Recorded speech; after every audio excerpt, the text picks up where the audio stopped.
Agarwal. To my mind, we cannot expect a better person to chair and moderate this session than Bina Agarwal, who is currently a professor of development economics and environment at University of Manchester. Before taking this assignment, she was the professor at the Institute of Economic Growth at Delhi University. And she has written extensively on issues relating to gender inequality, land rights, agrarian change, environmental related issues, which, yeah. And the last book by her on that is titled Gender Challenge, published by Oxford University Press. And this is a 3 volume compendium of most of her work, which is put together. In 2005, she led the campaign for amending the Hindu Succession Act to make it gender equal. She has been the recipient of several awards, including Padma Shri in 2008, a Leontief Prize in 2010 and 2017, and the coveted Louis Molasses International Scientific Prize and International Basin Prize. Welcome to you, Professor Bina Agarwal. We are very proud. We are very happy that you could join us, and we have equally important and eminent panelists, which the job is now going to be with Professor Agarwal. Over to you, Professor Agarwal. And Thank you. let me also welcome all of you in the afternoon session, especially those who have logged in online. And we encourage you, as in the earlier sessions, to raise your questions. And we will try, our panelists are very competent in terms of answering all your questions. Thank you very much. Well, thank you very much, and hello to everybody, a lot of old friends and colleagues. It's really a great honor to be asked to be part of this webinar. And I thank Thomas Isaac in particular for conceptualizing this and for focusing not just on Kerala, but also on other states. And thank you, Professor Joseph and the GIFT team for excellent organizing. I heard the inaugural session yesterday and also the Manrega sessions, and today the local government session just before this one, and all of them were really excellent. So this session will focus on Kerala's, as you said, most innovative and prized institution, Kudumbashree. One could even call it the crown jewel. So today is Kudumbashree's anniversary, May 17th, and although it's a grim time, but we must celebrate institutions because it's institutions which will help us survive, and I think which makes Kerala particularly unique. So I would wish all the people who have gone into the making of Kudumbashree and continue to make it sustainable, my warm wishes that may it continue forever. So in 1998, as we know, Kerala launched the Kudumbashree mission, the state poverty eradication mission. But unlike other states with anti-poverty programs, Kerala set in place an institutional structure for promoting all women's group enterprises, located at the village level within neighborhood groups and scaled up to the panchayat level through the Kudumbashree network. So as I see it, central to the emergence of Kudumbashree were three interlocking grid of ideas.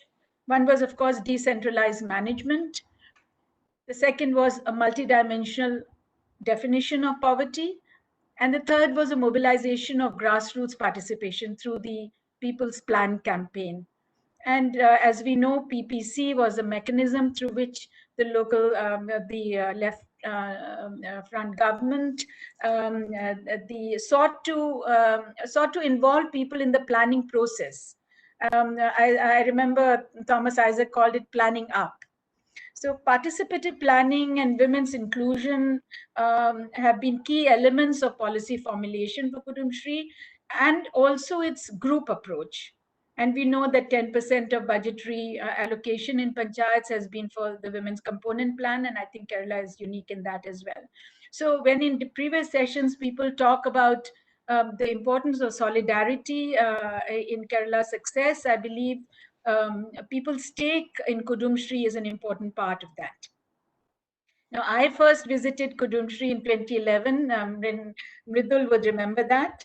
I was chairing the 12th five-year plan working group on disadvantaged farmers, including women, and she was also a member of it.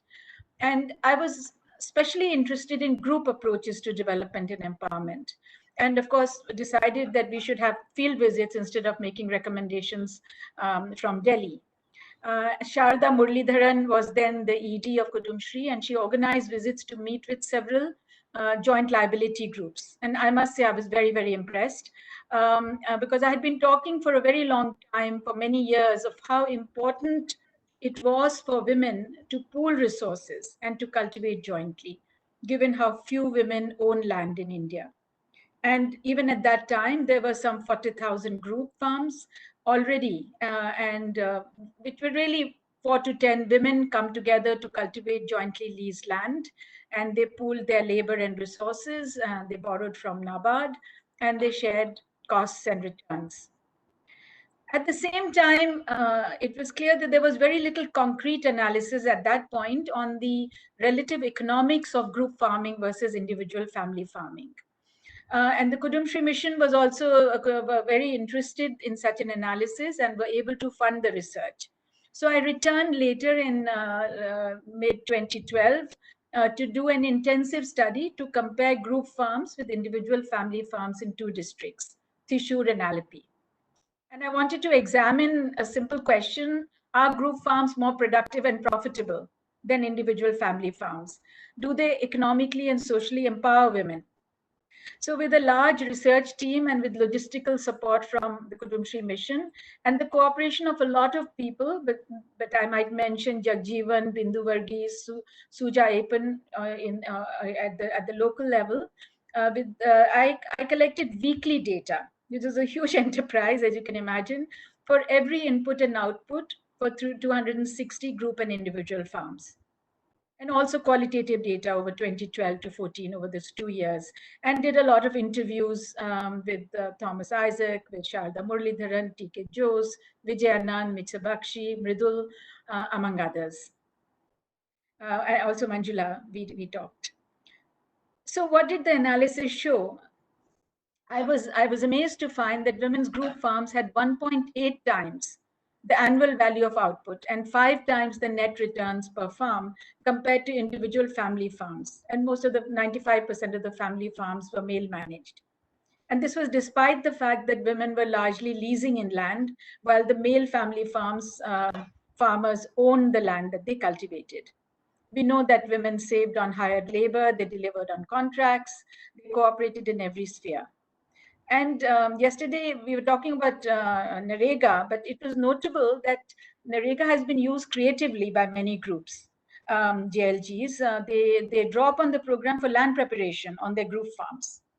And I think this is not very common across states. So apart from economic success, the women are recognized as farm managers and not just family farm helpers. They have gained a great deal of skill in new crops and practices. And by all the interviews that we did, they feel very substantially empowered socially and politically. They've been standing for panchayat elections and winning them and so on. But having said that, of course, the success of JLGs cannot be separated from the unique institutional innovation of the Kudumbashree network, with the neighborhood groups for saving and credit at the village level, the area development societies at the ward level, and the community development societies at the panchayat level. Now, the CDS are autonomously registered and independent, therefore, of local government, which I believe is very important because it gives them bargaining power both with panchayats and with the state government.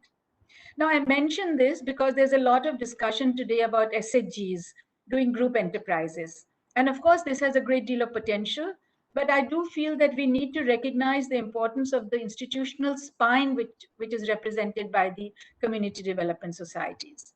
And this structure was particularly propelled by the 3 members of the first task force, which is Thomas Isaac, Mr. Vijayanand, and Mr. Bakshi. Today, we have 68,000 group farms across 14 districts of Kerala. We also have a very large number of non-farm group enterprises run by Kudumbashree women. There are bakeries, tailoring units, Kinara stores, tea stalls. Something like 43 lakh women is the figure that I picked up in the Kudumbashree network. But of course, when all this began, we're not facing a COVID-19 pandemic. So although we've all heard about the really amazing work that Kudumbashree women have did in the floods and in 2018, and there's so much press coverage on the community kitchens that have been run under COVID-19 lockdowns. But we need to hear very much more. And I feel a number of questions arise today, and I thought I would pose some of them for the consideration of the panelists. They don't have to answer each one of them, but they could pick up any should they wish to. So the first is, how have Kudumshree's group enterprises in particular performed during the COVID-19 pandemic and the lockdown? Have the JLGs performed better than other non-farm group enterprises that undertaken by Kudumshree women? That is, as we know, JLGs are much more rural-based, they deal with farming. Have they performed better? Or come out of it with less stress economically than perhaps the non-farm group enterprises? Then does being in a group provide women and the poor protection and resilience, which working as individuals or in single family enterprises does not? If so, how? And I believe this is an important question because often the importance of the group support that is provided is not perhaps adequately recognized in our economic models. Then I had a question that as the men return to Kerala from the Gulf and migrants from other Indian states, and they remain at home, let's say, will the gender dynamics change within families? Will the groups provide protection to women? And again, it struck me because yesterday Aruna Roy was talking about Narega and that how men were seeking Narega, their numbers had increased very substantially. So the question then is, if you have one person per household in Narega, will the men take away women's jobs? And what does that mean? So it's important to recognize and perhaps address that question. And finally, I think it's very important to ask, in what way will Kudumshree get transformed with the COVID-19 experience? Will there be things that it didn't do before, which it might now, such as more in the healthcare and involvement and so on? So these are important questions, I feel, not just for post-COVID Kerala, but nationally. Because although Kudumshree has the largest program of women's group enterprises in the country, there have been also smaller experiments emerging elsewhere. So for instance, I did a workshop with NGOs in 2018 and I shared my Kerala results. And some of those groups began to do group farming, like in Gujarat, and also groups are emerging in Bihar and North Bengal. So Kerala has been an inspiration institutionally in many ways. And what it does now will be even more carefully watched with the idea, can we emulate it? So with those remarks, let me introduce our very distinguished panel. We'll have in this order. I'll just introduce everybody at one go, if that's okay, and then we can have a free-flowing presentations. So we have Mr. Hari Kishore, of course, everybody knows him. He's the current executive director of Kudumshree, and he's the one who told me that today was Kudumshree's anniversary. There's Professor Mridul, who is a renowned economist. She retired as professor at the Center of Development Studies, where she is now an honorary fellow. And she's also, very importantly, a member of the State Planning Board. Then we have Dr. Devika, who is also a professor at the Center for Development Studies. She is an interdisciplinary feminist scholar and social critic. She has authored a number of books on gender, politics, social reform, and development in Kerala, and is very committed to social change as well. Then we have Professor Manjula Bharati, who is a professor of gender studies at the Tata Institute of Social Sciences in Mumbai. She was the chief operating officer 2013 to 15 in the Kudumshree mission and a member of the expert committee on decentralized planning for the 6 schedule areas. Then we have Mr. Satish Sukumaran, who's currently the Chief Operating Officer of Kudumshree National Resource Organization and Kudumshree's arm that supports the National Rural Livelihoods Mission in other states of India. Now, these are very brief introductions. These are all very renowned and very committed people. But given the time, I hope these brief introductions will be a start. So with those words, may I ask Mr. Harikishore to take the floor and make his presentation. Thank you. Yeah, thank you, Professor Agarwal. I hope I'm audible. Yes, very much. Okay, so the topic is I'll take some 5 minutes to explain our various approaches. So, as a solution for the pandemic in convergence with every department, we had 5 approaches. That's what I wish to highlight in today's speech. The first approach is, as you all know, it is convergence. Kudumbashree, in its mission statement, very clearly it is written for functioning. So, to address COVID pandemic, what we have done is we followed the convergence approaches. As Professor Agarwal rightly said, the community kitchens were started in convergence with local self-government. In 4 days, we were able to set up more than 1,300 community kitchens, feeding lakhs of people every day. And now they are being converted to Janakiya hotels that will serve meals at rupees 20 or 25. And another area of convergence is volunteers. There is a portal by Honorable CM where volunteers are registered. We motivated our team, and more than 500,000 volunteers registered in the portal offering their services. Now, government announced another program called Subiksha Keralam. Subiksha Keralam is a program to revive culture, and it is aiming at food sustainability in Kerala. So for Subiksha Keralam, as you have rightly mentioned, there are JLGs in Kerala, about 70,000 JLGs are there. We wanted to increase the number of JLGs. We wanted to attract more women to form JLGs and take up lease land cultivation. So that is another convergence which Kudumbashree is planning. And also there are many local convergence. Like for example, in Kannur district, there is a home shop network, and they provided food materials to all the houses, and they recorded a turnover of 60 lakhs. And there are, depending on the local needs, request and request from other departments, Kudumbashree is joining the fight against COVID through various convergences. So that is the concept number one. And number two, which I wish to propose, is what we have done is communication. This is a time when communication is very important. Communication to the people, to say that you should follow protocols, you should follow the break the chain campaign, and elderly should take care. There are many communications which need to be communicated to Kudumbashree members and to the public. So all the other channels are not there. So we formed WhatsApp group of Kudumbashree women. There are more than 20 lakh women who are in WhatsApp, and there are 1.9 lakh WhatsApp groups. So we had a communication channel through WhatsApp. Neighborhood group meeting is another way of communication where all these messages are passed on to the society, especially the message that elderly should take care. Especially for COVID, since they have comorbidities and since their immunity is very less, they are more vulnerable. So communication through various channels, engaging people, etc., were done.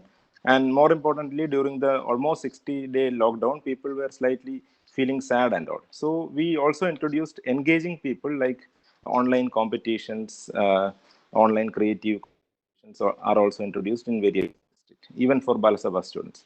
So communication was another area where our through which we joined our fight against COVID. And the third angle is, of course, we can name it either finding opportunity at the time of crisis or filling the gaps. Either way is fine. One big example is production of mask. More than 35 lakh cotton masks are produced by our tailoring groups, and the turnover is about 5 crore. Also, sanitizer production was there. There was production of cloth bags for Supplyco, and there were innovations like face shield was produced by a group in Trivandrum, and now we got order for 1 crore rupees, about 2.5 lakh face shield from Medical Service Corporation. And so basically using the crisis time as an opportunity, or filling the gaps in the society. Like there was no mask available in the society. All the N95 mask or the disposable masks were not there. So at that time, our self-help groups or our enterprise units intervened and filled the gaps. So that another angle. Now, the fourth approach is support to the vulnerable population and elderly and those who are in need. As you all know, Asraya program is there. There are 1.5 lakh Asraya families, destitute families in Kerala. We started a program of calling them once in 5 days and providing them with all the support. Whether if they need a medical support, we will converge with health department. If they need food, we will converge with community kitchen. If they need any other support, we will have tie-up with Panchayat. So we wanted to take care of all the vulnerable population, and say for domestic violence was increasing during the lockdown. So we had a campaign to popularize our Snehida and community counselors. There are 350 community counselors who spread the message, who provided counseling to the needy people. And also there were 8,000 students in BUDS schools. They every day they come to school, but during lockdown they are at home. So through our teachers, we had a special program to make them active, to keep them active, and provide psychosocial support to all who are in need. So this is another approach where the system wanted to take care of vulnerable population and support to the needy, elderly, destitutes, challenged children and all. So this was the fourth angle which Kudumbashree or fourth angle of our intervention. And the fifth and the final is the economic empowerment. Like as you are aware of the loan scheme, it was introduced during the time of flood also, and government announced a loan scheme during this COVID pandemic also. 2,000 crore was the interest-free loan provided by government, and about 30 lakh Kudumbashree families applied for it. Though the average loan size per family will be about 6,000 rupees. So that economic empowerment or providing cash, liquidity, cash immediately after lockdown is something which is very important. So these were the five approaches or five angles of Kudumbashree's intervention. And now I will conclude with 2-3 points. Like in addition to this, Kudumbashree is implementing many Government of India programs. So this is just from a programmatic perspective. Say, for example, for urban housing, we have PMAY, and we supported all the PMAY beneficiaries. They could not complete their houses, so we called them. We provided mental support. There is another program called DDU GKY, where there is skill training. There are 8,000 students who are studying. We introduced an online course to them, soft skill course for one month, so that they are engaged and they get an additional certificate during the lockdown period.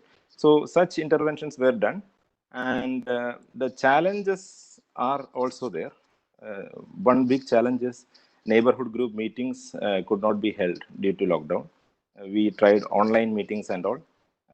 That is one challenge. Another challenge is the livelihood issue in agriculture and micro enterprises. Sajid studied about the losses for micro enterprises, and my program officer Dattan studied about agriculture, and both of them say that there are it's slightly tough, and we need to frame policies to really revive, because the COVID is continuing.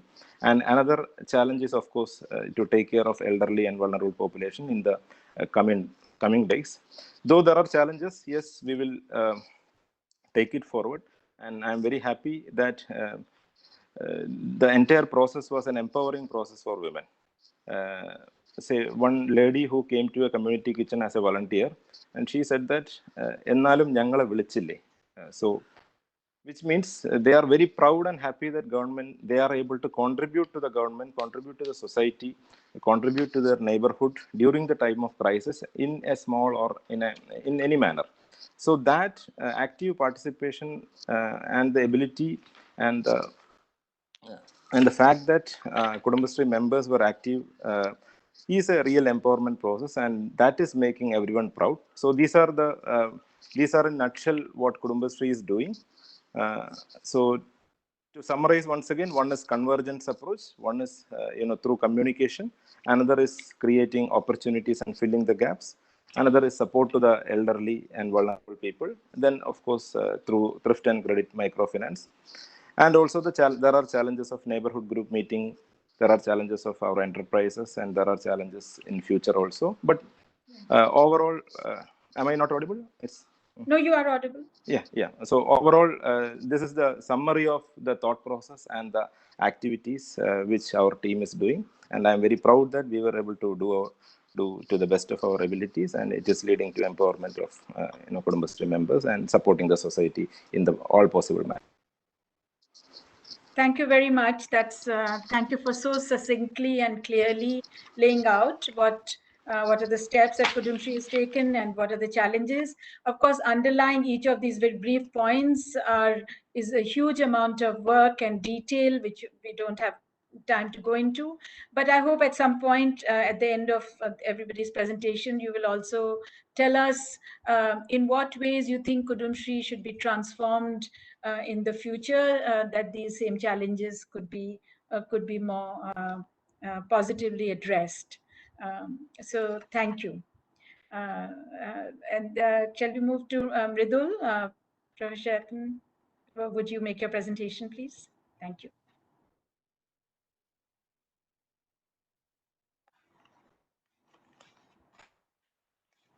We can't hear you. Can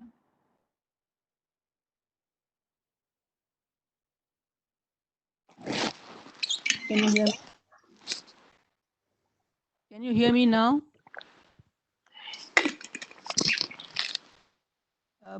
Beena, can you unmute your this thing? Yeah, we can hear you. Okay.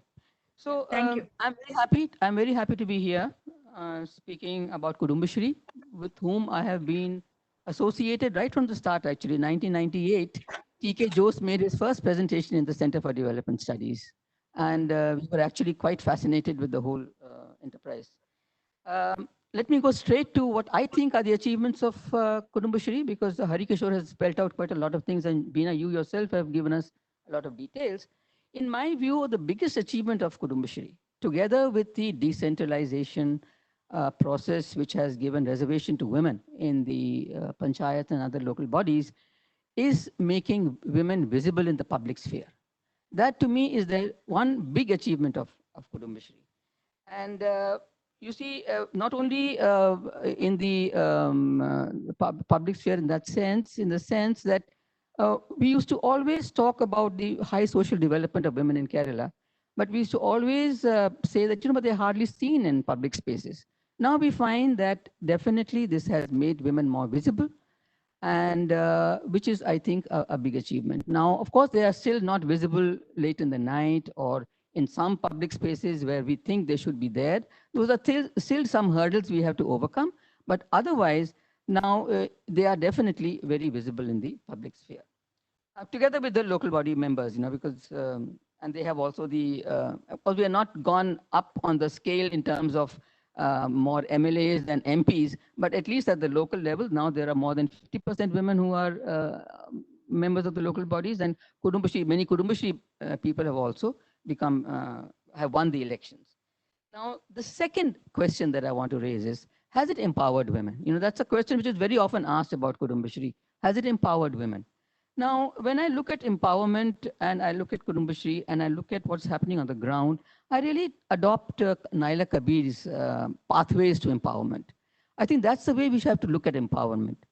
It is a pathway. It starts at some level and it can proceed linearly, actually.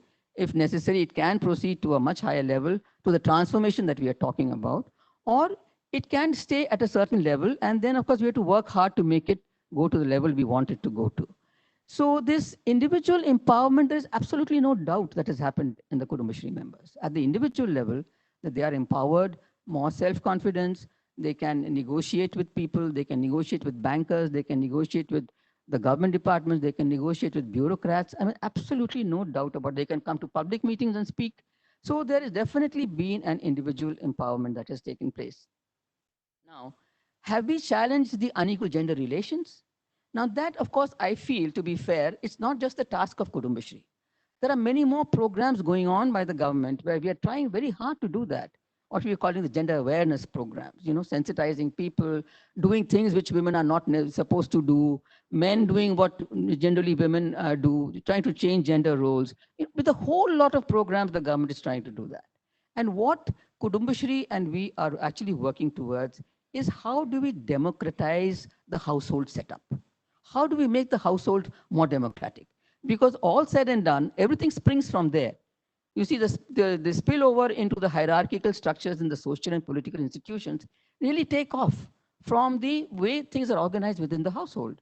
So we have to change the gender roles to some extent. We have to change the interdistribution of household work to a large extent. That challenge remains. But that's what we are doing with a whole lot of other programs. And Kudumbashree also with their Snehita and their gender awareness programs, tackling it at the household level. Talking to people, husband, wife, other members of the family at the household level is something that is very necessary to be able to. So in my view, there is empowerment has taken place. Of course, more can be done to bring about the social transformation. Now, how the Kudumbashree had recognized right at the beginning itself that naturally we needed employment generation for women. Thrift collection was not enough. So they went in for micro enterprises. Now, there are the 28,000 micro enterprises of Kudumbashree now, doing a lot of things, like tailoring, like kirana shops, like tea shops, like even newer areas like construction, like IT. So all that is going on. Now, pandemic definitely affected, the lockdown affected. They couldn't move out. They couldn't procure the materials. They couldn't sell. So there might have been some online selling, but that didn't work out too well, I think. So there was a big loss. And we have in the planning board done a study on the economic losses of different sectors. And there's a special section on women and the economic loss in employment and wages. And there we find that Kudumbashree enterprises, I've got hold of the data from the Kudumbashree NRO, and that it comes to around 50 crores. So there has been some loss which they have made. And if you look at the JLGs that you've been talking about, and which I thought was a wonderful concept. Actually, when I heard about the JLGs, even before we talked, Beena, that they are undertaking such an activity, I thought that it really was a wonderful thing that they have conceived of, because there are some women slightly older, less educated, who cannot move very much away from their household because of all the work that they have to do within the household. And it was so well accepted by them, and it was so well done by them. Now, the problem with the JLGs and the problem with the micro enterprises, of course, how they price the cost themselves. JLGs, as I think we had gone to some survey on which I had gone with you, Beena, and we found that the JLGs were actually the women were not costing their labor at all. But they were happy that, they got something at the end because of all the subsidies also were there in the JLGs. They got subsidies and the interest convention was there. All of it was there. So they could make something out of what they were doing, but hardly anything was being costed to themselves. So the problem with both the micro enterprises and the JLGs in my mind is that we have to make them a little more economic in nature, economic in the sense that they should be also be able to make at least something more than what they're earning now. At the moment, I think it varies from 10,000, 12,000, 15,000 in the micro enterprises per person per month. Now, but very many are within the 8 to 10,000 range. That has to go up. The JLGs, I actually don't know how much. I mean, maybe Harikishore or Datan at the end can enlighten us. How much does a woman actually implicitly earn, if not explicitly costed even? So this is something which I think is a challenge for the micro enterprises and the JLGs. And I think in the newer situation, of course, Harikishore has mentioned the new things that are coming up, more and more of new types of industrial production. So there are two approaches now of the government of Kerala, a large agricultural program and a large industrial program to create employment and new types of activities. And both of them very suited to Kudumbashree. Whether it's the PPEs that are going to be produced in large numbers, after all, lots of women are tailoring in Kudumbashree. They can easily be made formalized into these units which will be producing PPEs. So there's a large potential that is available in the coming years. But let me add one thing, which I have always been wanting to do, that there are other women's groups also. And there are other units of women also who should be given a chance also to participate in these things. We always think of Kudumbashree because they are there, and they are there in large numbers. But there are 1,200 cooperative societies of women, and 400 of them are linked to the Vanita Fed, that is the Federation of Cooperative Societies. Now, I would like that even Vanita cooperatives and all get a chance to make these things. together with the Kudumbashree, both in Subiksha, value addition is there. Lots of things are happening in the state now, and there are lots of chances coming up. So that is what Hari Kishore was saying, that a newer thing, that these are the challenges which they have to take up. Now, this is my thing of Kudumbashree, but my own observations to some extent, besides this of how they can enter new areas and earn much better for themselves. I think that is very necessary. We can't, and I'm saying it doesn't need a lot of technology, just small organizational technical changes which can be brought about. If you take the case of a canteen or a cafe of the Kudumbashree, you know how the kitchen is organized, how the food is served, how the women themselves dress themselves, how do they come and approach the clients. I mean, all these are small changes which come with a little bit of training, and it could make it a little more professional and much more effective and better paying for the women themselves. So small changes which can be done, plus entry into new areas that are coming up, is the future that I see for Kudumbashree. Now, two major observations I want to make about Kudumbashree, One is, uh, we are calling them micro enterprises. No? I have no idea why they are not considered as the micro enterprises we uh, as we see them in the industrial sector. We have the MSMEs. Now, I was discussing it with the Kudumbashree people. Are the Kudumbashree micro enterprises counted among the micro enterprises, as the slew of measures for micro enterprises have come up, which we all know are not very new measures. They are all either continuation or some additional to what is happening. But still, can't we leverage something from those micro enterprises which occur in the industrial sector thing, but which I do not know whether Kudumbashree enterprises are counted as micro enterprises. And Kerala is actually characterized by micro enterprises. If you look at MSMEs in Kerala, about 1.72 lakh MSMEs, out of which 1.27 are micro enterprises. Now, do the Kudumbashree people figure there? Or they cannot be, for some technical reason, they're not considered as? One question. Second is the type of convergence we saw in the pandemic. In the pandemic, the convergence between local bodies and Kudumbashree is what we want to happen. For longer term, convergence, which Hari Kishore is talking about, we want to see that happen. If there's a gender resource center of the local bodies and there is a gender resource center of the Kudumbashree, they should not duplicate. That's all. I mean, each one can have ownership, but no duplication, and the general guidelines, which should be followed by both. So this sort of a thing, I think, which has come out so well in the community kitchens, how they have converged. This is something which I would like to see much more in the future. So I'll end here. Thank you so much. Thank you. Let me unmute myself.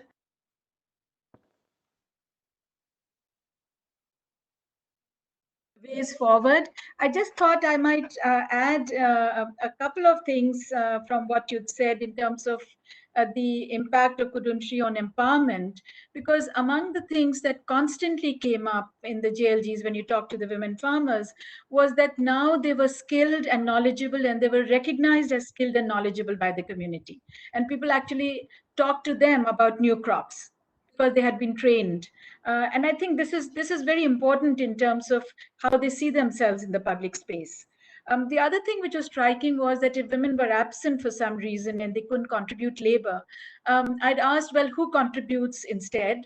Often it was maybe their daughters, but it was not uncommon for husbands, if they were around, to actually substitute for the woman or for a son. Now, these are very small aspects of changes in gender relations, but I think they are relevant and important.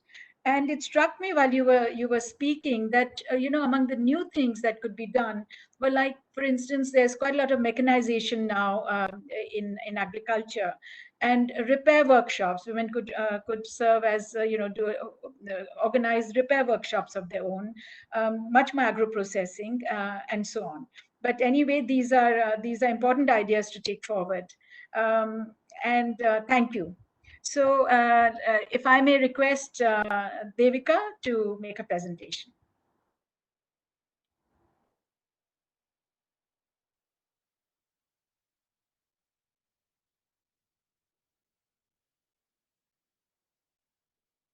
Yeah, can you Mike?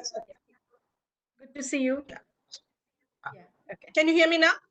Yes, very much. Yes. Yeah, I was just saying that it's a great pleasure to be coming together like this on Kudumbashree's birthday. It's I mean, the pandemic has given us very little joy until now. Now, my thoughts around Kudumbashree now these days are basically around labor, basically on the nature and the quality of labor that women in Kerala generally have been engaged in the recent decades, and in Kudumbashree in particular. So you have a lot of empirical research now, which seems to indicate that women's labor in homes have changed in terms of complexity and quantity. In complexity now, it looks like domestic care arrangements at home delivered by women have a large component of effective labor. Effective labor which involves persuasion, monitoring, which is an ongoing, day and night kind of activity. You also have what could be called, provisioning labor. Of course, as we know, since the 1990s, women have started taking up in large measure, and the work that they do for the local self-government, in the local self-governments, for the local self-governments, is a part of this, a governmental labor. So, if you take these two, this is added to the average Malayali woman's work. I mean, this is part of the average Malayali woman's workload to a far greater extent than it was in the earlier decades. So now with the pandemic, what one sees is that the effective component and the government component are now, very much in the public domain. The effective component definitely so, because Kudumbashree women really have played the most important role in persuading people, monitoring people. Now, nobody treats this as labor, but we know that this is labor, and women are performing it in an exemplary way, which has been very, very important in our. So I think this is for Kudumbashree a very decisive moment, because the labor that they are doing in the public is also important in the sense that it's no longer for just the local community. The containment of the pandemic is no longer a matter just of the family and household. It's not just a matter of the ward or the panchayat. It is actually a matter for the whole state. So in some state, some way, Kudumbashree has become a kind of a caring force. I would call it labor force, a caring labor force that that is working for the entire state. So in some sense, Kudumbashree's entire self-definition could possibly undergo a change as the workloads, of course, grow more complex and increase. And this could be a very important point for us to reflect on how then to reward this, how then to acknowledge it as labor, not just voluntary work, how to acknowledge this as labor, and how to reward it. And I am a great believer in rewards. I think empowerment is great. That comes out as unintended consequences. Often it comes in all kinds of ways, not anticipated by policymakers, but rewarding is important. And that's one thing. The other concern that I've had, which is related to this, is just what you flagged on how we kind of, how we, sorry, just how we could transfer Kerala's development-centered civil society, that is the state-centric, the civil society that was literally set up on state aegis, Kudumbashree.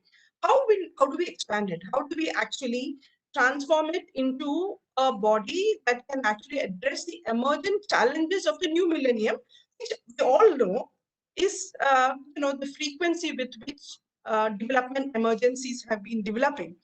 So these are kind of interrelated. So my response to how one could, rethink Kudumbashree on the one hand, characterize its mission, and how we could expand the development civil society. These are connected. These two issues are connected, and I have two suggestions there.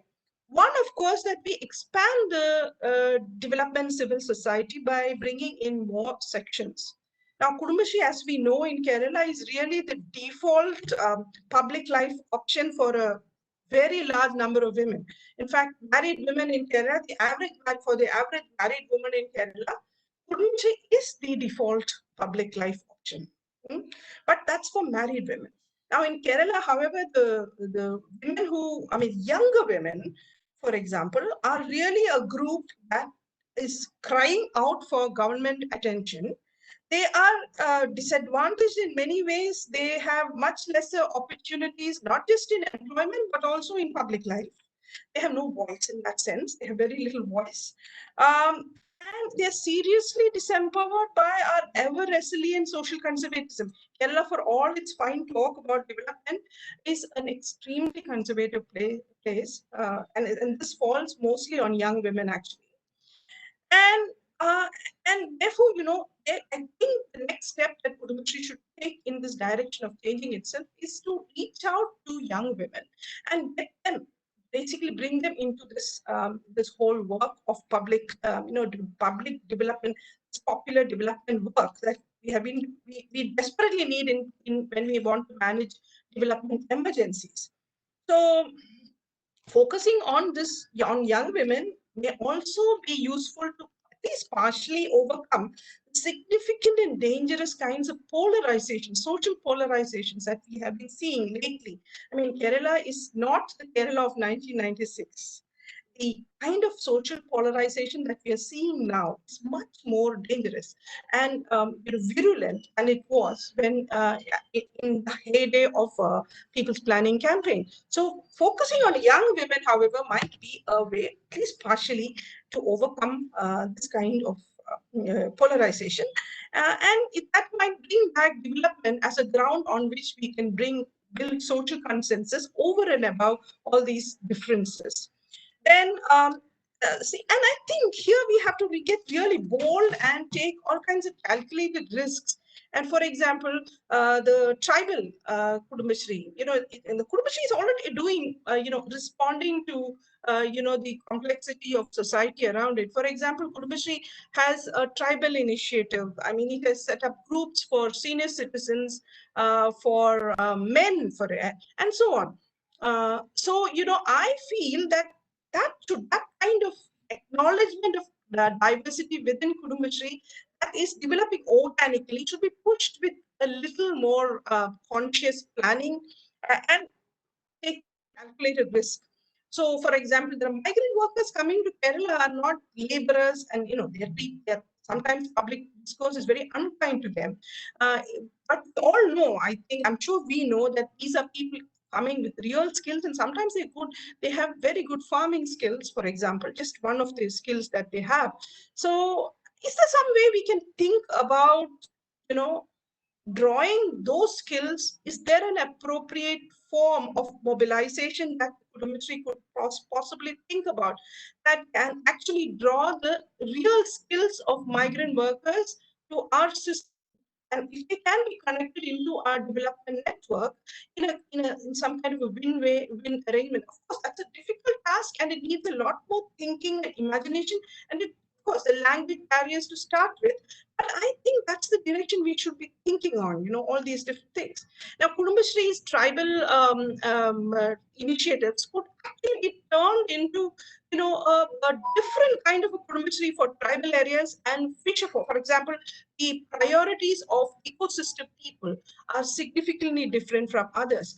Can there be a subsystem of the Kudumbashree too, which would be more appropriate and adequate for those for ecosystem peoples? Now, I'm saying this because it's important to address the criticisms that come from those who did not benefit by the Kerala model of the 20th century. Instead of dismissing them as identity politics, I think it's important to address those, through the mechanisms that we actually have. And finally, and for this, and also the NRIs in Kerala are often ungovernable. I'm sorry to use that word, but that is how it is. They are willing to be governed by the states where they're settled in, but when they're in Kerala, sometimes they're ungovernable. We've seen that during the floods. And this is not their fault. I mean, this is just that people, are subject to different government systems and they may not adjust to others. So there is a way in which they have to be brought back into development democracy as participants. So maybe we have to imaginatively think of a form of getting them into the this is the first point I have to make, how Kudumbashree can possibly bring many more people into into the ambit, to the network of development. Second thing I think, and it's very important, I'm so delighted that most people on the other panels also flagged what I'm going to say, that the strengthening of local self-governance under with the Kudumbashree taking the lead as sites, knowledge production, and engines of local democracy. Now, democracy, as we know, is one of the most imperiled areas with heightened surveillance under pandemics, and also even under any disaster conditions. The first casualty likely is to be of democracy. So, when we think about strengthening local democracy in Kudumbashree, like the Grama Sabha centered knowledge generation, we really have to go back to that. And I would say that, I would have loved to think about, disaster survival reports in the frame of the development reports of 1996, before the disaster management plans. That would have made a huge difference to how we look at disaster. And I must say that over the past 10 years, there has been a depletion of the powers of the LSD, really, and not really the strengthening. But I think this is a moment we can really recoup what we have lost through the Kudumbashree. And the Kudumbashree could lead these, these development. Grama Sabhas could be through development knowledge generation exercises. So if that's what I have to say, and thank you very much for this opportunity. Thank you, Devika. As always, very wide-ranging and a lot of very good suggestions. I think I won't spend time trying to summarize anything, but maybe I could highlight them towards the end of the end after everybody's presented. So thank you. So I'd like to ask Manjula to Professor Manjula to speak. We are running a little late, so if people would speak for about 7 minutes each, and then we'll have some time for more discussion. Thank you. Hear me? Yeah, Manjula, yes, we can hear you. Yeah, but thank you, Kila and GIF for organizing and conceptualizing the seminar and giving me space to speak. I would like to begin my presentation with an ethnographic experience. As a researcher on gender and local governance, I had visited many houses, and the timing of the visits, of course, was in the afternoon hours. As I felt women was free at that time of conversation. On one such visit, I had a Scandinavian researcher with me, and as usual, I knocked the door, and the women opened the door, and she said, "There is no one in." And then the Scandinavian researcher asked me, why did she say no one is here when she's very much here? Her question actually hit me like a thunderbolt. And that was the time the women behind the threshold was establishing her absence using a presence.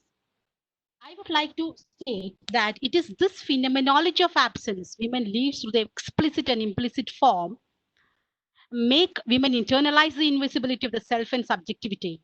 So she says no one is here. Here, it is in this framework of phenomenology of absences of women is the relevance and significance of Kudumbashree in Kerala. I would like to say that engaging with Kudumbashree interventions in Kerala helped me to see a trajectory shift of women from politics of absence to politics of presence to politics of subjectivity, of course, with its various disconnects and ruptures. One of the important contributing achievements I feel of Kudumbashree is making a strong presence, like Mrutul was speaking about, women as subject citizens in the civil society, which was never so collective and conspicuous in Kerala. It was this spreading of women groups almost uniformly in all wards and panchayats of Kerala, making their presence visible and active, made the politics of presence of women through Kudumbashree become significant in COVID interventions, I feel. Synergies with local governance makes the Kudumbashree interventions quite unique. For instance, like take the serious action plan, I feel, an annual demand plan consolidating the development requirements from the energy level to the apex serious level. 2 months back, my society security person in Mumbai asked me, "Ma'am, why you want to go to Kerala? It is not safe there, So many COVID cases reporting there." From there to the present day, it is a change story. Kerala flattened the curve, and that too in a state with the most aggressive testing in India. The welfareistic and the right-based perspective of the state as the political entity, along with an active and functional local governance system, working with a robust civil society, engaging in social citizenship, practicing social action, make the COVID interventions unique and different here.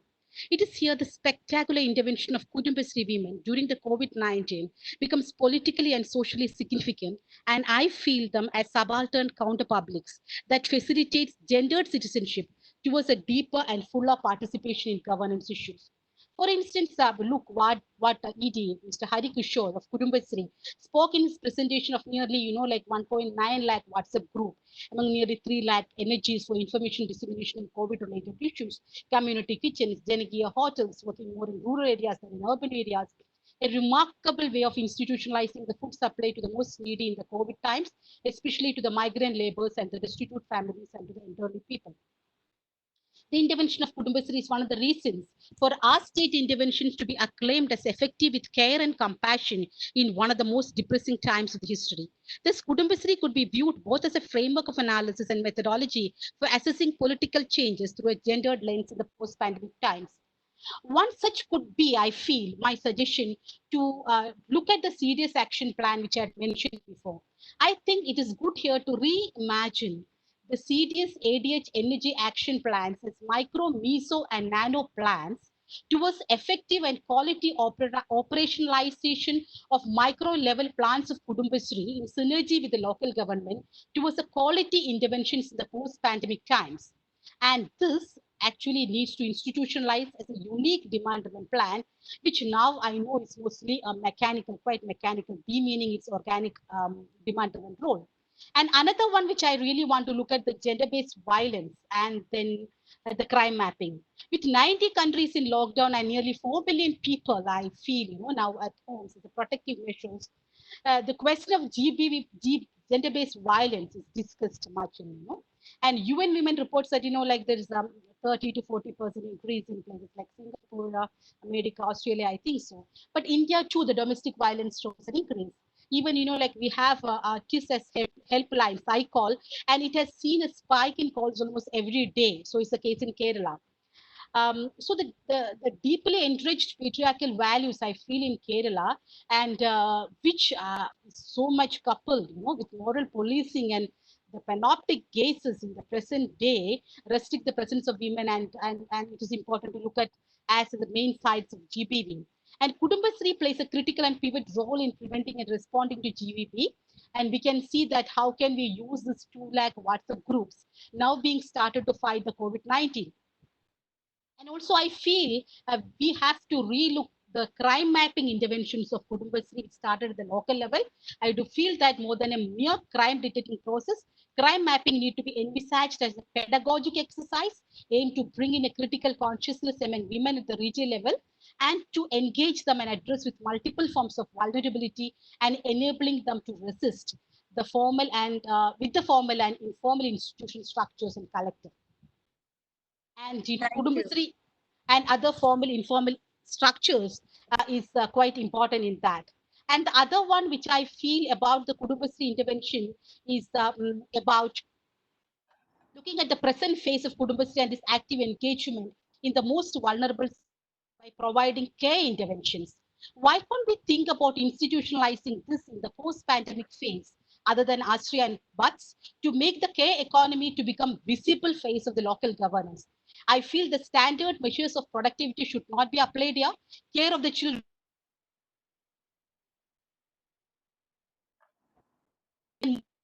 considering his huge of interventions at informal education spaces and the old and elderly, which like Harikishore has already mentioned about it.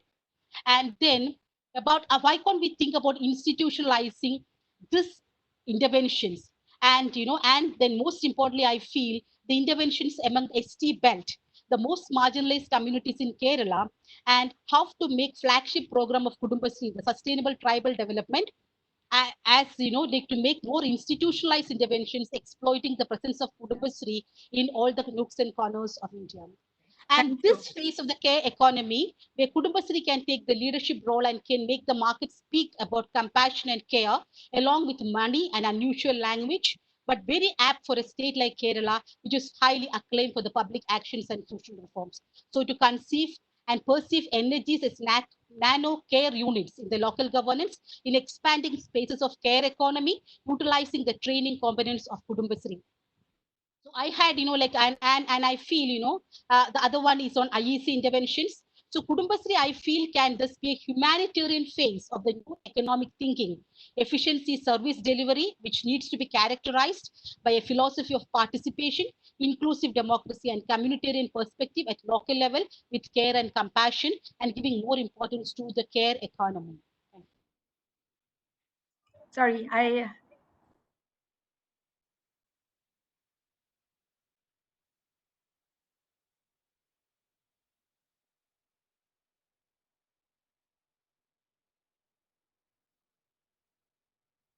I got, is that, Manjula, I lost you towards the end. Is that? I was just suggesting, hello?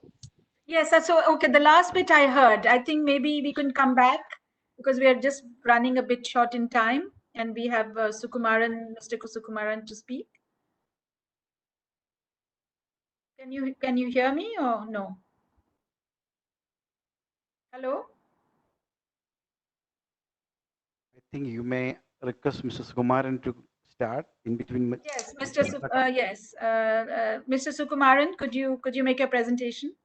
Yeah. Am I audible, ma'am? Yes, you are. Am I audible? Okay. Yes, you are. Yeah. Yeah. You are audible. Yeah. So last day we had a discussion, similar discussion at the national level with NRLM. I was just pointing out that Kudumbashree's performance is probably encouraged by its relationship with the local governments. While saying that, I would like to speak on two issues which we probably have to be concerned about now. One is that this is, in the last 22 years, probably the first time that the entire functions, basic functions of Kudumbashree have been suspended. There are no meetings, there is no thrift happening, there are no loans, even the linkage loans that were approved and which were in process have been kind of suspended or are stuck. So, I mean, there has been a kind of encouraged or even forced retreat, which is essentially opposite to what Kudumbashree community groups are used to. Meetings, mobilization, which are their strengths. And here, that in fact did adversely affect the way Kudumbashree could maneuver around with the work during the pandemic. This was very unlike what Kudumbashree could do during the phases of the last two floods. Only some geographical areas were affected. Here, the entire Kudumbashree has been affected. It is still. So that is one thing from where all the operations are suspended, and how do we now move forward from here. I would like to say that the 2,000 crore rupee loan that has been infused into the Kudumbashree system now, there cannot be anything more timely than that. And that has given a lot of energy and action in the system, which I expect to generate more of similar activities in the coming days. The second challenge is that the entire livelihood has been impacted. As Mridul ma'am was saying, micro enterprises have not been functioning. As my executive director pointed out, there has been some work where people could generate some income, but many of them were voluntary, and there has been some income, but not enough. Most of the micro enterprises, as seen in our study, have not been able to function at all. Farming has stopped, and there is no Narega happening. And now, where do we restart from here is the basic issue. We were complaining about the machines rusting. The workspaces may not be now adequate for the micro enterprises to function if social distancing has to be maintained.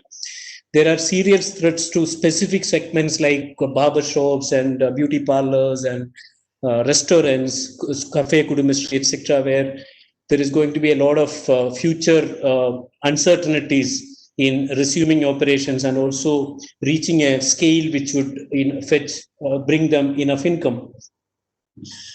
And then there are these specific issues. On the whole, the entire organization structure is stuck. The activities are suspended. While the CDS chairpersons actually have been feeling this. When they have to run community kitchen, when they have to produce masks, how they were not able to mobilize people. People are there, they're willing to work. They, of course, take a pride in doing things like this, but they were just not able to come out of their house and meet. So that is the basic issue from there. This now again resume operations, and there in many neighborhood groups, as I understand, restarting thrift is going to be a problem because there is no income at all. Especially if you look at the women who are 60 plus. There are elderly women's groups, but many women, usual Ailkutams neighborhood groups also have women who are in 60 plus age group. So their income is usually NREGS. Now they won't be able to work in NREGS for the next 2 months at least. So what is going to be their income? How can they resume their thrift is going to be one serious issue. And as Professor Devika pointed out, of course, Kudumbashree has been weak always in its efforts or in its presence and work among the ecosystem people like fisheries or the tribal people.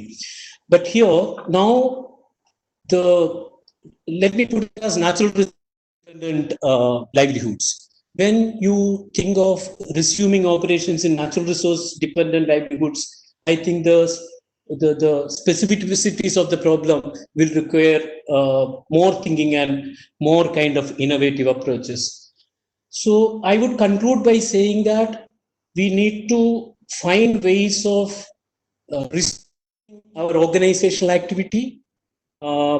Maybe more money is needed as loans, and also by helping these groups to resume farming operations, and also maybe a lot of hand-holding in the field level, in addition to infusing some working capital support in reviving the micro enterprises which have been closed down for 60 to 70 days now.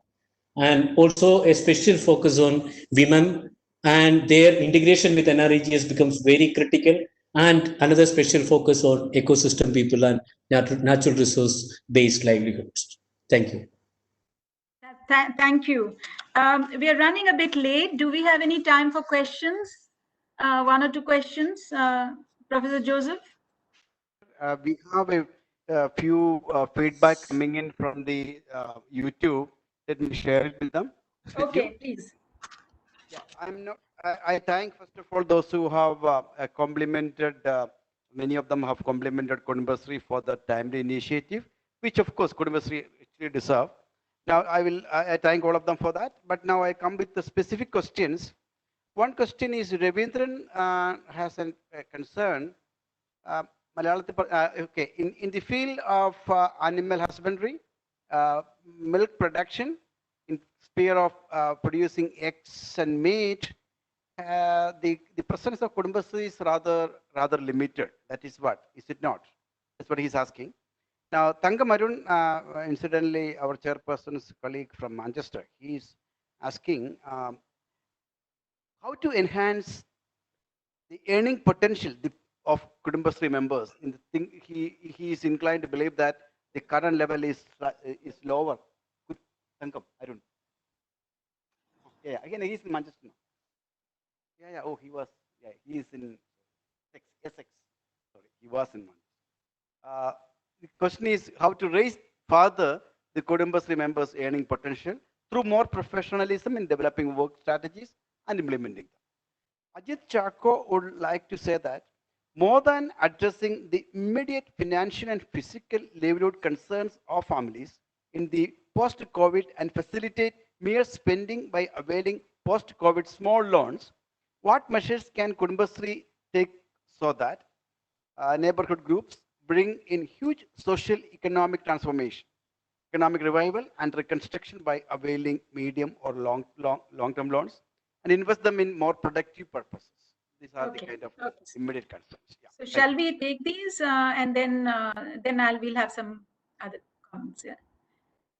So yes, who would like to? I think on the animal husbandry and so on, Mr. Harikishore, would you like to address this?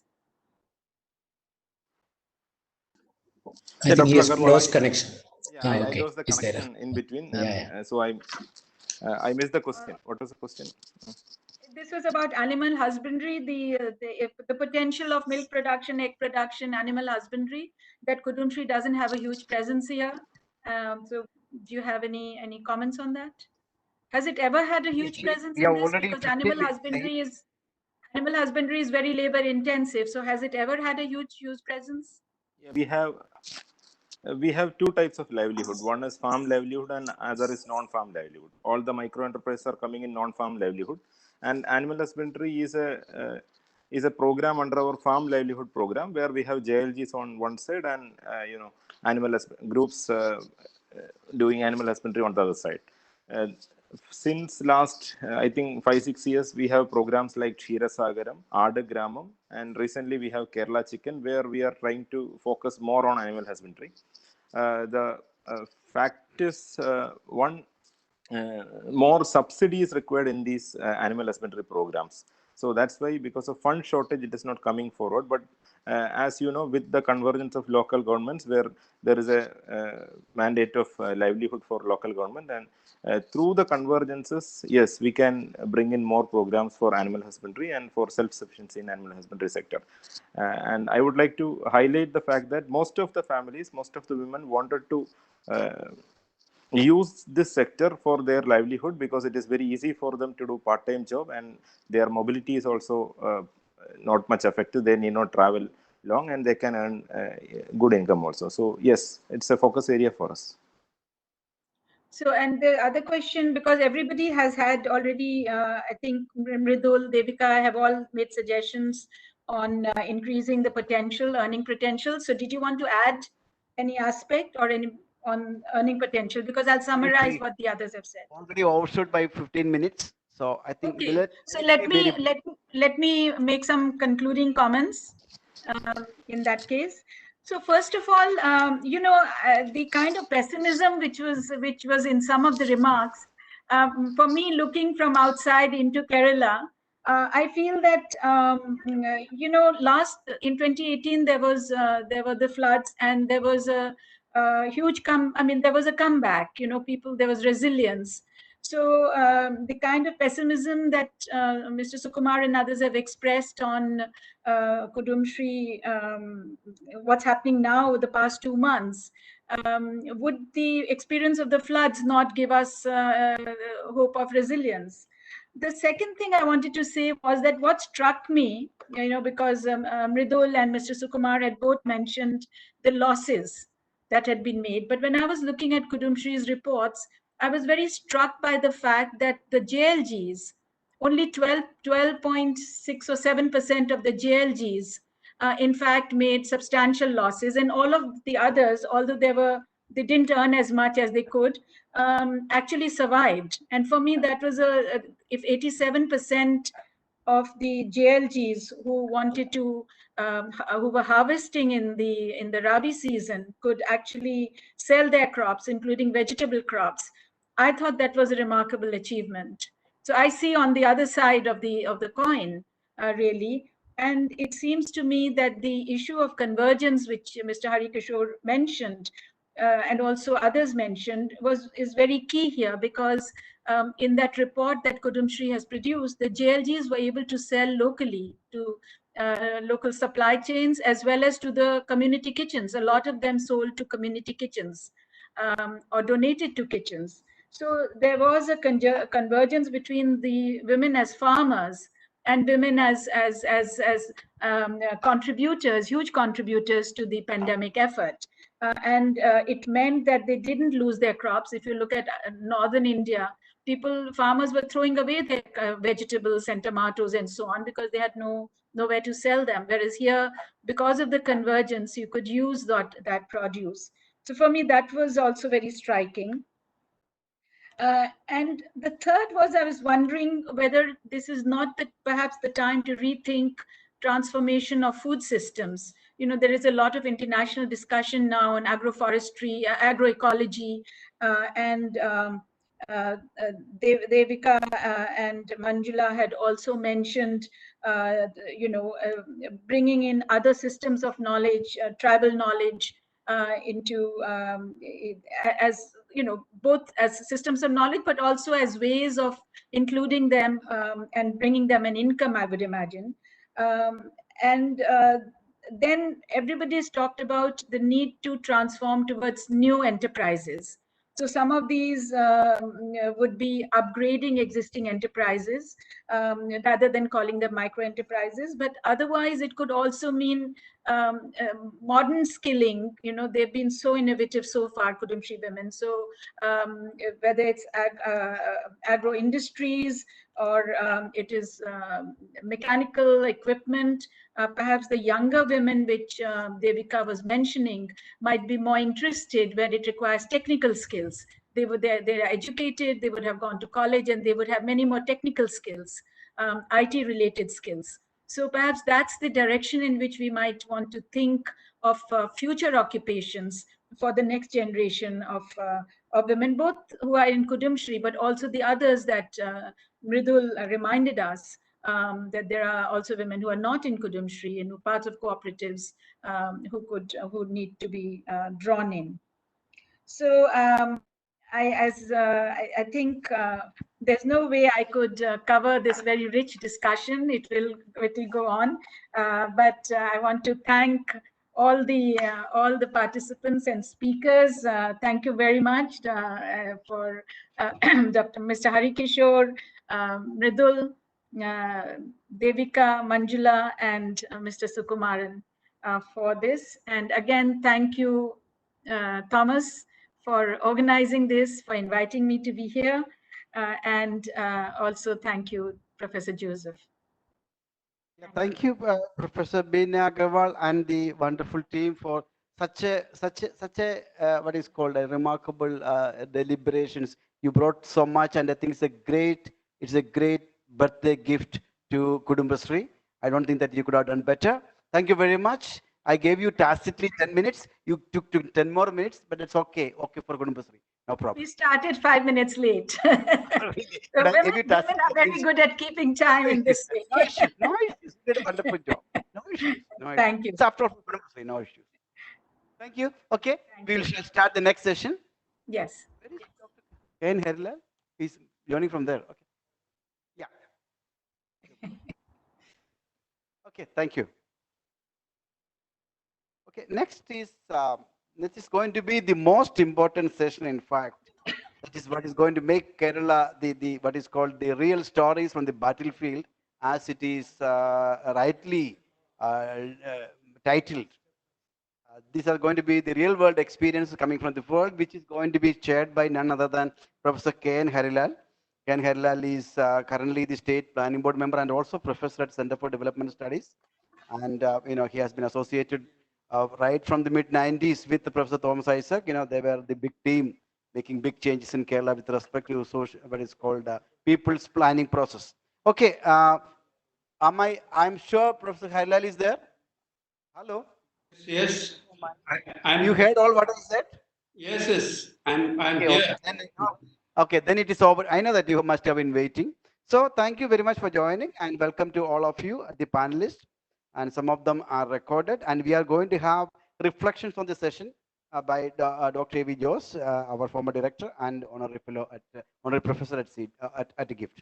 Okay, Professor Harilal, please chair the session and conduct the proceeding. Thank you.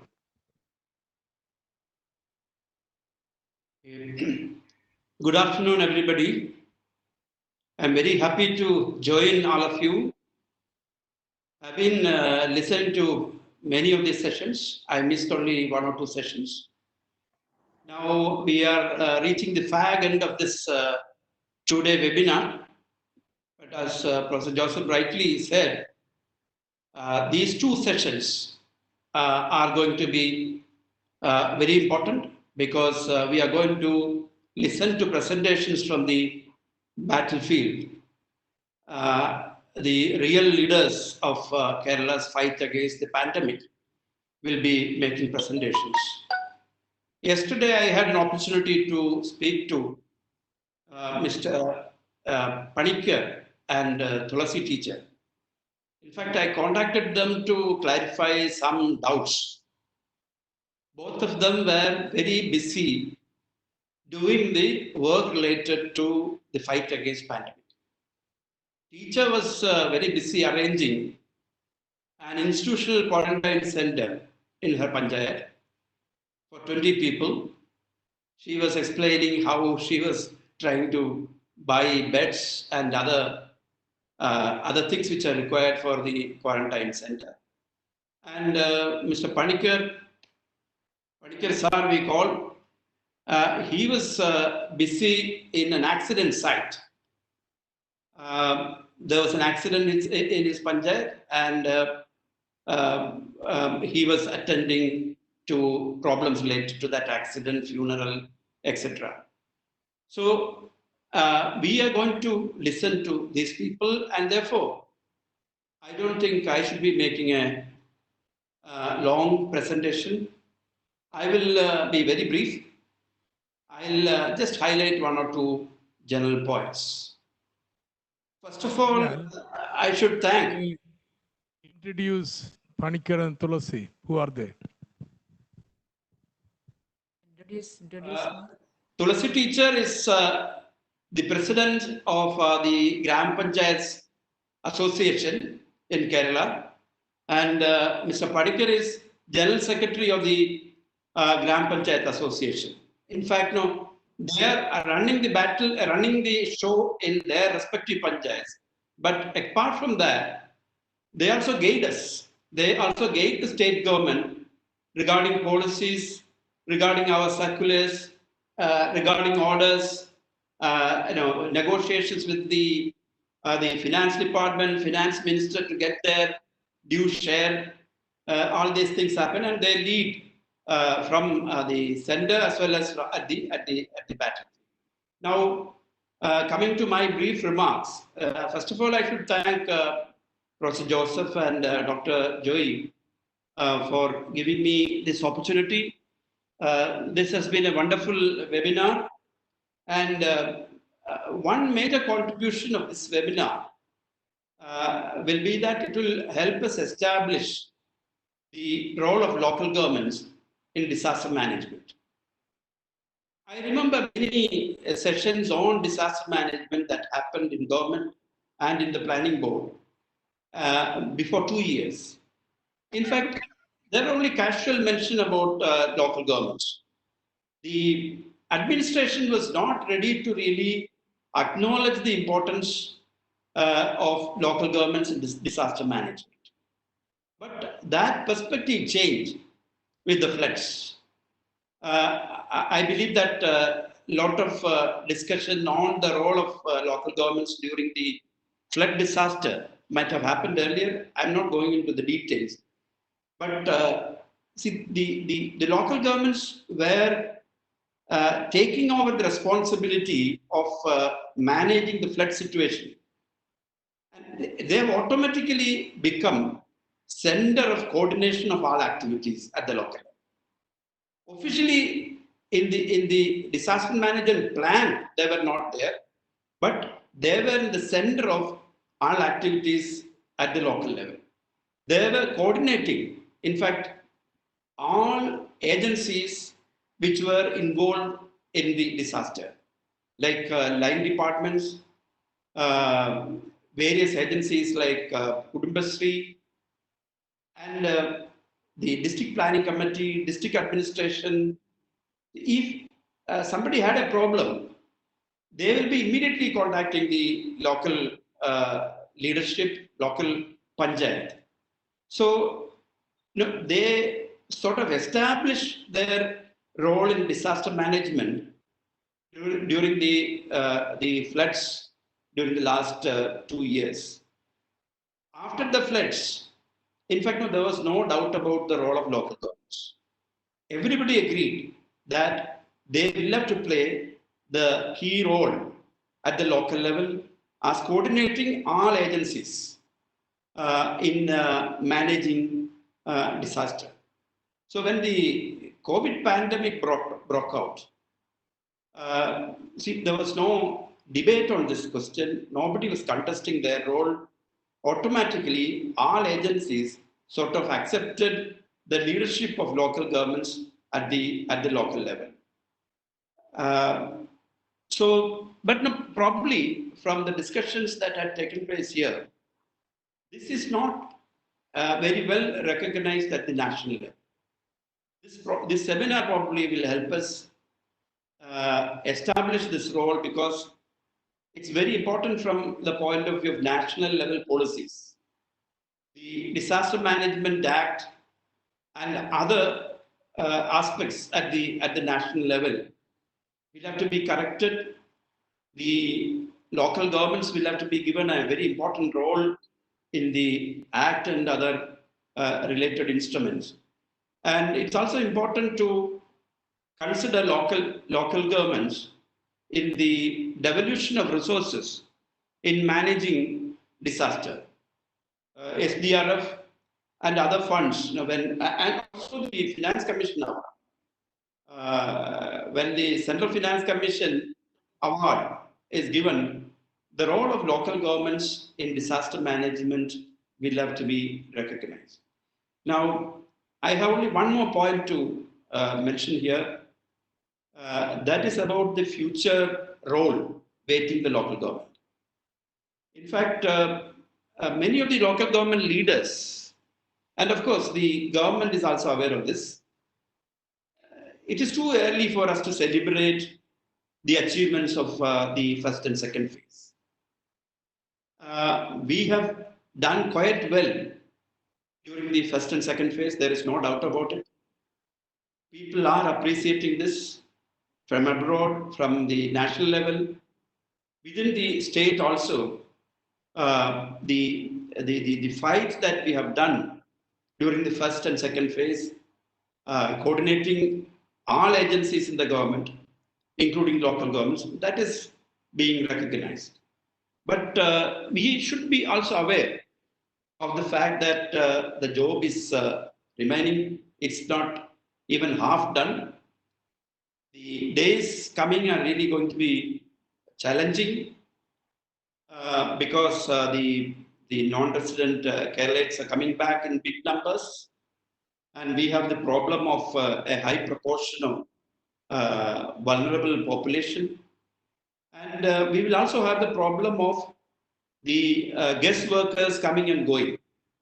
So Kerala's fight is against COVID is going to be long drawn out, and the local governments will have to really meet that challenge. And in fact, the local government leadership is very, very aware of this. They have started preparing for the third phase. Work is progressing.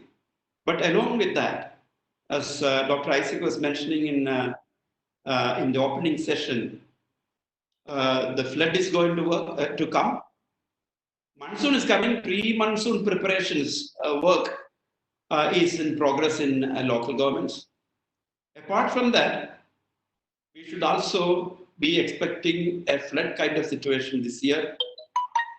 And one more thing, the economic crisis created by the COVID pandemic is going to stay with us for a long time to come. And Kerala will have to really evolve multi-pronged strategies to take care of the economic crisis. Government has already started this process. Many of the speakers in the earlier session were mentioning about the ambitious food program that the Kerala government had announced. The local governments are going to play a Person who speaks less will be paid a prize at the end of the evening. Dr. Isaac will be giving a prize for the chairperson who speaks less. Okay. But I've not taken more time than chairpersons in earlier sessions. And you should do justice to me also, Joseph. It's very, you should be. No, I've not taken more time. I'm keeping my watch with me. Okay, I'm concluding. No, I'm also very keen to listen to all the speakers here. So let us get into the presentations.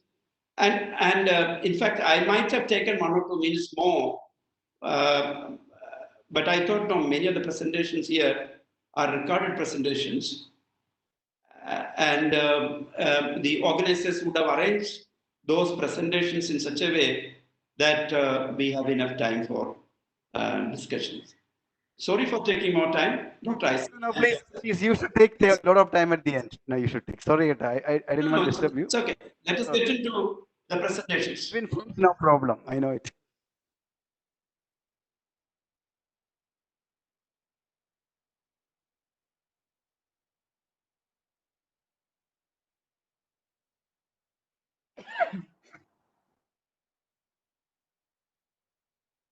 Oh, Herlal. Hello, Dr. Herlal. Yeah, could you please make next presentation? You please moderate. You call for others, the panelists. In fact, no. If they are recorded presentations, I think you can announce the names from there. And in the case of other presentation, how many presenters are there?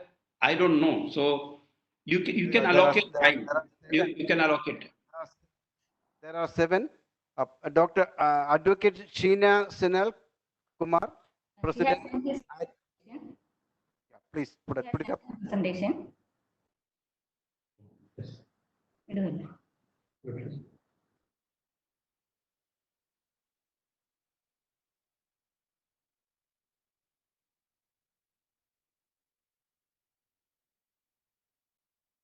was 3 years back.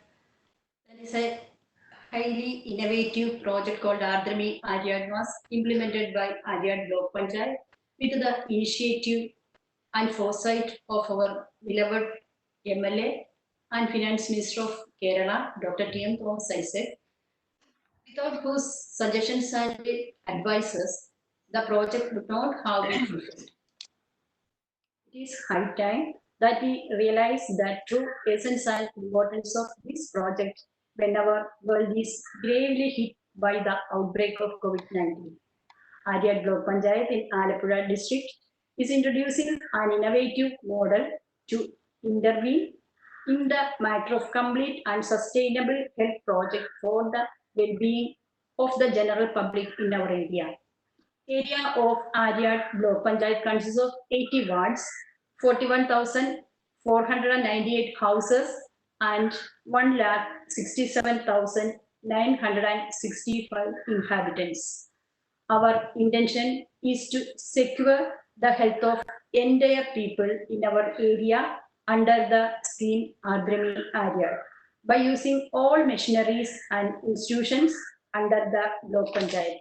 We selected one volunteer for 25 to 30 houses in the block area. As such, 2,000 volunteers were recruited. They were given expert training in 4 different intervals. All these 2,000 volunteers were given BP apparatus, glucometer, weighing machine, uniform, etc., purchased by the block panchayat from its own fund. At present, the lowest level in the health system in India is ASHA workers. However, we have one volunteer for 25 to 30 houses who are well equipped and well trained for meeting the health problems of the people at large. We have conducted health survey in all the houses by deputing these trained health volunteers. We could collect data of blood pressure, blood sugar, and personal identification marks of all persons in our area through this survey. We have perused all the data and came to a conclusion that there is an alarming increase of lifestyle diseases among the people. It is noted that cancer, kidney failure diseases, thyroid connected diseases are also increasing day by day. Based on all these data, we have prepared a health master plan about the persons and families within our area. Our intention is to introduce a 3-level intervention. In first phase, to give awareness of consumption of balanced diet, importance of exercise, cleanliness of both person and environment, scientific waste management system, and protection of nature. In second phase, to collect details of regarding the persons having lifestyle disease from the master plan prepared and to instruct them to take precautions. For that, we organize yoga classes, Zumba dance classes in clubs and public gymnasiums. We are providing medicines to the persons having lifestyle diseases through 27 sub-centers under the block panchayat. We are conducting camps every month under the leadership of a doctor and giving awareness classes regularly. Services of a pharmacist is also made available. Besides, we are regularly conducting special medical camps for cancer, thyroid, diabetic retinopathy, etc. We are taking special interest in the case of palliative patients and giving secondary palliative care and periodical visit in their respective houses.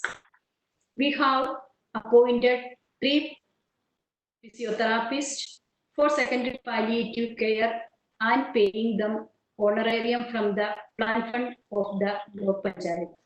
We have also introduced a mobile mental health clinic in our area and attending the patients, counseling them and providing medicine to them.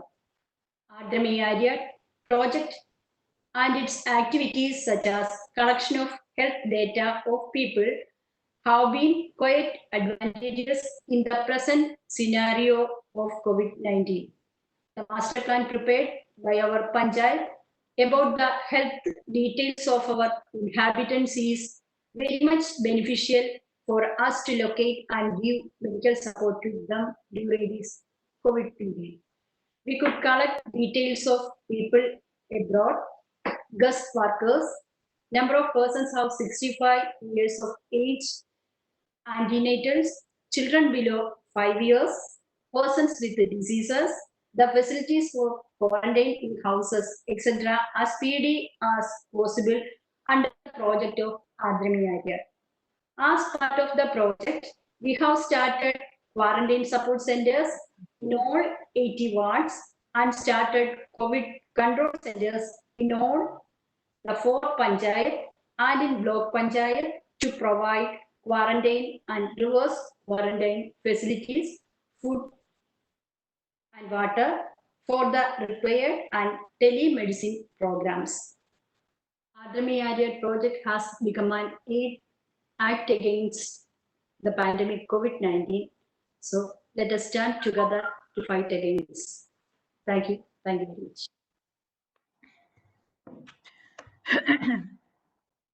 Next, we have Just carry on. next one, Harilal. Next one, you may call up. The speaker is there. Please. Yeah. Advocate Tulsi Bhai, teacher,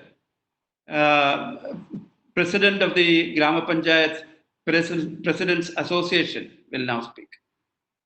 Welcome.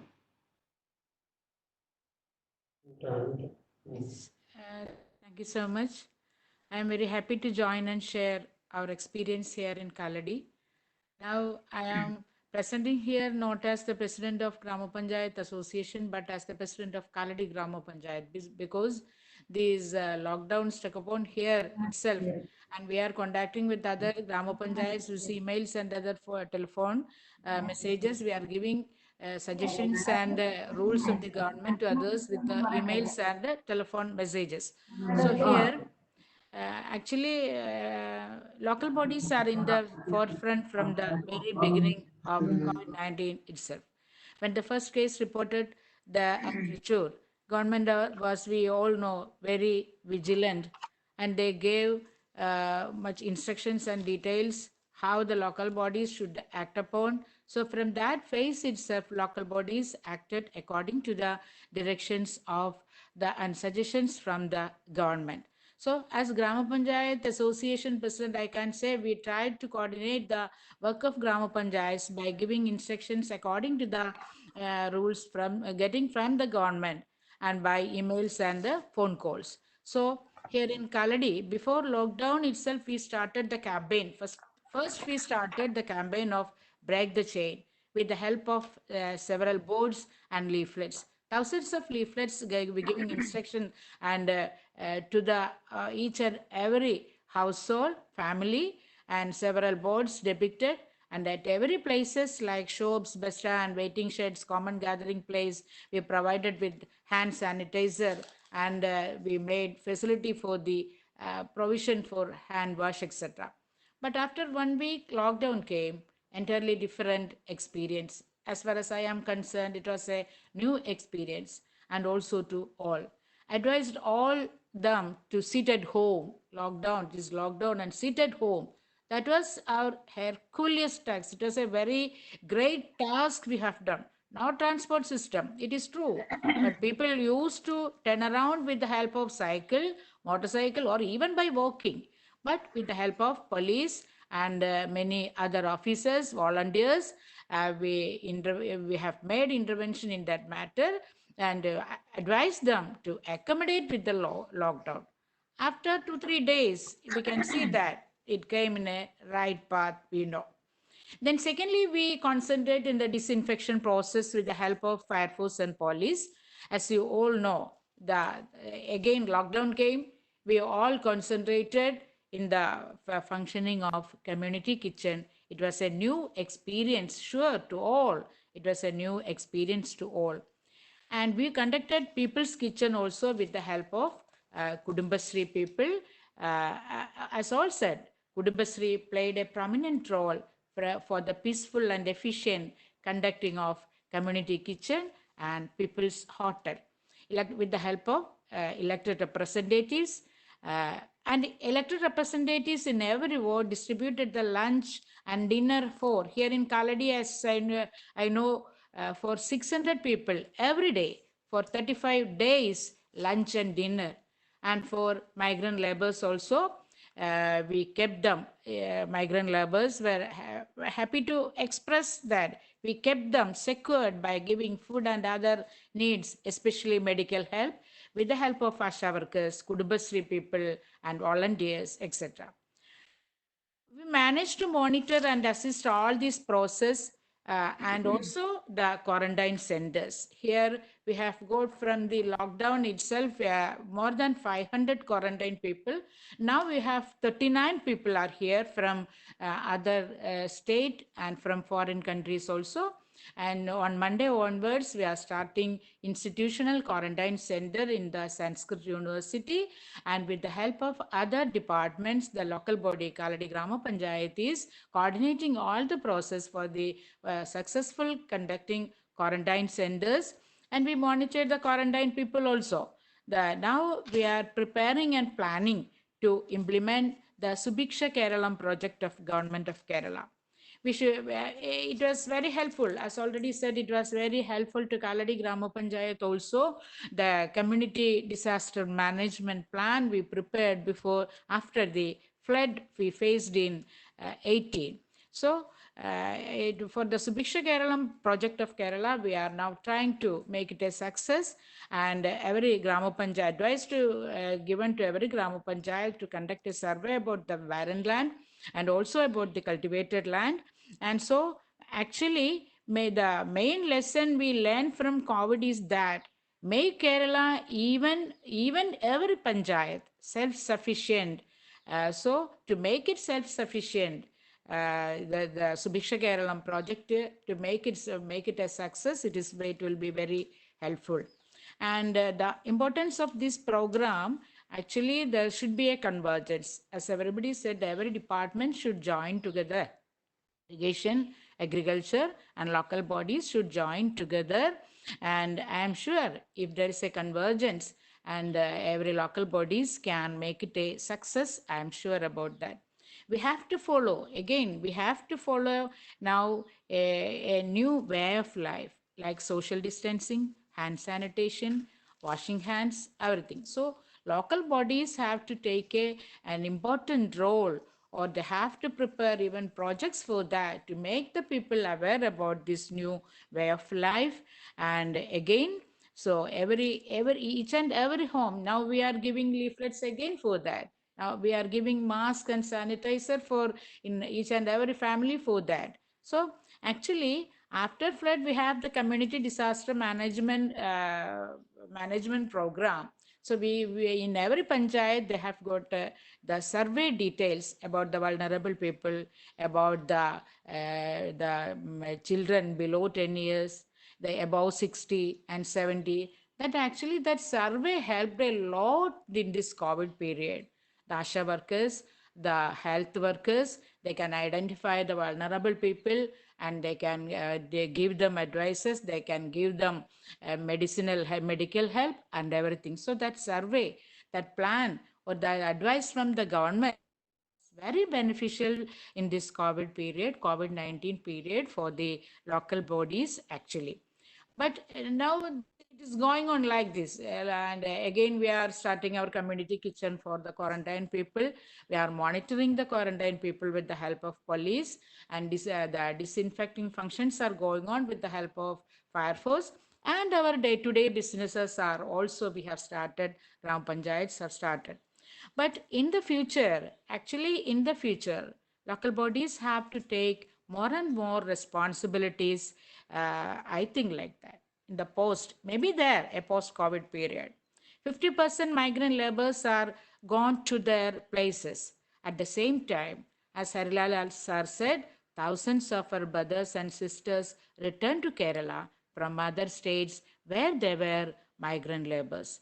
It is the responsibility of the local bodies to accommodate them safe and secure by giving them employment facilities and also our the housing facility and all other things. So local bodies should take more care upon them, and there must be a change from the traditional projects, and we have to include this type of projects to secure the migrant laborers who came from other states. So it's an important, maybe an important responsibility of the local bodies, I think. For all this, I hope central, state, and nano plans must be, we should concentrate upon them. Again, if comes a lockdown, we have to depend upon the disaster management plan, and we have to coordinate all this with the principles of decentralization and democracy. So giving more importance to agriculture, we feel we are also taking the projects of animal husbandry, fisheries, everything. But we have to give more importance to these departments also, animal husbandry and fisheries. I feel every home should be a micro enterprise. They may be prepared to make every home. There must be something to assist them, something to assist to get employment or something to assist them. So Kudumbashree can assist in that field a much better and way of life. The way of life, definitely there will be a change. There should be a change in the way of life. That is the social distancing. It's very great. Actually, whenever the people gather together, we have to insist them, keep a distance, keep a distance. So we have to teach them a new way of life, a new way of thinking in this matter, and a new way of food processing itself, the attitude for food also. So we give more importance to the agricultural field, and the preparations for that, we have the local bodies should take the responsibility to make the Subiksha Keralam project a success, I think like that. And we are in the preparation of pre-monsoon projects. We are going on with that, prepare pre-monsoon projects, and we are acting according to that, cleaning the streets, cleaning the canals, cleaning the everything like that. We are in pre-monsoon, taking the pre-monsoon projects. And the process or the lesson we learned from the COVID-19 period is that the people are more interested to unite together. Unity is the strength. Actually, it is the lesson we got from the COVID-19 process. And we have to make our local villages itself a self-sufficient village for even for our foodstuffs, even for our small employment facilities. So the local bodies have to take responsibilities for that and make new and innovative projects with the help of government, and joint venture projects also should come there. We have to concentrate upon this, and thus we can fight against this pandemic and all other disasters. We think like that.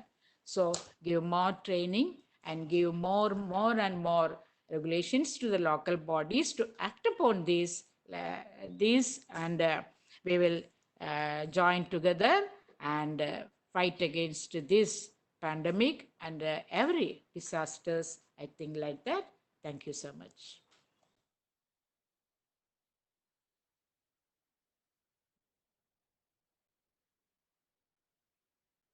Thank you, sir. What happened to your video? The Nothing connection is from. heard. Nothing heard. No.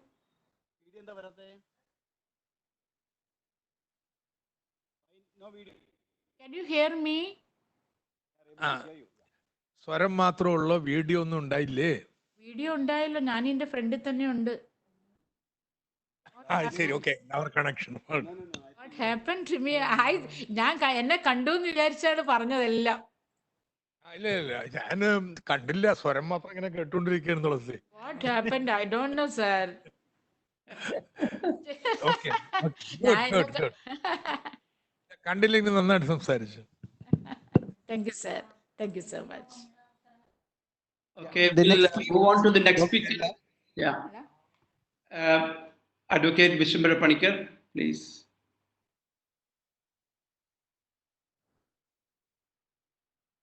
Next three are video recorded presentations. Our control room will play it now.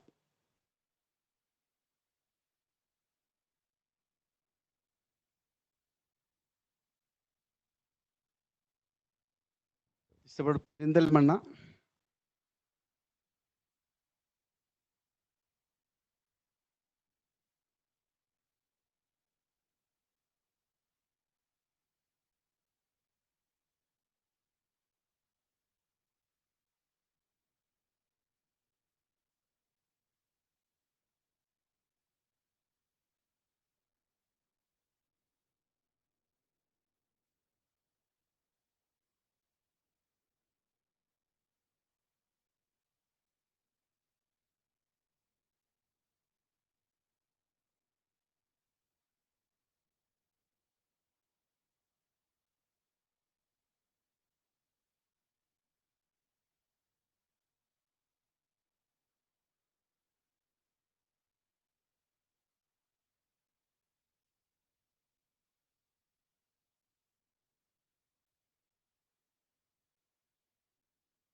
Namaskaram. I am MP Abdul Jabbar. Now I am sharing my experience in combating dreadful viruses COVID-19 in our panchayat. I am the president of Veliyavarambu Grama Panchayat, that is in Kasaragod district of Kerala state. On hearing the news of COVID-19 viruses is spreading all over the world, urgently we come in the meeting of our Panchayat and talk out the strategy to combat that dreadful disease. First things we started was campaigning all over the house about these dreadful diseases and following the importance of following the COVID protocol preventive measures. Second thing we implemented here was to start every nook and corner the COVID-19 sanitization booths. Through that measures, we ensure everybody are convinced about the importance of hand washing and sanitizing and become aware of this dreadful disease.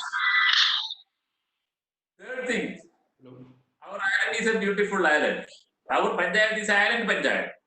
It was actually is connecting by two bridges. Along with that two bridges, we started COVID check post. Everybody is going through that bridges were distributed pamphlets.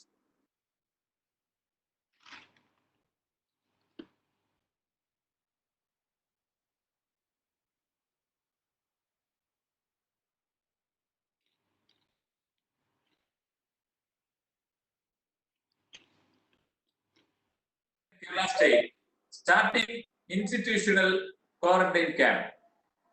We quarantined many people came from the Maharashtra, from different area from Maharashtra, red zone area. We placed them in a camp. Every facilities were provided by panchayats, and the cost of cost of that camps.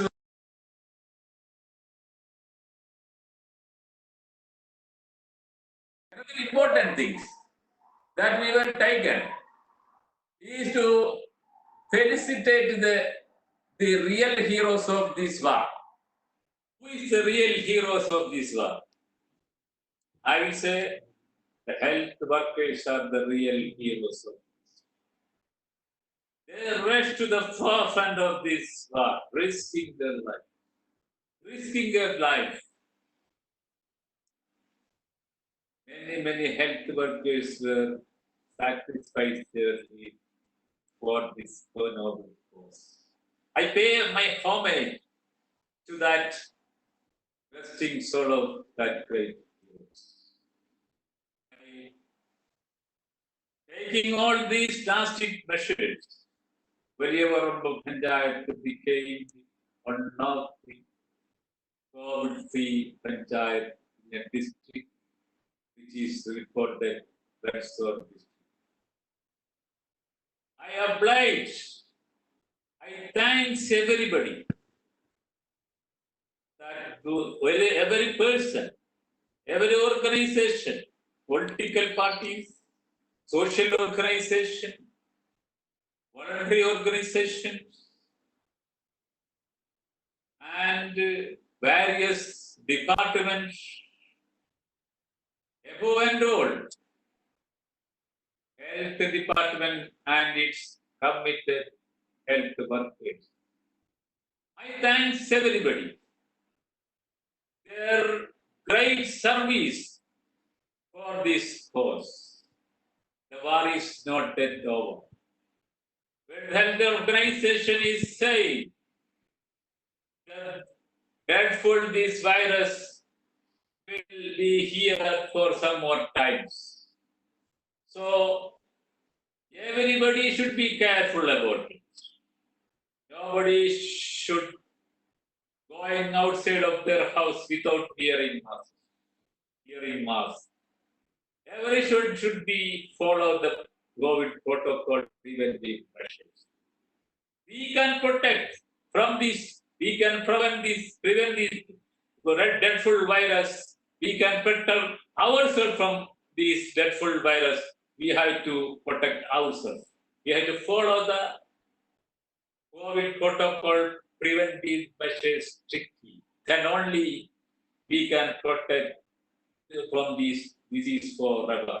Thank you for cooperating us for this noble service. Every organization and every person, we thank you again and again. Thank you.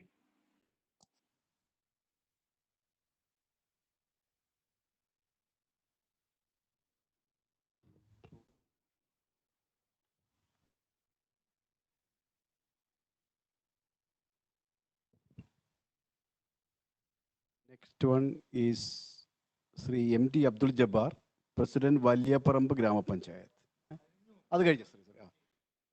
Next one is Sri Renji Kurian, President Mulanduruthi Grama Panchayat. I am Renji Kurian Kolinal, President of Mulanduruthi Grama Panchayat. The Panchayat area is spread over 21.47 square kilometers. In proximity to the Kochi Municipal Corporation, in Kanayannur Taluk of Ernakulam district of Kerala State. The Grama Panchayat area is the southeastern suburban of Kerala's largest city. The first case of COVID-19 in India was reported in our neighboring district of Thrissur. That was in January 2020. Since the Panchayat took measures to face any adverse condition that may affect the peaceful living of the general public. As the state of Kerala has a high density of population, there is every chance to a rapid spread of pandemic. Moreover, Kerala has a large number of NRI population who easily goes out of Kerala state every week. Realizing this alarming situation, we started awareness campaign to enlighten the people against the chances of outbreak of the pandemic. Pamphlets were printed and distributed in each and every households and shops and other establishments regarding the safety measures to be taken. As the Panchayat has a considerable migrant labor population, the pamphlets were printed in Hindi, Bengali and Tamil languages also. By the first week of March, hand wash kiosks were put up in all public places like Gram Panchayat offices, markets, bus stations and bus stops. There were around 100 camps of migrant laborers in the Panchayat. As part of the awareness campaign, the Panchayat health team under the leadership of the Standing Committee Chairman, Mr. George Mani, Secretary Rajesh T. Varghese, and the Chief Medical Officer, Health Department staff visited all the camps and took steps to clean the surroundings and keep the atmosphere hygienic as these areas may become vulnerable in case of an outbreak of COVID-19. Arrangements were made in consultation with the building owners and labor contractors to provide enough space and sanitation facilities to observe social distancing among the laborers in the camps. By the third week of March, indications of an outbreak was apparent throughout the state as well as the country. The government, both the central and state, issued guidelines to prevent the spread. Lockdown was declared for a period of 3 weeks as the Grama Panchayat was providing essential service like waste management and supply of drinking water. A total shutdown of the office was not possible. We are forced to run the offices to provide essential services with a limited number of officers and employees. The primary health center were also under the control of Gram Panchayats. Hence, it was through situations to us to run the offices without the help of public transport system during the lockdown period. The district administration declared the Gram Panchayat offices as control rooms with the 24-hour services. We provided food, drinking water, medicines and emergency medical care for the local level control rooms. Another major problems we faced was the non-availability of food to number of families and migrant laborers. As the lockdown was progressing, a community kitchen was set up with the support of the Kudumbashree to provide food for the migrant laborers and eligible persons. More than 10,000 meals were served from the kitchen during this period. Food materials kits were also distributed among the migrant workers.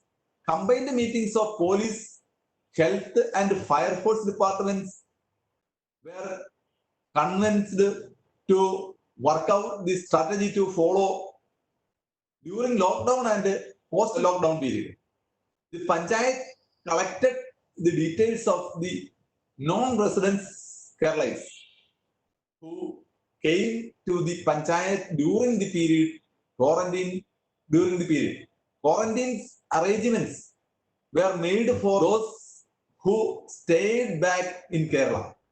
A committee under the chairmanship of the president was constituted to review the activities, the medical officers and the station house officer and secretary of Gram Panchayat to include the committee along with other officers, ward level monitoring committee and rapid response teams were also constituted in each ward under the control of the Panchayat level committee. 193 persons were kept under quarantine in their home with the strict monitoring by ward level monitoring committees. 2 counselors were appointed to give psychological support for the persons and families under quarantine. The facilitator the economic activities and to reduce the scarcity of vegetables that may arise in post-lockdown period. Vegetable seeds were distributed to 5,000 families free of cost. A local market was set up to ensure the availability of domestic agriculture products in the Panchayat shopping complex. As part of the post-lockdown strategy, 10,000 families were given to cotton masks, each free of cost by the Panchayat. The Panchayat has set up 3 buildings with the capacity of accommodate around 100 persons under quarantine for those who have no facility to observe quarantine protocol in their home. With these measures, the Panchayat is doing well in fighting the pandemic case of COVID-19 till date. I express my gratitude all Panchayat members, Secretary Rajesh T. Varghese, Dr. P.S. Shaji, Medical Officer, Inspector Sri Shyam Kumar, and all Police Department staff, Fire Force Department staff, Revenue Department staff, voluntary organizations and supporting volunteers, district administration, the government, both in the state and central, for supporting the Panchayat efforts. I thank the wholehearted cooperation of the general public, which was the energy behind our efforts. Thank you all. Yeah, that was the presentation by Sri Renji Kurian, President, Mulandurithi Grama Panchayat. May I request Dr. Harilal, Professor Harilal, to make a few remarks about the presentations already made? No, I know it, but they may take 1 or 2 minutes to upload the new revised one. Is it ready? Is it ready? Okay.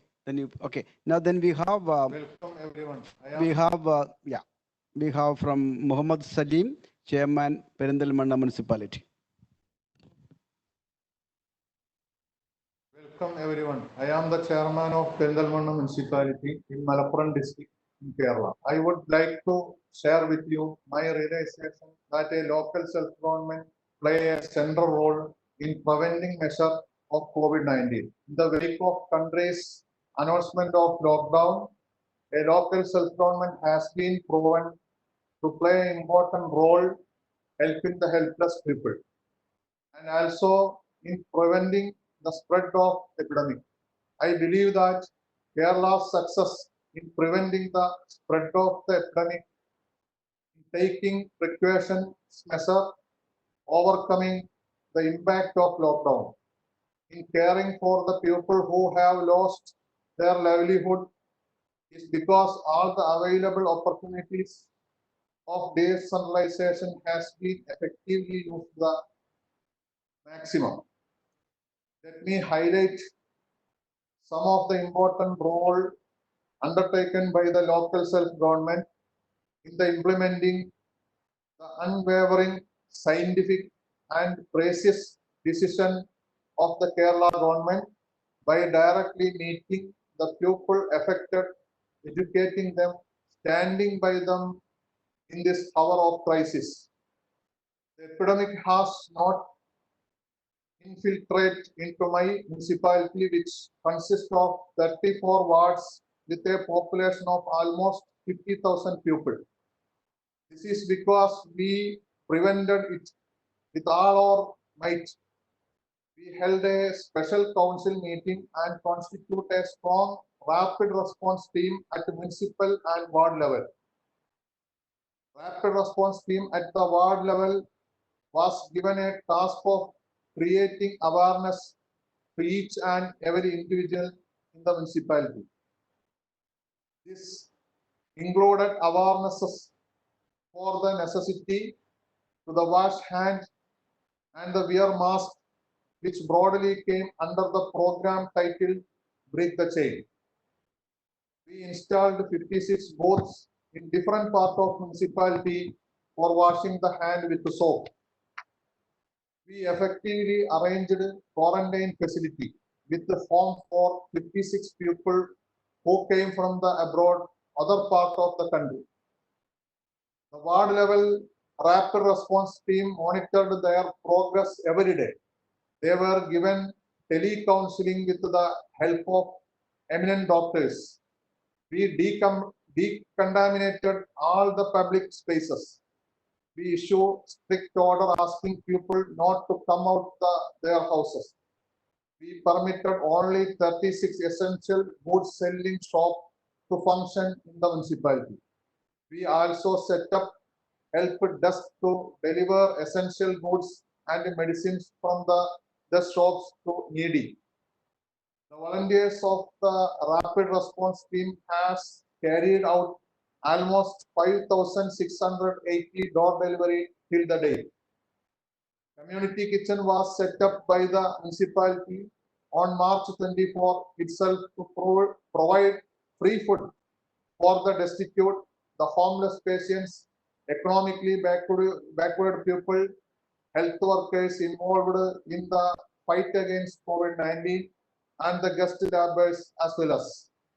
We also distributed 4 essential commodity kits in 4 phases for 4,156 guest laborers through the community kitchen.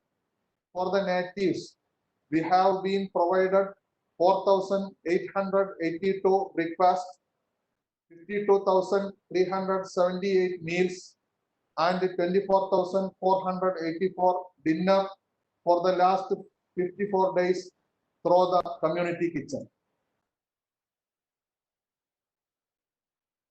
For the patients suffering from the other illness who couldn't get out of their houses, the municipality arranged a telemedicine program employing the service of 26 doctors and also operated 8 mobile medical clinics. 3,869 patients were given treatment and medicines worth 2.5 lakh rupees were dispensed for free.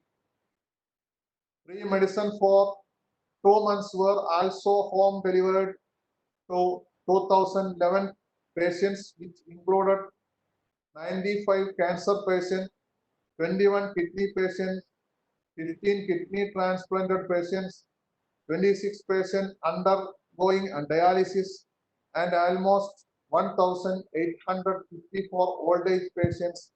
An amount of 50 lakh rupees have been utilized for this.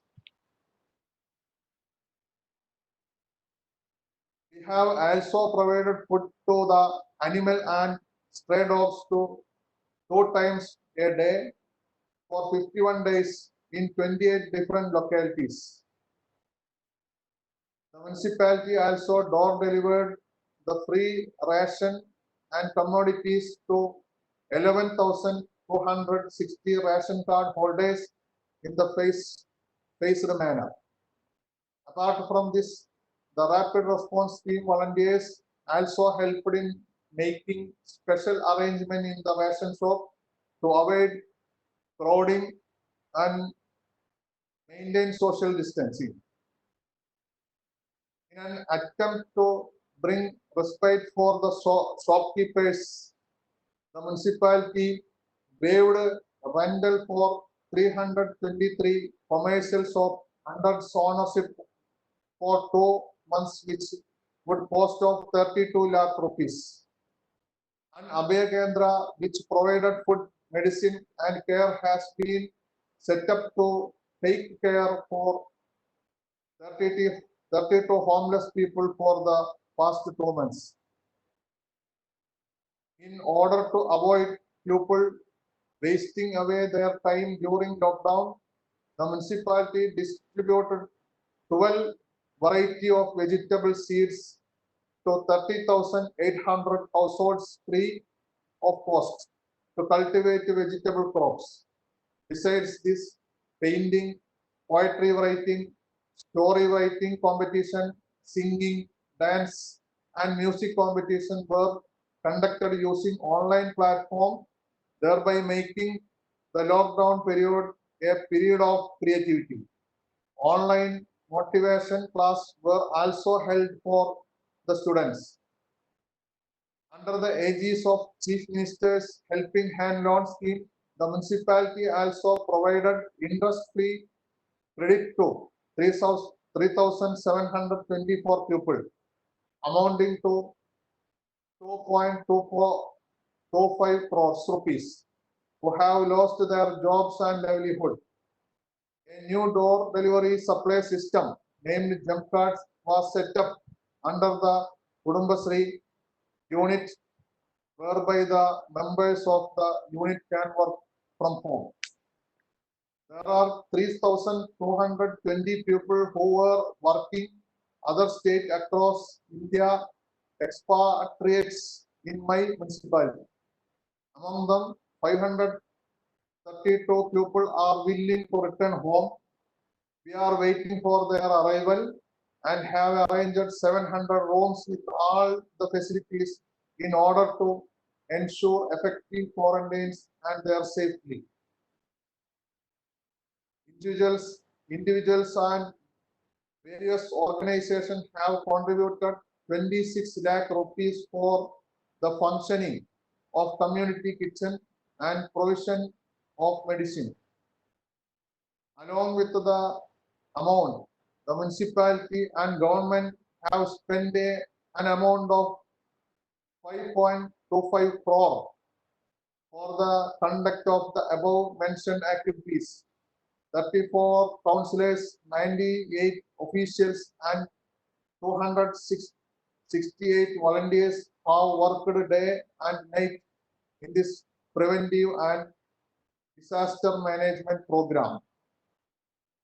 In the wake flood disaster of the previous years, as per the direction of Kerala government, a disaster mitigation plan was formulated as part of the annual plan of the local body. This delegated the authority of disaster management to the municipal council.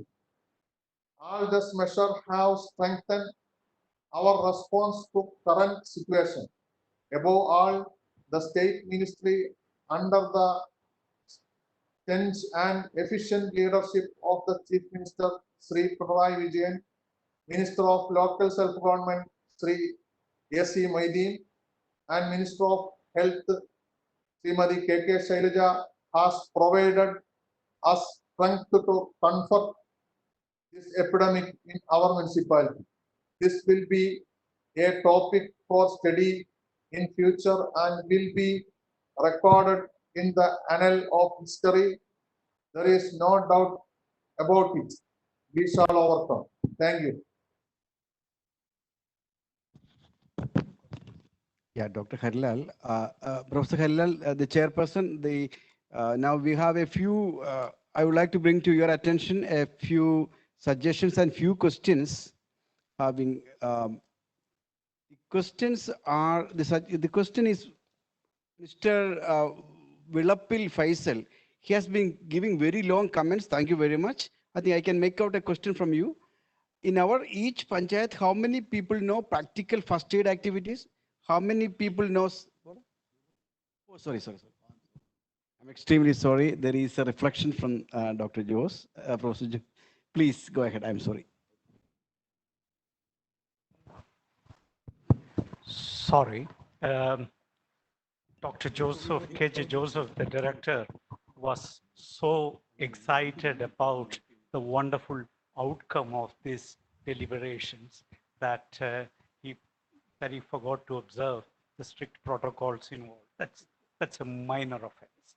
But then, friends, as somebody to reflect on these presentations, let me tell you, it was a very exhilarating experience to listen to people who came forward in an unprecedented crisis and marshaled, mobilized responses to deal with them in a truly unprecedented way. It brought out the finest elements of humanity in the society that we proudly call Kerala. And it's something, as the last participant, the chairperson of Perintalmana municipality mentioned, we are indeed becoming part of history. And I think all of us have reason to be proud of it. And then, let me tell you, listening to the deliberations yesterday and today, listening to the experience in other states, there is one thing which is abundantly clear. All local level entities have been constitutionally empowered to respond to this crisis. And there are vast variations across India in the quality of that response. The fact that our village panchayats are sufficiently autonomous and empowered to make effective, restrictive interventions has had beneficial effects. We managed to contain the infection rate, mortality rate much more effectively compared to the West. Also, in the less densely populated parts of the country, in the overwhelmingly rural areas of India, in spite of the tendency for people to reduce their presentations into sort of panegyrics, but then let me say, there is something which is abundantly clear. The local level organizations have come up with magnificent responses. What makes Kerala stand apart is that we mobilized the community networks and made use of the kind of fabulous institutional arrangements created through the preceding centuries for the delivery of public services, synchronized and delivered them, and thereby set an example to the rest of India, in containing the pandemic in terms of flattening the curve, and, and demonstrating that we can manage the extremely difficult situations together. And there are precious lessons emanating from that. And I think for the local self-government organizations, the question which we all need to collectively address is, listen, they have done, you have done a very, very commendable job. But then where do we go from here?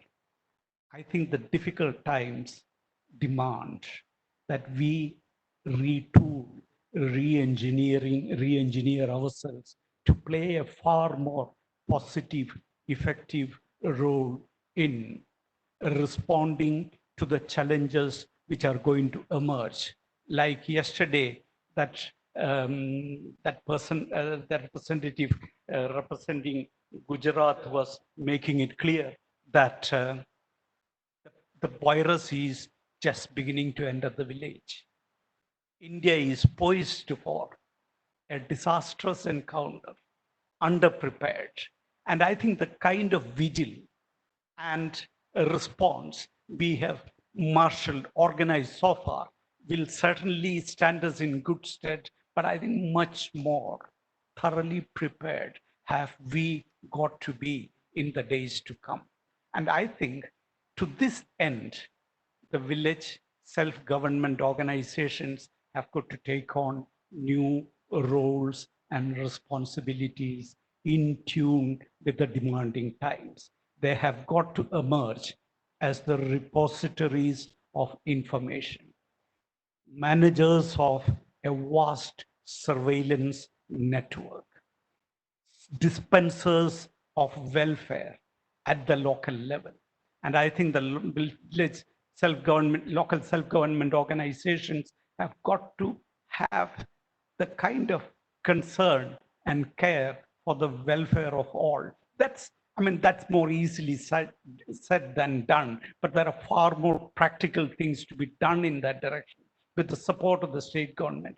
Hopefully, in a better position to mobilize resources for that, we probably will be able to create the kind of a village level welfare official who would marshal, mobilize, monitor all the data about workers and the potential recipients of welfare facilities in the areas under their ambit, which means they keep track of the resource mobilization that will in turn entitle them to the kind of pension benefits, provident fund benefits, healthcare benefits, all for which contributions have got to be mobilized, and that in turn has got to be supervised by the local village self-government, the local self-government institutions across India.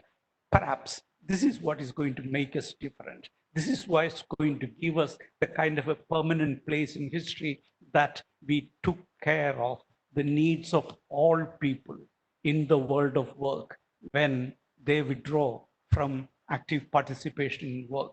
They're able to take care of their welfare in a structured, systematized way for which all these agencies, all these participants who came forward playing such wonderful, exhilarating role will certainly pool their resources and contribute to the creation of appropriate institutional safeguards. Let me not go more into it. Thank you. It was a great privilege interacting with a lot of friends, a lot of colleagues, a lot of scholars in the rest of India.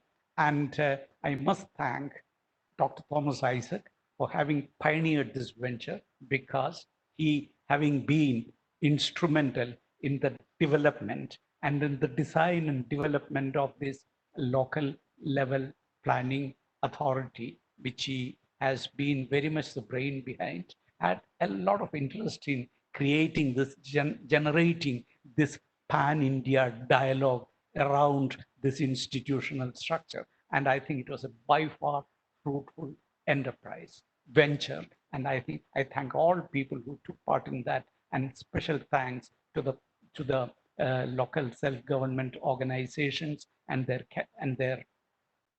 heads, leaders, in different parts of Kerala who gave that outstanding, exceptional performance and stood us all proud. And we indeed, in the process, will emerge as the truly caring society which we wanted to be. Thank you all. Yeah, thank you, Dr. Rijos. Now, we have 3 questions available from the participants. I think first one is Mr. Manu Shankar asking, what are the serious difficulties that were confronted by the Gram Panchayats in doing what they have done? Second is a suggestion from Thomas Tunguri. In fact, all our colleagues have in gift are making suggestions. The first one is a lot of best practices actually came out during the pandemic period. Can we think in terms of evolving a system to systematically share this across the local panchayats? So, that's the suggestion. Mr. Faisal, who has been giving a lot of suggestions or remarks, he is making a suggestion saying that as of now, in the education, the system to reward the academic merit of the student is very much existent. But what about rewarding the non-academic skills like voluntary service, which became very, very relevant. The importance of that became very relevant during the pandemic times. So this is something which Mr. Faisal is raising a concern about. So these are the 3 things I think, over to you, Professor Harilal. Perhaps you will have to answer all these questions and sum up the whole thing. In fact, first of all, let me salute and thank the leaders from the battlefield. In fact, I should congratulate the organizers for picking up some of the model local governments for making these presentations. I believe that there are more presentations in the session to come.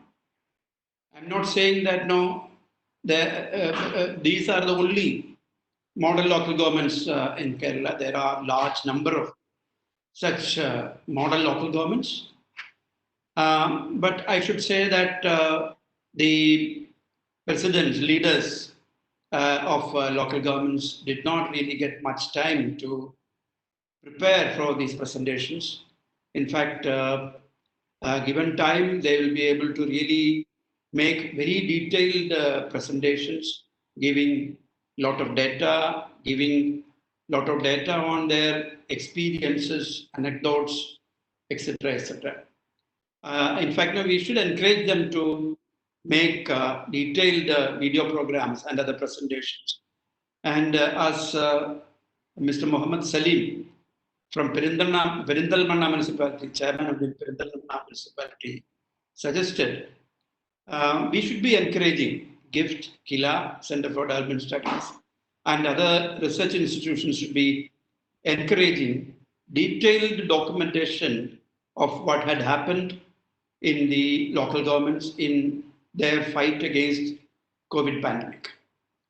Then, of course, some of these questions which were raised, I believe that there will be more questions. We'll be able to give more informed answers to the questions raised here. Regarding soft skills and all,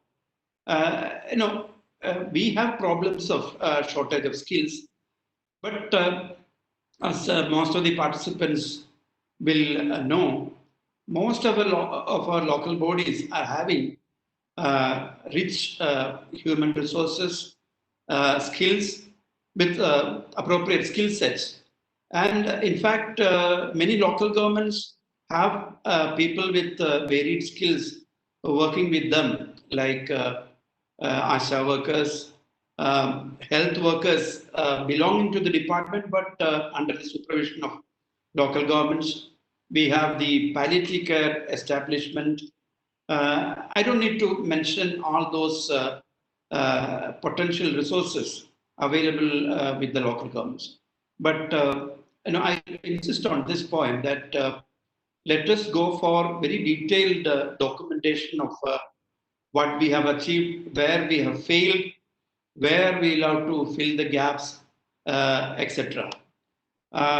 Now, regarding one difficulty, probably since the question came, I'll just conclude. Don't fear that I'm going to take more time. See, our Panchayat presidents, including Tulasi teacher, Mr. Panikkar and all, are really bothered about the task ahead, because they have been using their regular resources for many of these tasks. The government has facilitated them to make use of the planned money for meeting these challenges. But more challenges are going to come. And Subhisham program is coming. So they will be probably looking forward to some more resources coming from the government. And that will be a challenge to the finance minister who is organizing this seminar. And that demand probably will be coming, and Dr. Isaac is quite aware of this problem. I'll conclude by making just one statement. We started off the People's Campaign in Kerala thinking that we should make democracy more meaningful. We should deepen democracy. And People's Campaign was one of the many initiatives Keralites have been taking for making our democracy more meaningful, for deepening democracy. These pandemic, the fight against the pandemic, and the earlier floods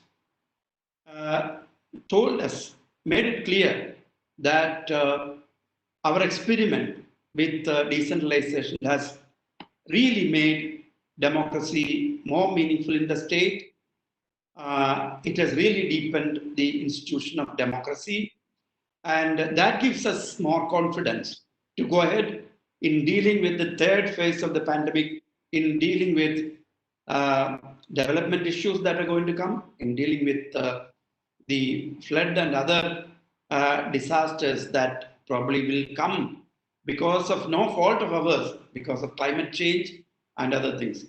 I thank once again the organizers for this wonderful webinar, and maybe I'll ask Tulsi teacher to probably say one or two remarks on the questions if time permits. Organizers will have to decide. No, she will represent the entire panel and speak one or two remarks, make one or two remarks.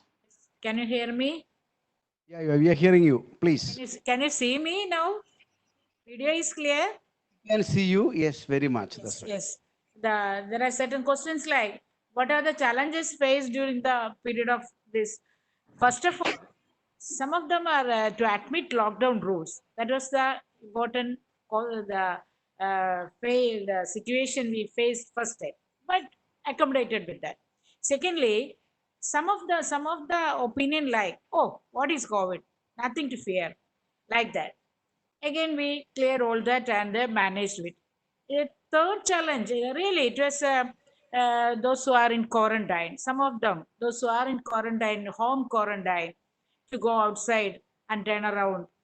That is a challenge for us to put up them in their room itself. Again, we succeed in that phase also.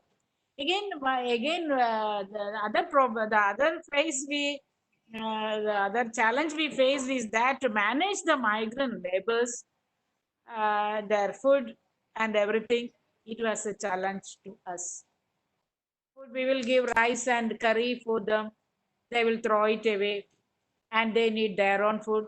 After all, we made for them, we made chapati, roti, like that, and they were also happy like that.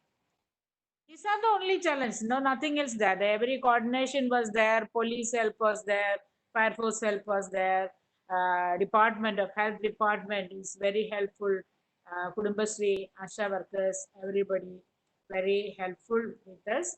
Now, as Karilal sir said, we are utilizing our plan money or on money now. So Dr. Thomas Isaac will say something about that. Only one request, our 250 crores rupees definitely, sir, carry out to us, the flood relief fund. And again, whatever the sources, I know Dr. Thomas Isaac is the finance minister, you know everything, and he is very helpful to local bodies. Thank you, sir. Tulasi, Yes, sir. now we examined your petition, and Sir. second installment of the plan is being released this week. Thank you, sir, so much. And Thank you, also sir. one installment of the general purpose I, grant. I know the difficulties, sir. I know the difficulties.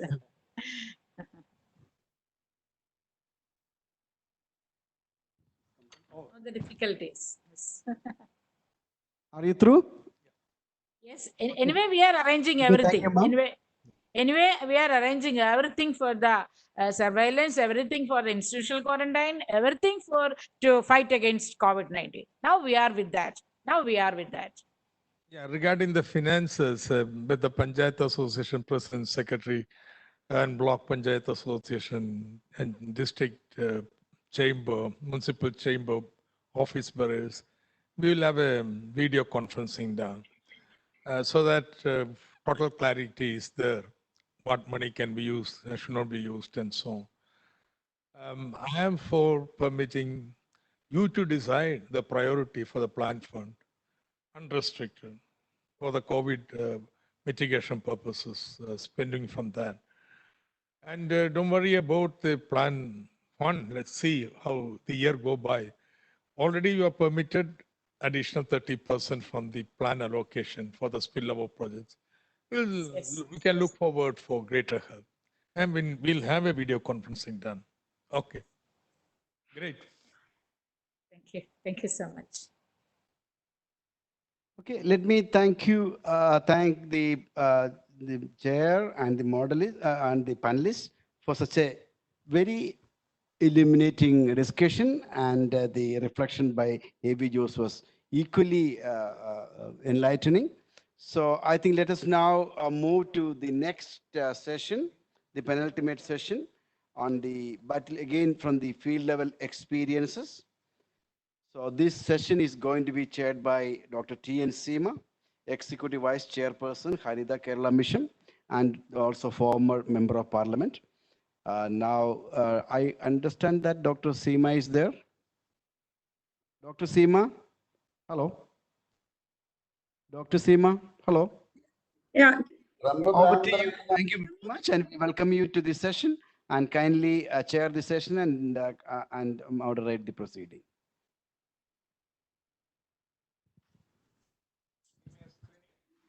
Video on. Video. Yeah. Can you hear me? Can you hear me?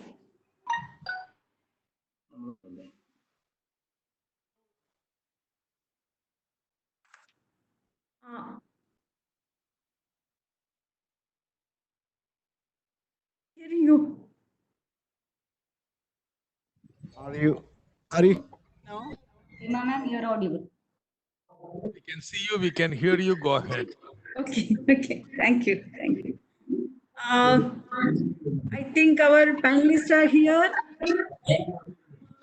I don't see Dr. Vinod in the panel.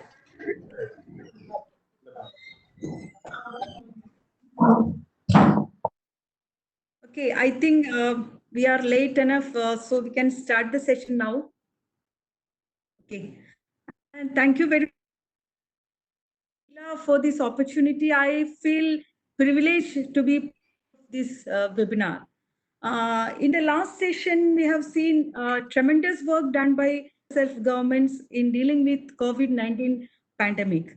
Though the presentations in this session also will be on the work done by governments in the context of 19, but we kind of interventions also by the local governments in agriculture, waste management, and water conservation, which go along with COVID-19 preventive measures.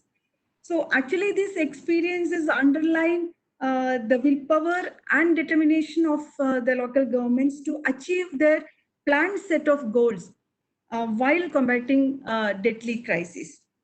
So over the last 4 years, local governments have made remarkable achievements in many sectors like agriculture, sanitation, water conservation, animal husbandry, and many sectors. All activities were going on very well. It was at this point that the COVID-19 started spreading. So during lockdown, all activities had to be stopped. But it was then Honorable Chief Minister, through his press conference, asked people to grow vegetable and maintain cleanliness in their homes. His call was wholeheartedly accepted by the people. They were ready to take up the challenge with the support of local self-governments. The following presentations showcase the crucial role played by the local self-governments in encouraging people to take up cultivation and make public more responsible in the time of crisis. I think because of time constraint, I'm not going to talk for a long time. I think better go to the presentation. So this session is an attempt to showcase the strength and potential of local governments to act in a situation of crisis.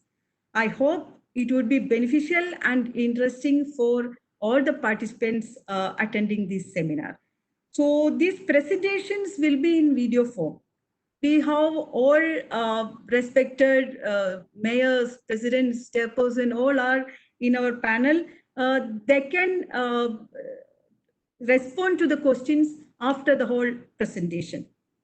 So the first presentation will be on Thiruvananthapuram Corporation. Our Honorable Mayor Shri K. Srikumar is present in the panel. I would like to request GIFT team to play the presentation. Thank you.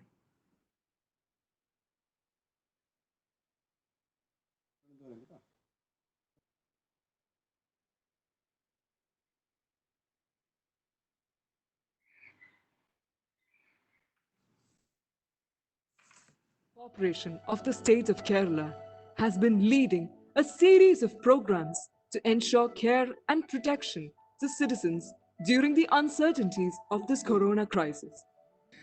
The corporation prepared an action plan to contain the spread of the virus in the very first week of February with a series of awareness programs aimed at citizens, which includes functioning of more than 300 hand wash counters in the city as part of the Break the Chain campaign launched by the Kerala government.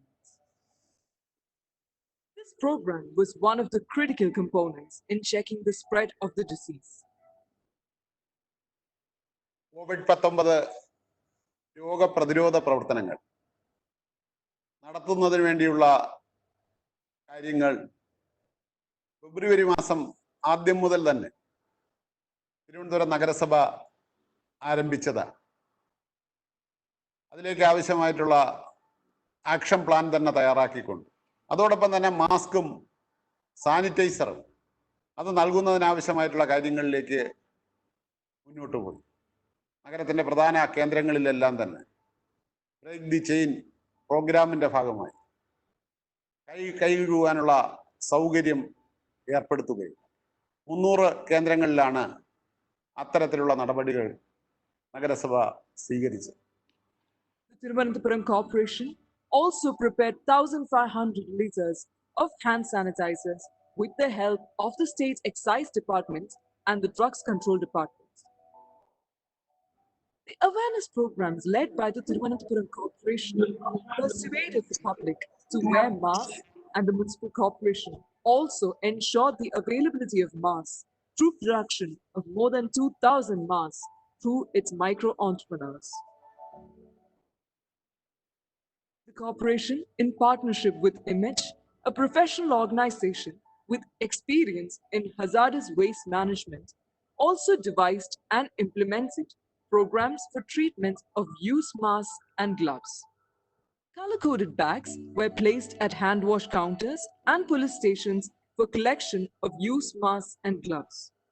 When the world was shutting down itself and citizens being forced to confine themselves to their homes, the corporation was offering solace and compassion to the persons in quarantine.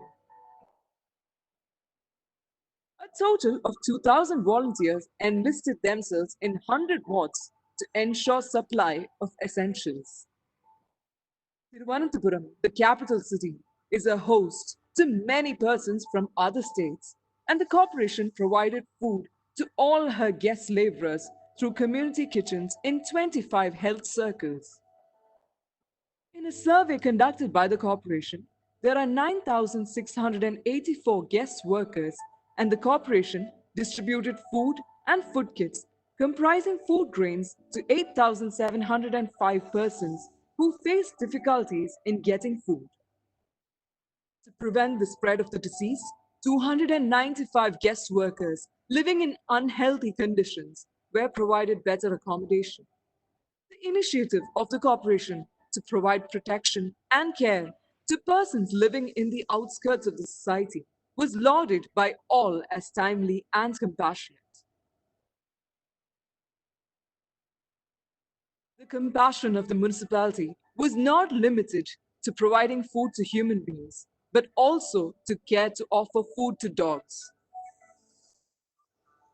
People confined to homes were persuaded to take up agricultural activities from their homes, and the corporation incentivized these endeavors by providing seeds and organic manure. When farmers were finding it hard to sell their produce because of the lockdown, the corporation bought the agricultural produce directly from farmers and used it in the community kitchens. Patients who are in need of regular palliative care are one of the severely affected sections during these times, and the corporation provided kits comprising food grains to 100 such homes. The corporation also ensured supply of books to homes with the support of like-minded organizations. The web portal COVID19tvm.com, developed by the corporation, was a one-stop place for the COVID prevention activities of the corporation. The updates and activities of the portal was conducted from different centers through a mobile app, Come.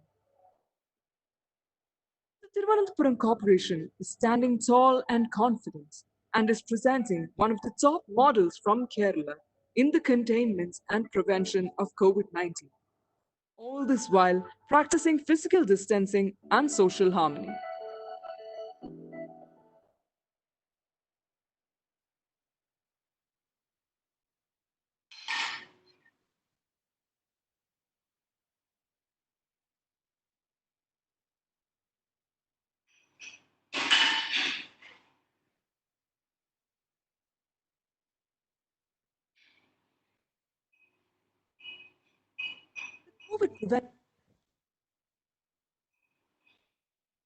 Okay, can you hear me?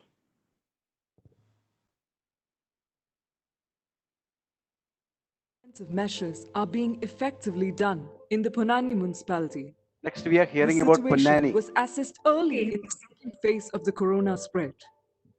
The first meeting was held in the municipality in this regard on March 11, 2020. All the celebrations in the municipal area were avoided by the crowds and conducted for ceremonies only. The Break the Chain campaign was effectively organized through people's participation. Students at Bud School made hand wash, which is now being widely used. The municipality also launched extensive awareness campaigns to raise awareness in the wake of the COVID pandemic. COVID-19 പ്രതിരോധ പ്രവർത്തനങ്ങളുടെ ഭാഗമായി പൊന്നാനി നഗരസഭ നഗരപ്രദേശത്ത് മുഴുവൻ ജനങ്ങളെയും പൊതുജനങ്ങളുടെ പിന്തുണയോട് ശക്തമായ പ്രതിരോധ പ്രവർത്തനങ്ങൾ കടന്നു റാപ്പിഡ് റെസ്പോൺസ് ടീം നഗരസഭാ തലത്തിൽ രൂപീകരിക്കും. അത് വാർഡ് തലത്തിൽ വിന്യസിക്കും. അങ്ങനെ എല്ലാ അർത്ഥത്തിലും കൊറോണ വൈറസിനെ പ്രതിരോധിക്കേണ്ടത് ഇതൊക്കെയാണ് സംബന്ധിച്ച് മുഖ്യമായിട്ടുള്ള പദ്ധതികൾ ആസൂത്രണം ചെയ്ത് നടക്കുന്നത്.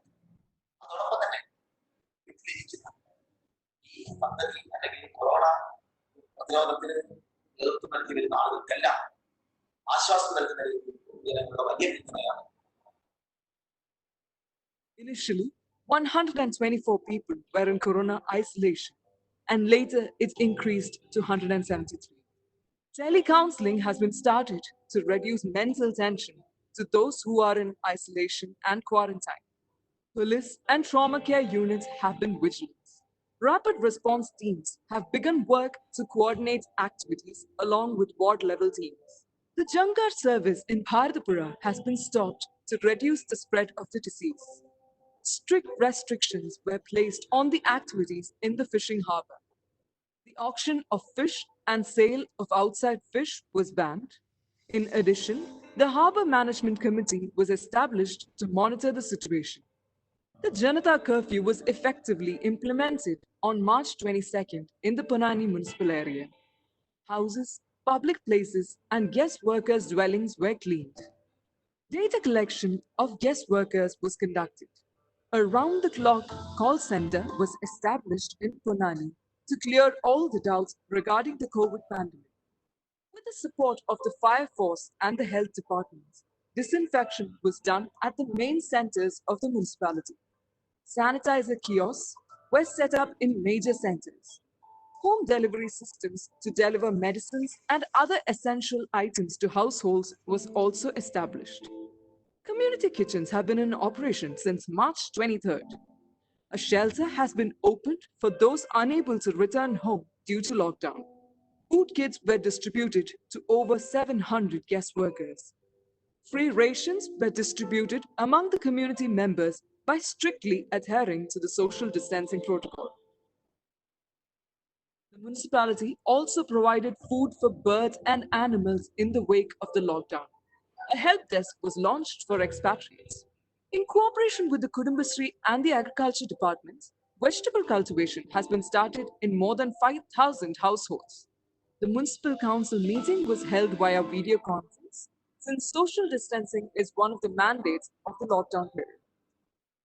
Monsoon cleaning activities have commenced. 13 hospitals in the city are being cleaned by health workers. Mobile hospitals have been established to boost phase 3 of corona preventive measures. Quarantine facilities have been arranged at various centers for returning expatriates. The activities of the Harita Karma Sena were intensified. Inspections were tightened in shops, including bakeries. Subiksha Kerala project has started functioning. During the lockdown, the municipality distributed vegetable seeds to 6,440 households. Ladies' finger, tapioca, snake gourd, amaranthus, lentils, etc. were provided. The municipality has also organized a competition to ensure vegetable cultivation and subsequent self-sufficiency in the home. Kudumbashree CDS ward-level competitions were also held. During the lockdown, streams, canals and ponds were cleaned by utilizing the Ayyankali Employment Guarantee Scheme. This was done as part of pre-monsoon cleaning drive and sanitation work. This created 7,100 working days. Some 500 workers in various wards were employed for this task by strictly adhering to social distancing and lockdown security guidelines. During the lockdown, the health inspector briefed the Harita Karma Sena about the health and safety arrangements to be observed by them. The different types of inorganic wastes are being segregated in the home and then being collected. These tasks were carried out by the Harita Karma Sena by keeping social distance. The Punani municipality is functioning efficiently and energetically as a model municipality in Kerala.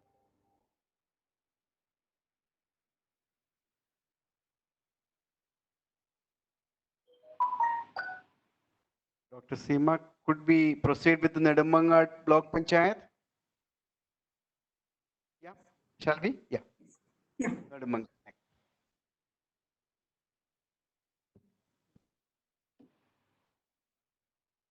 Video video, no?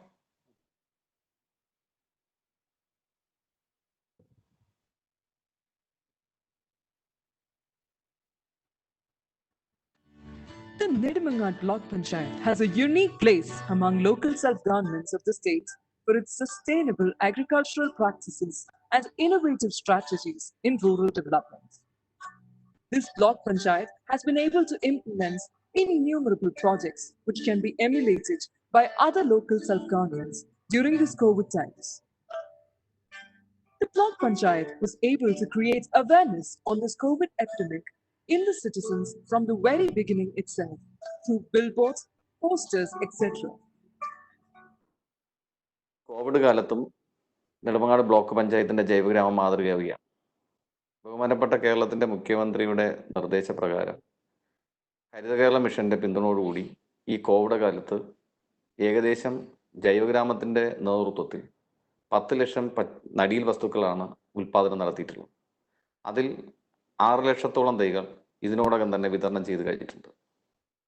ജൈവ പച്ചക്കറിയെ പ്രോത്സാഹിപ്പിക്കുന്ന പ്രവർത്തനങ്ങളുടെ ഭാഗമായി കുടുംബശ്രീ സംവിധാനത്തിന് സൗജന്യമായിട്ടാണ് ഈ കാലയളവിൽ Nedumangad block പഞ്ചായത്തിൻ്റെ ജൈവഗ്രാമം നടീൽ വസ്തുക്കൾ വിതരണം ചെയ്തത്.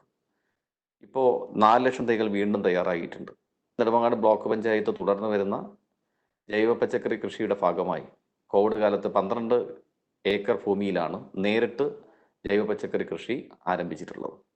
അതിജീവനത്തിൻ്റെ കാലത്ത് ജൈവഗ്രാമം അതിൻ്റേതായ കയ്യൊപ്പ് ചാർത്തി മുന്നേറുന്ന ഒരു സന്ദർഭമാണ് ഇത് എന്ന അഭിമാനത്തോടെ പങ്കുവയ്ക്കുക. The amenities to ensure clean and safe hands was implemented by the Panchayat adhering to the Break the Chain protocol of the state government. During these COVID days, the entire stretch of the Block Panchayat, which spans over different Gram Panchayats, were sanitized. As part of the endeavor for a clean and safe place to live, the Block Panchayat continued with its efforts to treat wet waste at their source. The members of the Harida Karma Sena, adhering to the COVID protocol, collected dry waste and stored it at the MCF at the Panchayat level, and then on segregation, they carried it to the RRF before handing it over to the Clean Kerala company. The pursuit for a longer and healthy life has persuaded us to go for an organic way of life, and Nedumangad has an organic village of its own. Here, organic cultivation is done in 10 acres and more than 2 lakh seedlings were produced and distributed through the Kudumbashree network during these COVID times. The Block Panchayat, under its aegis, started cultivation at 100 acres fallow land owned by Kelfon at Karikulam as part of its organic village project.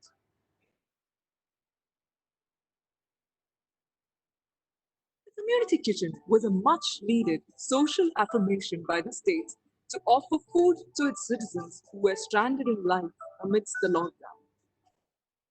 The Block Panchayat contributed 3,000 kgs of rice, 200 kgs of cereals, and 3,000 eggs from its organic village for the functioning of the community kitchens.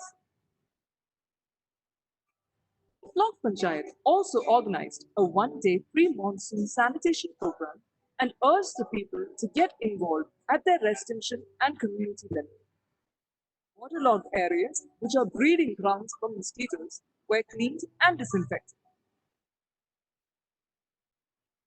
In association with the Mahatma Gandhi NRHS program, the Block Panchayat implemented a series of programs for cleaning, preservation, and maintaining of ponds, rivulets, and other water bodies. The unique initiative to create a green zone in every village by the state government was also adopted by the Nedumangad Block Panchayat, and here a seedling nursery was started where seedlings of many plant species are being cultivated. The state of Kerala has been able to weather the onslaught of this COVID epidemic thanks to its perseverance for social distancing in workplaces and a commitment to adhere to the best health practices. Nedumangad is one of the best embodiments of the future, which calls for a new age where work has to go in tandem with care and safety.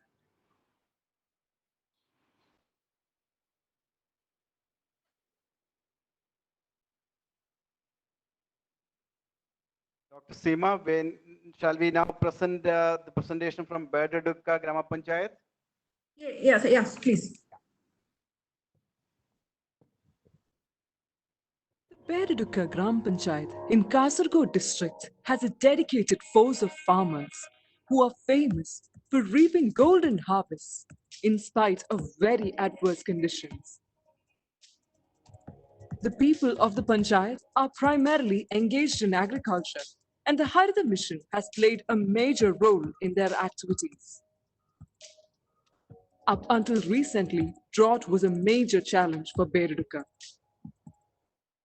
Rainwater harvesting structures and other interventions introduced to raise groundwater levels as part of Harita Mission's work has given Bereduka a hard-earned victory against drought.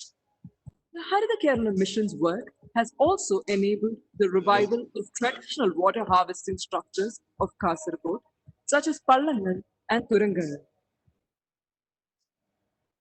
Gains have also been made in soil conservation and in agriculture, sanitation, and waste management sectors.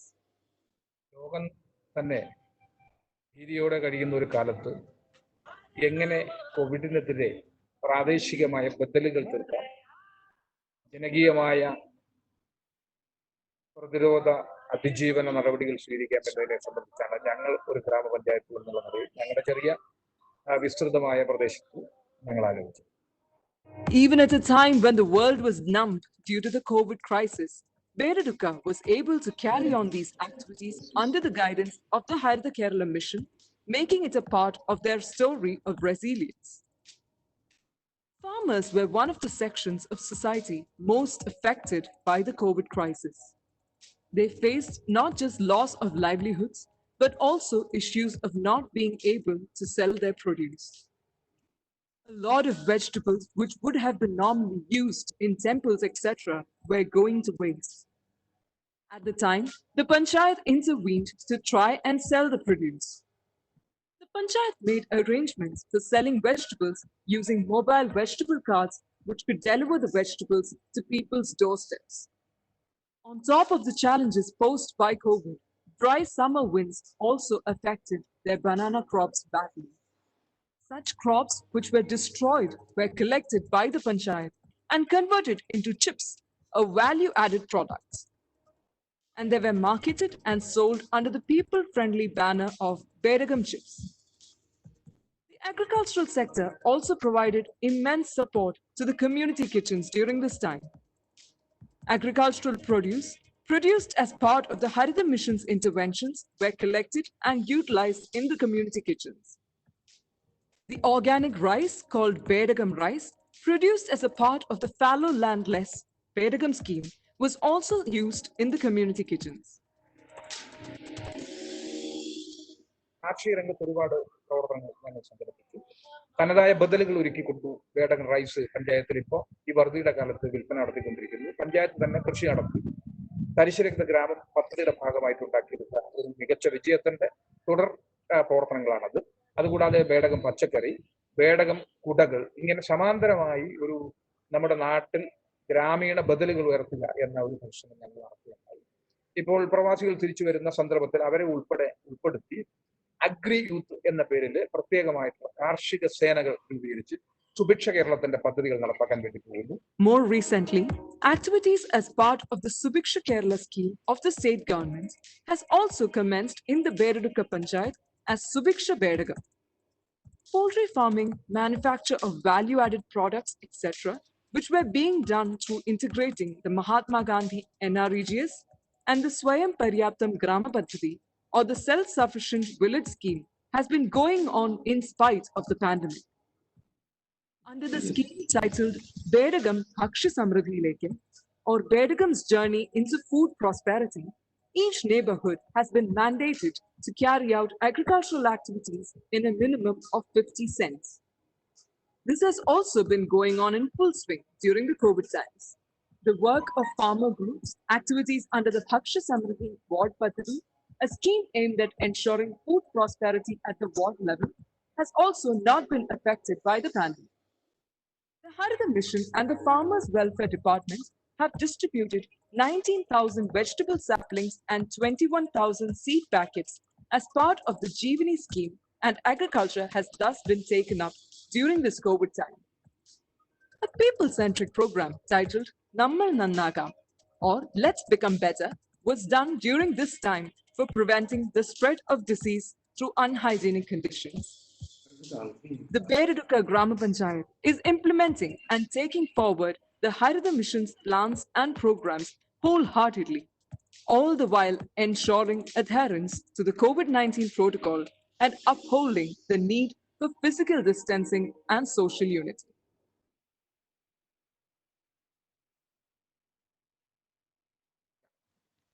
We are going to have the station Padiyur Kalyad Grama Panchayat.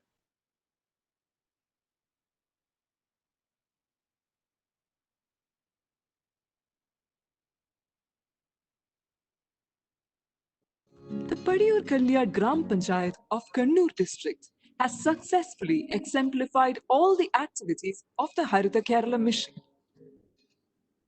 And in recognition of exactly this, the Chief Minister's Green Kerala Award went to Padiyur Panchayat. Padiyur is a land of agricultural diversity. Farming practices like mushrooms, aquaculture, and Nayakaruna can be seen along with the usual farming practices like paddy, banana, and vegetables. Padiyur, which gives equal importance to water conservation and waste management, is also fighting against plastic waste. The Padiyur Panchayat has initiated several initiatives in the field of agriculture and sanitation, even at the stage of lockdown in connection with the COVID pandemic. Padiyoor കല്യാണ ഗ്രാമപഞ്ചായത്ത് Covid 19 പ്രതിരോധ പ്രവർത്തനത്തിന്റെ ഭാഗമായി എല്ലാ ആളുകളും വീട്ടിൽ നിന്നും കൂടുന്ന സമയത്ത് അവരുടെ മാനസിക ഉല്ലാസവും അതോടൊപ്പം തന്നെ നമുക്ക് ആവശ്യമായ ഭക്ഷ്യവസ്തുക്കൾ ഉൽപ്പാദിപ്പിക്കുന്നതിനുള്ള നിർദ്ദേശങ്ങൾ കൊടുക്കുന്നതിന് വേണ്ടി പാഠതലത്തിൽ യോഗം ചേർന്നുകൊണ്ട് ഓരോ കുടുംബശ്രീ അയൽക്കൂട്ടങ്ങളെയും ക്ലസ്റ്ററുകളാക്കി മാറ്റി ഓരോ വീടിനും ചുമതല കൊടുത്തുകൊണ്ടുള്ള പ്രവർത്തനങ്ങളാണ് നേതൃത്വം.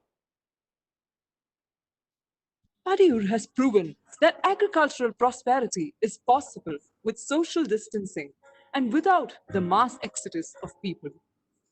The first step was to distribute vegetable seeds in all the houses of the panchayat under the leadership of representatives and volunteers. Ward-level competitions and gifts were introduced to be awarded to the best vegetable gardeners who cultivated and harvested vegetables. With this, the people started competing by cultivating vegetables in the available land and terraces. They also distributed special vegetable seeds to the children, and they are also enjoying these agricultural practices. The Padiyur Panchayat also utilized the activities targeted by Fallow Free Kerala during this COVID period. Women interested in agriculture were identified through Kudumbashree and they were given seeds for upland paddy cultivation. There are 1,180 guest workers residing in the Panchayat limits. The Panchayat was able to get them also on the path of agriculture. They were provided with food and vegetable seeds. The guest workers are now growing vegetables in their own residential areas. Simultaneously, the initiative to set up compost pits in guest houses has also begun as a step to pre-monsoon cleaning. Under the slogan, My Home, Clean Home, activities are progressing under the leadership of ward head vigilance committees as pre-monsoon cleaning. നമുക്കറിയാം വീടും പരിസരവും വൃത്തിയായി കിടക്കണമെന്നുള്ള ഉദ്ദേശത്തോടുകൂടി എല്ലാ വീടുകളും ശുദ്ധീകരിക്കുന്നതിന് വേണ്ടി April 30 ഒരു Friday ആയി ആചരിച്ചു. അതേസമയം എല്ലാ വീടുകളും വൃത്തിയാക്കുകയും പരിസരം ശുദ്ധീകരിച്ച് കുടുംബശ്രീ അംഗങ്ങൾക്ക് മാറി മാറി ചുമതല കൊടുത്തുകൊണ്ടാണ് വൃത്തിയാക്കാനുള്ള പ്രവർത്തനങ്ങൾ ഏർപ്പെട്ടിട്ടുള്ളത്. അത് വൃത്തിയാക്കി കഴിഞ്ഞ ഉടനെ തന്നെ പിന്നെ പൊതുസ്ഥലങ്ങൾ ശുദ്ധീകരിക്കുവാനുള്ള നിർദ്ദേശങ്ങൾ കൊടുക്കുകയും എല്ലാ പൊതുസ്ഥലങ്ങളും ശുദ്ധീകരിക്കാൻ ആവശ്യമായ ഇടപെടലുകൾ നടത്തി. The Panchayat also ensures that social distancing is done during all these activities. The most important development during the COVID period is the development of Pachaturat Green Island in the land area of the Parishi irrigation project and other wasteland. As part of this, it was directed to grow at least 10 fruit trees in a house. 8,500 house owners have already registered for the project. The preliminary estimate is that 1,12,000 fruit tree seedlings could be produced from 15 wards. It is also interesting to note that the seedlings are produced in natural bags and cloth bags, avoiding plastic covers.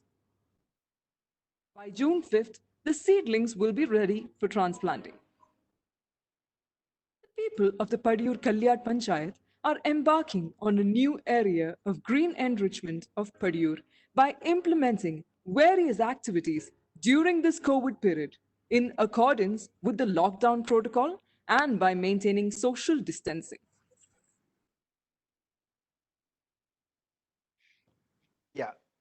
Chair, we are going to now present the presentations from Vadakekara Panchayat. As soon as the COVID-19 panic began, the Vadakekara Gram Panchayat convened an emergency meeting to tackle the situation. An emergency response team was formed by the Panchayat Governing Council. Ward-level activities are being monitored by Panchayat members with the support of ward-level committees. രാജ്യത്തെ ജനതയാകെ വലിയ ഭീതിയിലും നിരാശയിലും മുന്നോട്ട് പോകാവുന്ന സാഹചര്യമാണ് ഇക്കാര്യം മനസ്സിലാക്കിക്കൊണ്ട് വടക്കേക്കര ഗ്രാമപഞ്ചായത്ത് ചില പ്രത്യേകമായിട്ടുള്ള പദ്ധതികൾ ആവിഷ്കരിച്ചുകൊണ്ട് മുന്നോട്ട് പോകാൻ ഞങ്ങൾ തീരുമാനിക്കുകയായിരുന്നു. ലോക്ക്ഡൌൺ പ്രഖ്യാപിച്ച ഉടനെ തന്നെ ഈ പഞ്ചായത്തിലാകെ വ്യാപകമായി പച്ചക്കറി കൃഷി ആരംഭിക്കണം എന്ന തീരുമാനം ഞങ്ങൾ എടുക്കുകയുണ്ടായി. The Vadakekara Panchayat has fully embraced the Chief Minister's call to start vegetable cultivation in homes during the lockdown. The Vadakekara Panchayat was to be declared as a Panchayat without fallow land on June 5th. In the background of the COVID lockdown and the Chief Minister's direction, the Panchayat has decided to start farming in 15,000 houses. Planting material was delivered to all homes by volunteers. The Kudumbashree workers, volunteers, Harita Karma Sena, and the Krishi Bhavan participated.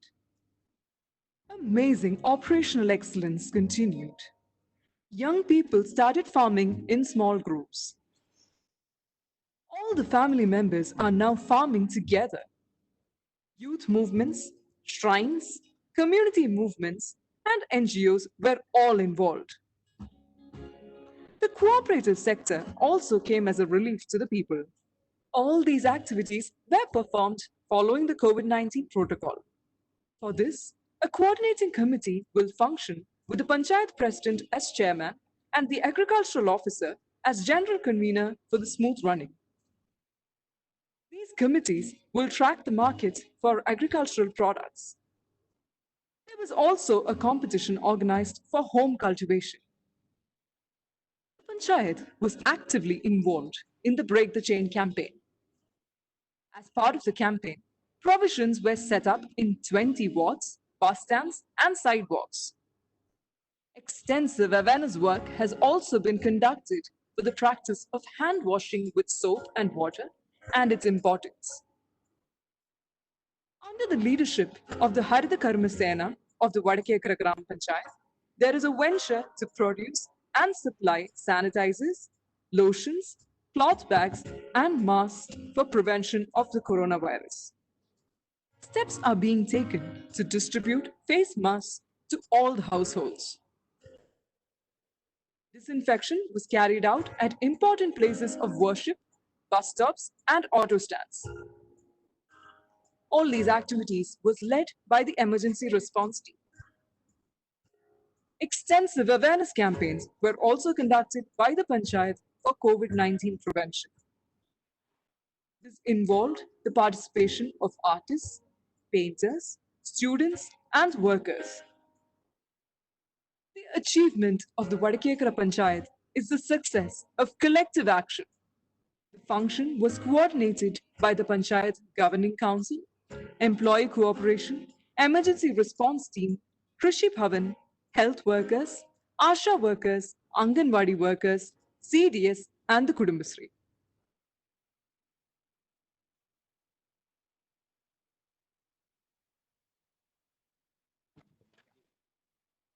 Chair, could you please request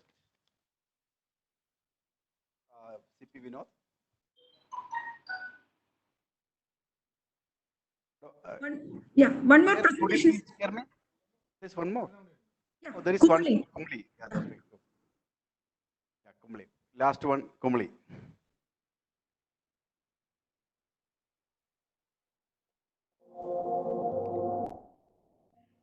The local level containment activities of COVID-19 are going on almost completely under the leadership of the Gram Panchayat in Kumudi.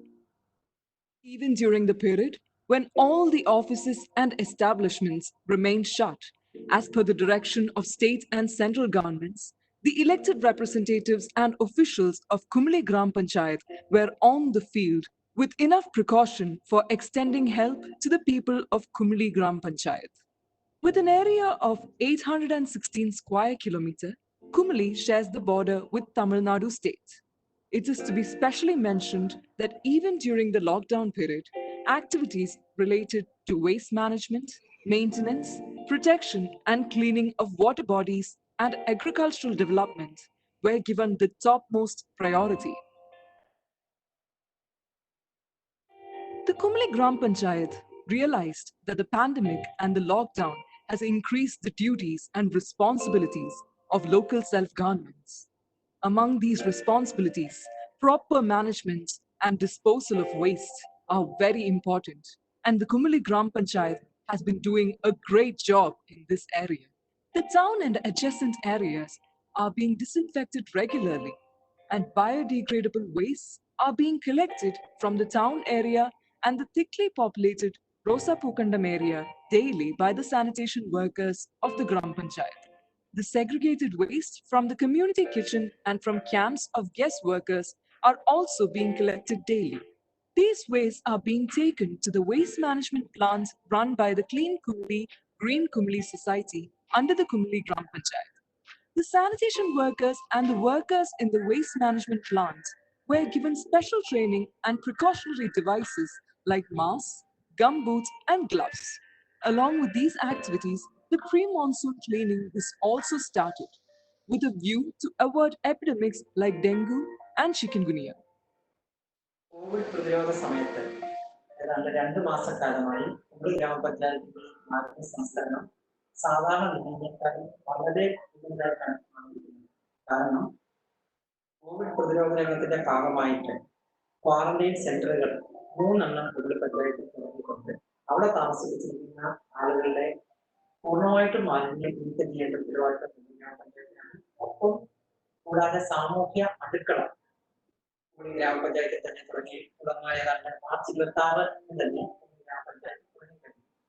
ഈ 2 രീതിയിലുള്ള മാലിന്യവും ഒപ്പം കുമളി ഗ്രാമപഞ്ചായത്ത് അതിർത്തി ഗ്രാമപഞ്ചായത്ത് ആയതിനാൽ അതിർത്തിയിലൂടെ കടന്നു വരുന്ന അന്യ സംസ്ഥാനക്കാരെ അണുവിമുക്തമാക്കേണ്ട ഒരു ഉത്തരവാദിത്വം കൂടി കുമളി ഗ്രാമപഞ്ചായത്ത്. Lots of agricultural activities have been initiated during the lockdown period in the Kumli Gram Panchayat. Cultivation of vegetables, plantain, tapioca, and other tuber crops could be done in almost every house during the lockdown period. Vegetable seedlings were supplied to 5,000 families under the Punarjani scheme, and a monitoring system was also set up for regularly monitoring the progress of this scheme. The Panchayat is also intending to honor the best farmers from among these 5,000 families with awards and other forms of recognition. ലോക്ക്ഡൌണിൽ ആളുകൾ വീട്ടിലിരുന്നപ്പോൾ പഞ്ചായത്ത് ഏതാണ്ട് 5000 കിറ്റുകളോളം പച്ചക്കറി കിറ്റുകൾ ആളുകൾക്ക് വിതരണം ചെയ്തിരുന്നു. വളരെ ഭംഗിയായ രീതിയിൽ തന്നെ ഏതാണ്ട് 75% ആളുകൾ ഈ ലോക്ക്ഡൌൺ പീരീഡിൽ പച്ചക്കറി നല്ല രീതിയിൽ തന്നെ നൽകാനായിട്ട് ശ്രമിക്കുകയും നല്ല രീതിയിലേക്ക് കടക്കുകയും ചെയ്യുന്ന അനുഭവം നടന്നുകൊണ്ടിരിക്കുന്നത്. Along with the waste management and agricultural activities, cleaning of water bodies were also started during the lockdown period. Private ponds and wells were cleaned by the owners and all other water bodies were cleaned by the Gram Panchayat. Spreading of epidemics could be controlled very much by the timely interventions and activities related to waste management and the cleaning of water bodies.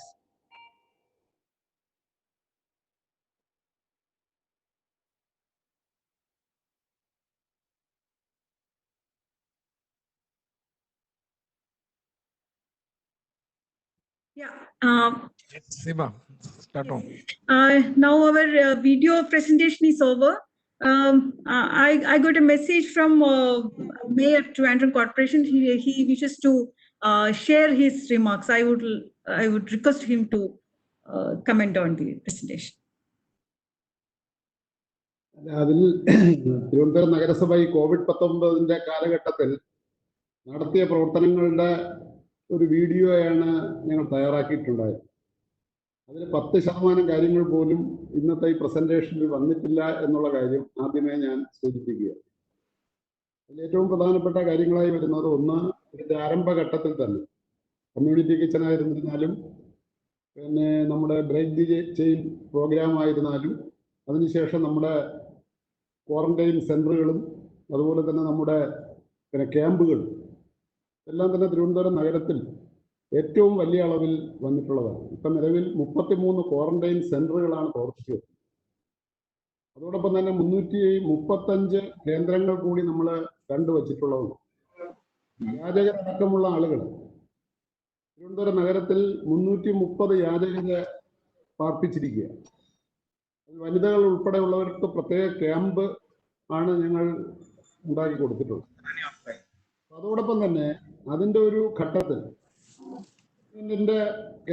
കേരളത്തിന്റെ മുഖ്യമന്ത്രിയുടെ താല്പര്യവും വിഷകേരളം പദ്ധതി നടപ്പിലാക്കിയതിന്റെ ഭാഗമായി ആ പ്രവർത്തനങ്ങളും ഏറ്റവും മെച്ചപ്പെട്ട നിലയ്ക്ക് ഏറ്റെടുക്കുകയും 200 ഹെക്ടർ സ്ഥലത്ത് തരിശുഭൂമി കൃഷി ചെയ്യുന്നതിനുള്ള നടപടികൾ ആരംഭിച്ചു കഴിഞ്ഞിരിക്കുക.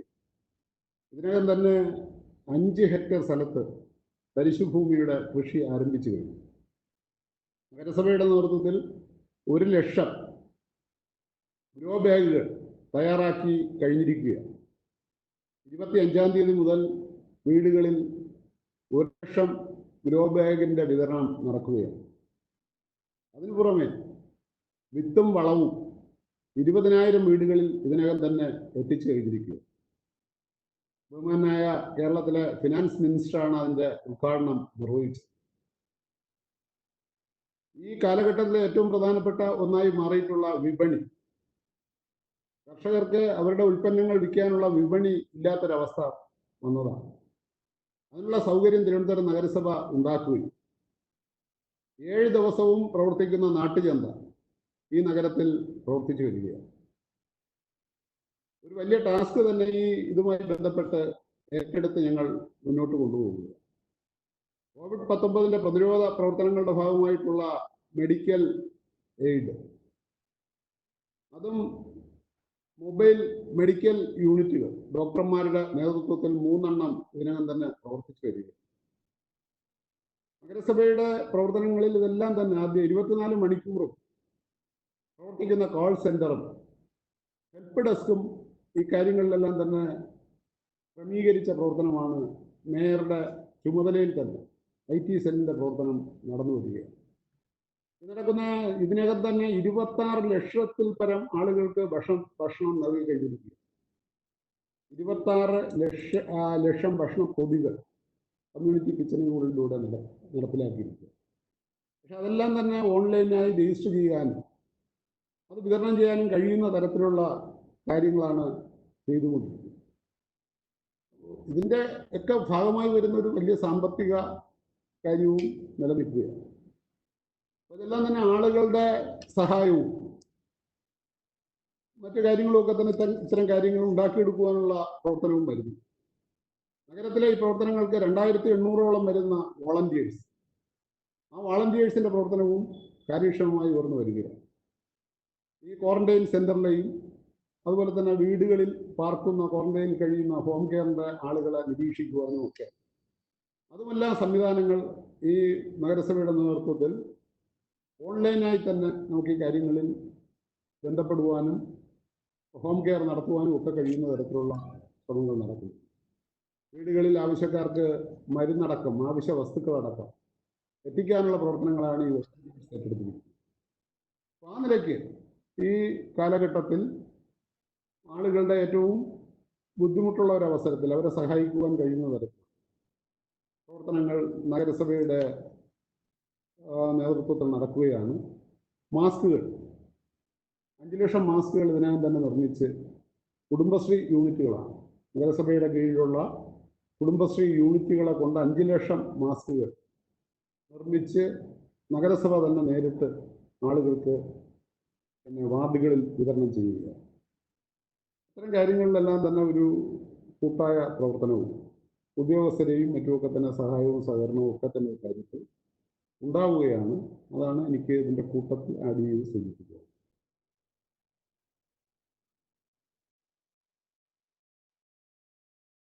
Yeah, we know there will be many more experience local governments want to share with us, but I'm afraid our time is very limited and it's not possible to share everything in a webinar like this.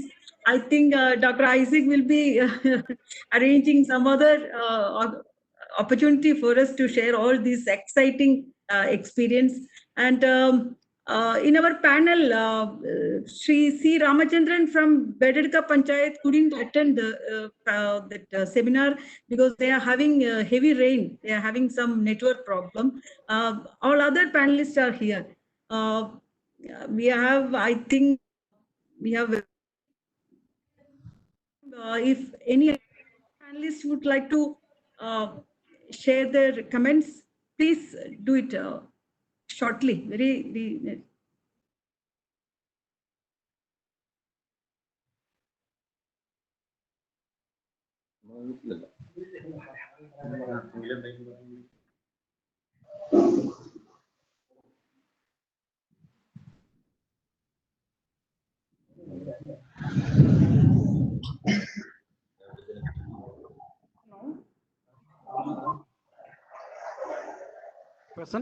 Chairperson.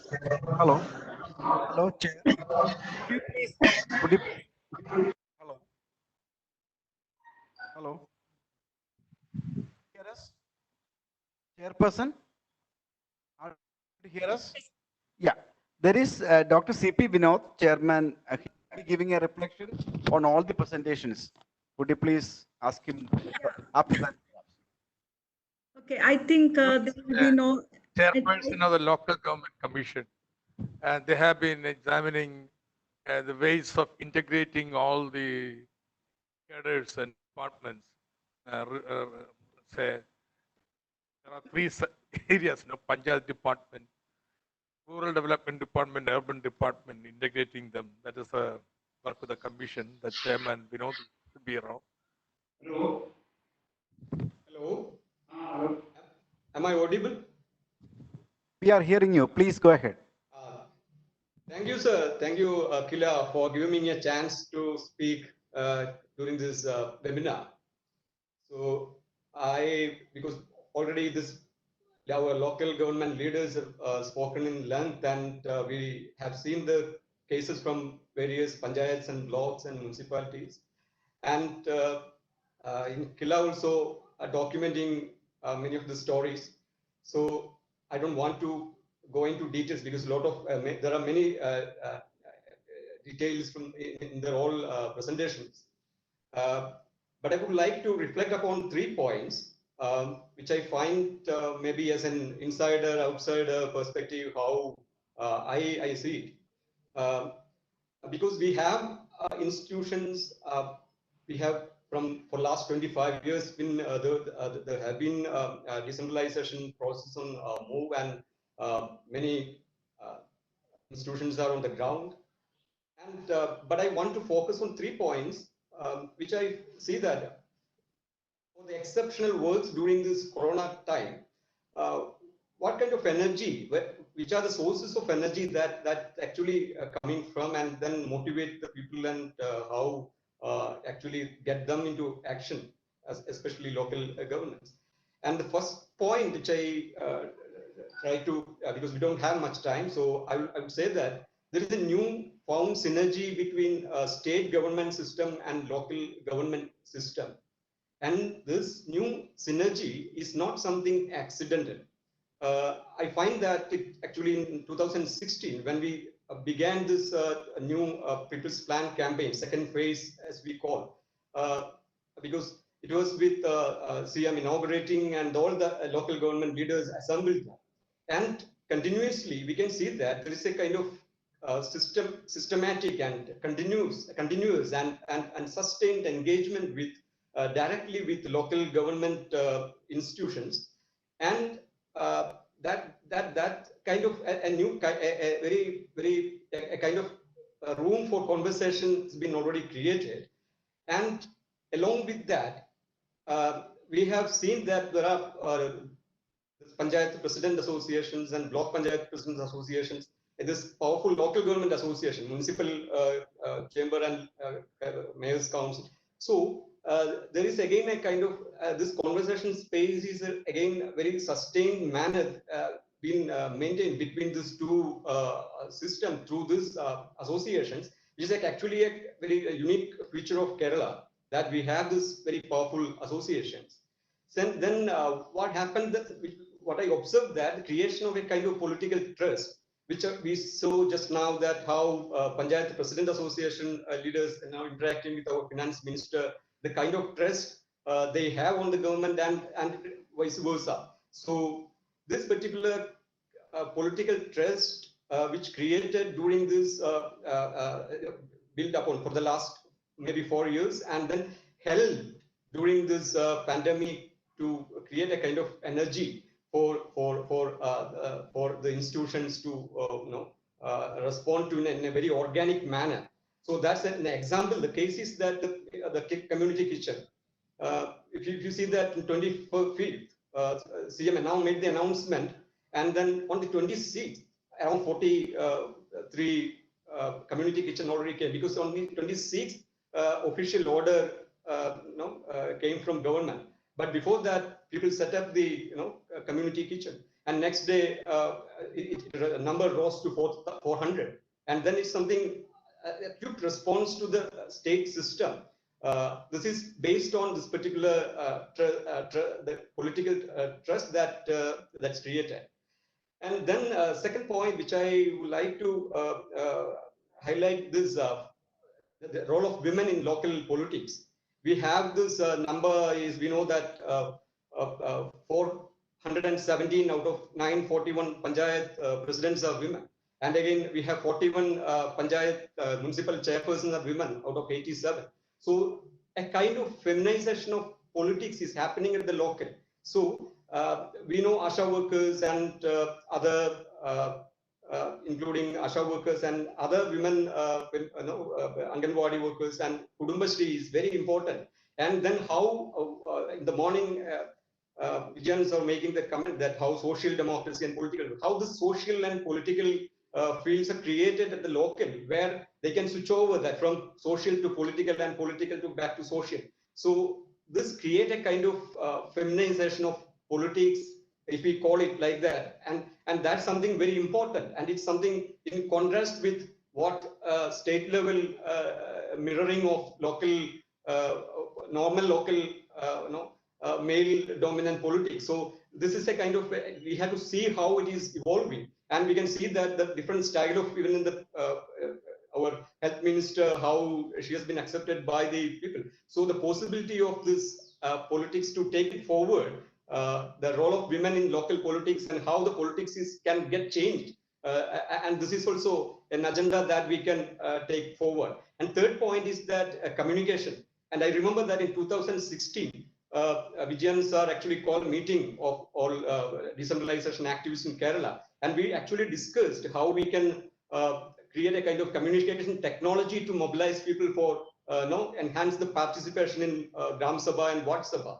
But we couldn't do much because artificially we can't create anything. But this happened out spontaneously, that we have created, because even our Kudumbashree CEO was explaining how WhatsApp platform was used in around 20 lakh women, actually part of this network of WhatsApp platform. So, and again, Sanadam as the volunteer group. So this is spontaneous one, and this kind of use of technology got a particular dimension that is not just reading and forwarding, but based on action, we are using mobile or social or whatever Android platforms that we are using, and the softwares we are using. And now we make this kind of meeting or webinars also now using this technology, and it's a big change. how we are taking forward also important thing.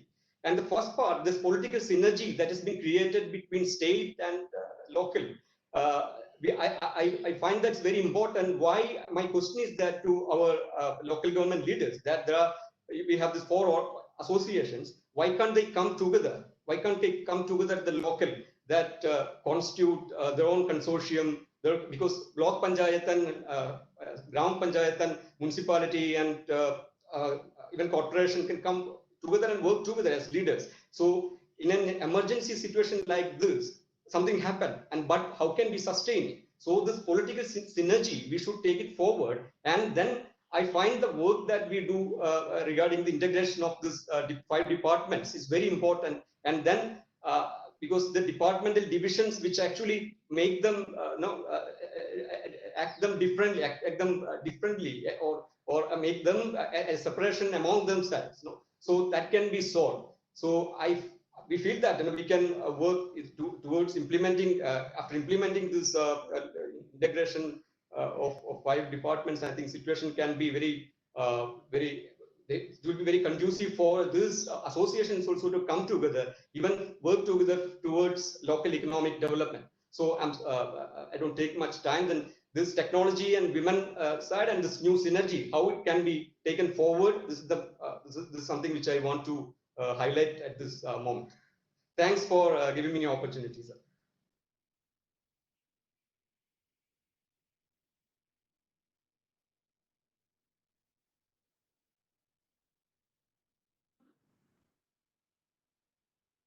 Can you hear me?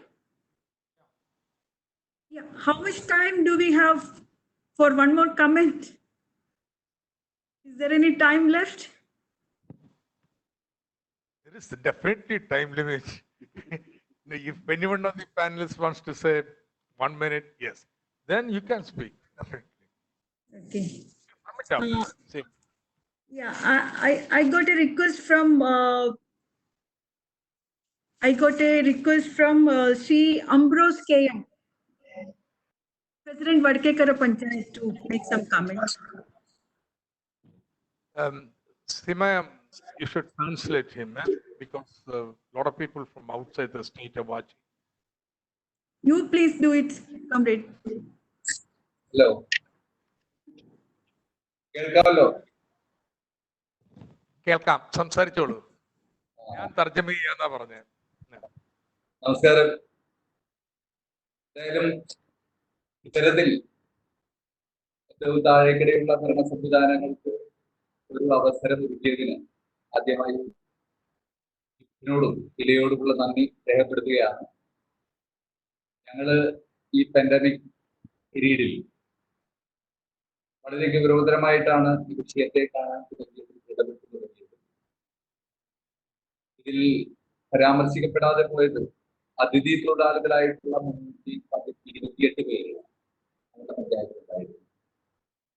വളരെ പെട്ടെന്ന് ഗവൺമെന്റിന്റെ തീരുമാനം വരുന്നതിനേക്കാൾ മുമ്പ് തന്നെ ഞങ്ങൾ അതിനെ സംബന്ധിച്ചുള്ള ഒരു വിവരശേഖരണം നടത്തുകയും അവരുടെ കുടുംബങ്ങളായിട്ടുള്ള ആളുകൾക്ക് അവരുടെ കാര്യങ്ങൾ പ്രാവർത്തികൂടി നോക്കാൻ ആവശ്യമായ പലയിടങ്ങളിലും പ്രക്ഷോഭ രംഗത്തേക്കെല്ലാം വരാൻ സാധ്യതയുണ്ട് എന്ന് കണ്ടുകൊണ്ടാണ് ഇത്തരത്തിലൊരു നീക്കം ഞങ്ങളുമായി ബന്ധപ്പെട്ട് നടത്തിയത്. മുഖ്യമന്ത്രിയുടെ ശിരസാവഹിച്ചുകൊണ്ടാണ് 8500 കുടുംബങ്ങളിലേക്കാണ് നമ്മുടെ പച്ചക്കറി കൃഷിക്ക് ആവശ്യമായിട്ടുള്ള വ്യക്തികൾ പ്രാഥമികമായി തന്നെ എത്തിച്ചത്. വളരെ നല്ല നിലയിലുള്ള പരിഗണന, അഭിനന്ദനം, അതുമായി ബന്ധപ്പെട്ട ഞങ്ങൾക്കുണ്ടായി. വളരെ സന്തോഷം കാര്യത്തിലുണ്ട്. ഏതായാലും ഇത്തരത്തിലുള്ള ഒരു നീക്കത്തിലേക്ക് ഞങ്ങളെ സഹായിച്ചത് പ്രളയവുമായി ബന്ധപ്പെട്ട് ഞങ്ങൾ രൂപപ്പെടുത്തിയിട്ടുള്ള നമ്മുടെ എമർജൻസി റെസ്പോൺസ് ടീമാണ്. അത് ഇതിന്റെ ഭാഗമായിട്ട് വളരെ സജീവമാക്കി നിർത്താൻ ശിവന്റെയും എല്ലാം സഹായത്തോടെ പോകാൻ കഴിഞ്ഞു. എടുത്തു പറയേണ്ട ഒരു കാര്യം, ഞങ്ങൾ ഞങ്ങളുടെ പഞ്ചായത്തിൻ്റെതായി തനതായ ഒരു വെബ്സൈറ്റ് ലോഞ്ച് ചെയ്യുകയും കാലടി എഞ്ചിനീയറിംഗ്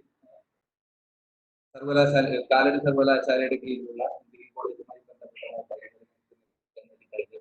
അത് വളരെയേറെ അഡ്വാൻസ് ചെയ്തിട്ടുള്ള പ്രവർത്തനങ്ങൾക്ക് മുന്നോട്ട് പോകാനായിട്ട് കഴിഞ്ഞു. എന്തായാലും കേരളത്തിലെ ഗവൺമെന്റിന്റെ മാർഗനിർദ്ദേശത്തിൽ ഇത്തരത്തിൽ വരുന്ന പ്രശ്നങ്ങളെ വളരെ കരുത്തോടെ അതിജീവിക്കാനായിട്ട് കഴിയും എന്ന് ചെറിയ ഒരു സന്ദേശം എത്തിക്കാൻ ഇതുമായി ബന്ധപ്പെട്ട് നമുക്ക് കഴിയും എന്നതിൽ വളരെ സന്തോഷം. Now you sum up.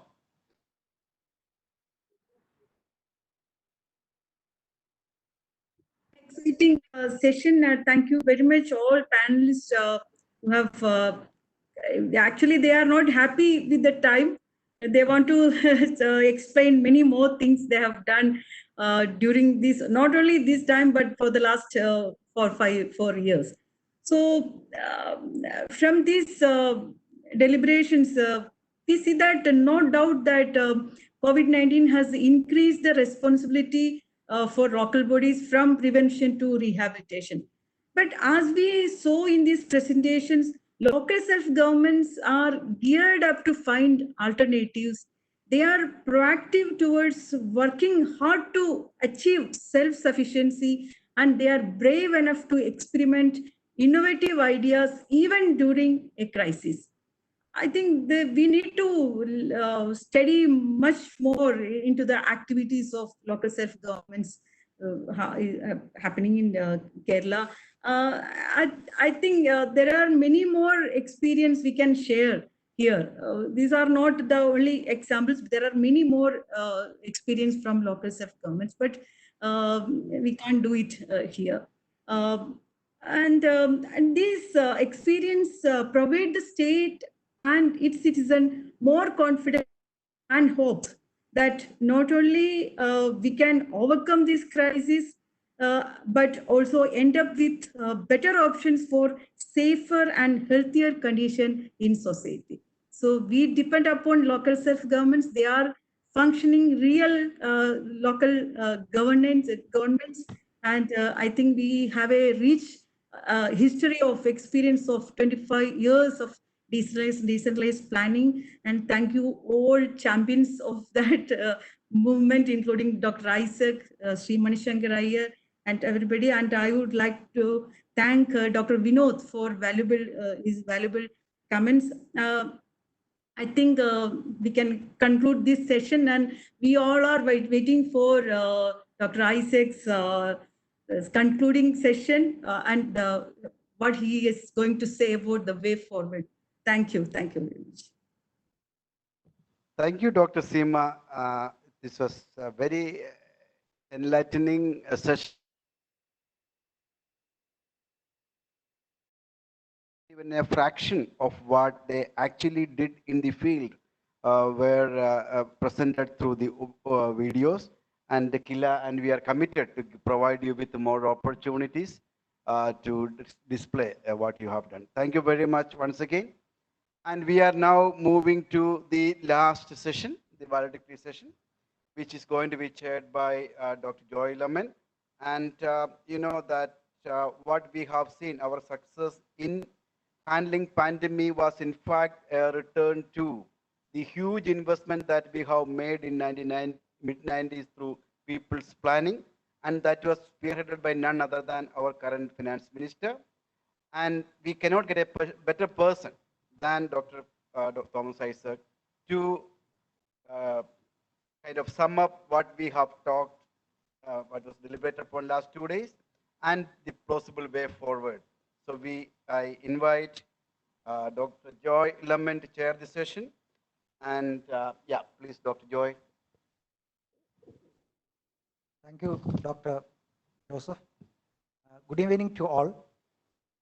As Dr. Seema just mentioned, we are all eagerly waiting to hear from Dr. Thomas Isaac on how we move forward and consolidation of the summing up of the conference here. First of all, let me thank all the participants. Yesterday we had around 12,000 plus views. It's growing up. And at every point of time, we had at least 175 people online in each of these sections. However, for those who could not join yesterday and today, you can visit GIFT YouTube channel or Kila YouTube channel or KILA Facebook page, and everything would be available there. And the entire proceedings will be brought out as a volume, which will also be available on our website, KILA website, as well as the GIFT website. And for some of you who had asked about various experiences, many of local government experiences are being shared at the KILA website. Some of them have the English subtitles also. Okay, and this webinar, of course, is a different platform which we are not totally used to, but I think we all managed it. This was meant to be a platform for sharing experiences and to learn from each other, from all the states. But we have to move on. Immediate actions are required, and long-term actions are also required to strengthen local government system in the country as well as for Kerala. And of course, it has to be a new way of working and functioning. Probably I would say a new Panchayat Raj post-COVID. Let's also remember that this is the 25th year of the People's Plan campaign, which was started in the year 1996. The new government formed under the leadership, chief ministership of Comrade E.K. Nayanar on 20th May 1996. Another 2 more days. And then it was on 6th June 1996 that the cabinet decided to launch this campaign as well as Sen committee and all others. So with these words, I actually hand over the mic to Dr. Thomas Isaac. Dear friends, this year is the 25th anniversary of People's Plan campaign. And we were all reflecting upon what has happened in the last 25 years. Of course, there is enough to be proud about. There has not been a setback, but we have been moving forward. At the same time, there was a general feeling that everything is getting routinized. The participation was not improving. An element of bureaucratization is setting in, and so on. So we were wondering how this 25th anniversary can be utilized as an occasion to re-energize the democratic decentralization movement in Kerala. And paradoxically, the pandemic has provided an opportunity. I think this is a turning point, not only for Kerala, but for other states as well, for India. The democratic decentralization has ceased to be an issue in the mainstream policy debates. 3 years back, we had the 25th anniversary of the passage of 73rd and 74th constitutional amendment. Kerala was the only state that celebrated it. There's a eerie silence about something that happened in India which raised so much expectations about transformation. Well, that's a pointer to what is happening to local governments generally. Of course, because the Constitution says so, there are regular elections. Even there have been laggards. So formal structures are there. But otherwise, in terms of funds available, actual functions and functionaries, there has been a retrogression taking place. But now, the presentations here yesterday showed even everywhere, every state in India, the local governments are in action. The long arms of center and state governments cannot reach out to the Indian villages. Therefore, you want to fight COVID, you want local sanitation, local surveillance, or any other mitigation effort. There has to be local level intervention. And like it or not, local governments are coming into play. And therefore, may this webinar start a big conversation in India. The picture, large picture that emerged from yesterday's discussion is the local governments have been much more active in the South India, and not just Kerala alone, Karnataka, Tamil Nadu, and so on. Then would come North and East India.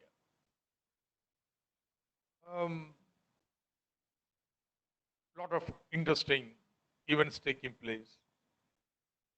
But I think the North and Western India, it is very, very stagnant, slightly disappointing what is happening. But even there are outstanding examples which shows what is the potential of local government. And therefore, to carry forward this dialogue, there are two proposals that have been coming up in the discussions, which I endorse, and we will have to take a decision on this. That is, one, we will have a volume of what's happening in each state in India. The participants from the states who spoke yesterday, they could prepare such a report. But, we don't have the academic luxury of taking indefinite time. Within 2 weeks, we should have a draft. We didn't call it paper, but even a descriptive statement will be good, which can be published now and later into a book, a volume. So that something is available, documented, what's happening to local governments in India, a point of reference. So Kila and Gift would undertake this task. Keep me, contact each of the persons. And some of the states were not represented. We should get some people from those states also. So immediate action on that. Within, say, by early next month, we should have this volume up. And I hope that will spark some debate and discussion. Second, I think it's very important that we make a collective intervention with the 15th Finance Commission and also central government. It's a pity that we have so-called 20 lakh stimulus program. I've been listening to each press conference. Not once the name of local government has been mentioned. It's a tragedy.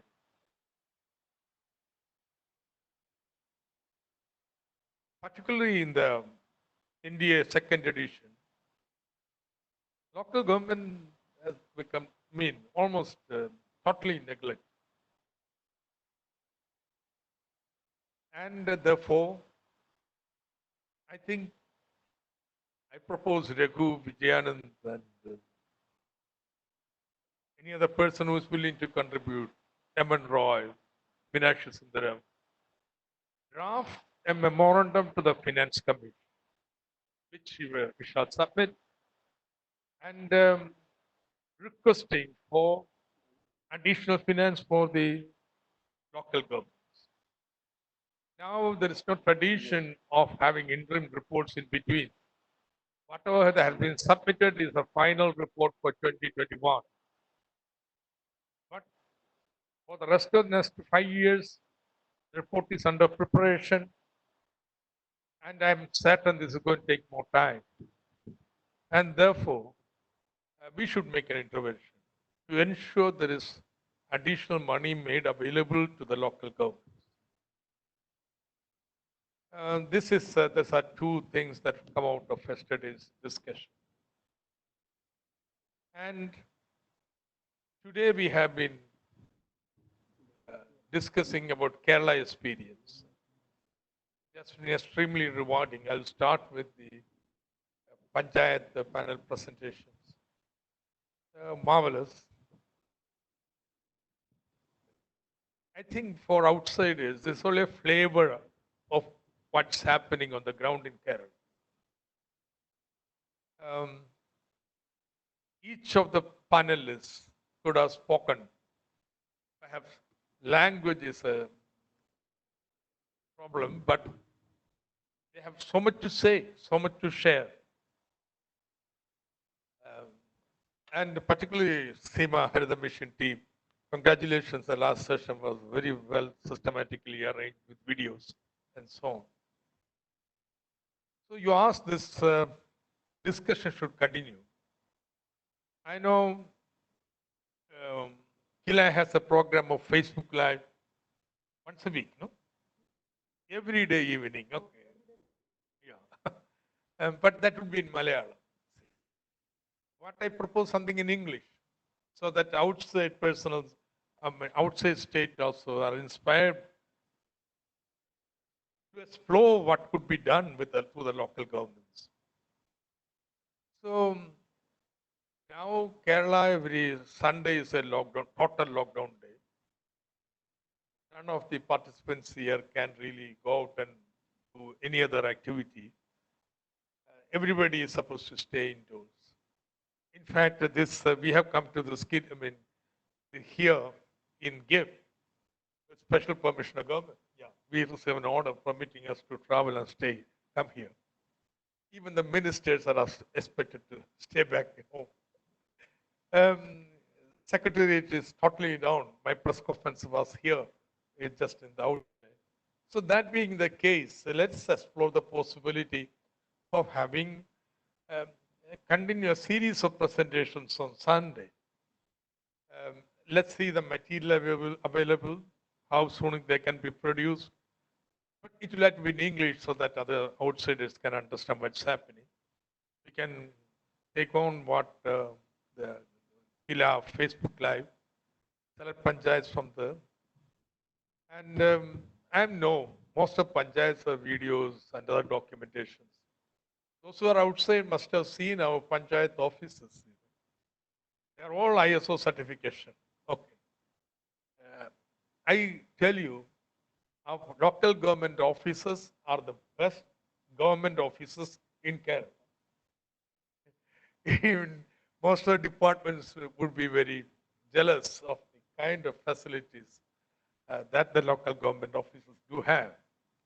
So I am certain there will be documentations there, and Harida Mission could team up with Kila, and we can decide to have a series of presentations on Sundays so that we can also learn what is happening in various places and others also be inspired by it.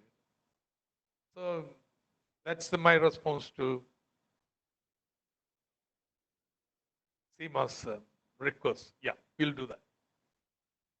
Now, today we started the discussion with disaster management, role of local governments, disaster management. Even yesterday, that was a theme of discussion. In fact, apart from Kerala, Odisha has given even further to have a formal recognition of the role of local governments in disaster management. Some of the issues that were thrown up in the discussion was, how do you formalize this role of local government? There has been a suggestion that Disaster Management Act, though it recognizes local authority, and local authority is interpreted as, not interpreted, local authority is the local government. But nevertheless, how do we have, there has been suggestion that the law itself be changed. And there is role clarity. In the morning, I mean, decentralizing, involving local government doesn't mean that disaster management can be decentralized totally. No. Respected health minister made that comment in the morning. There would have to be centralized plan. There will be a state disaster plan, district disaster plan, and local government disaster plan.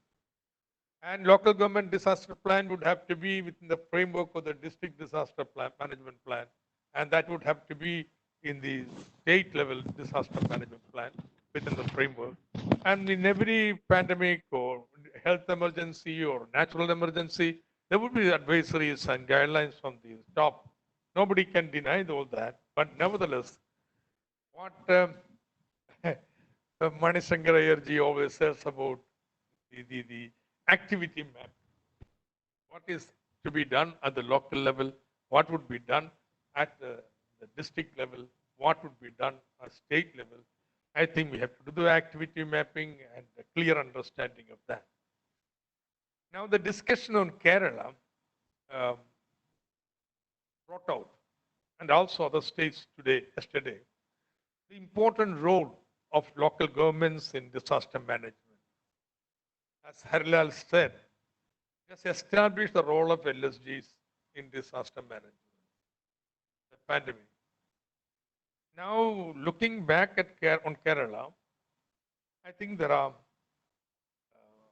has been an organic growth of involvement of local governments in disaster management.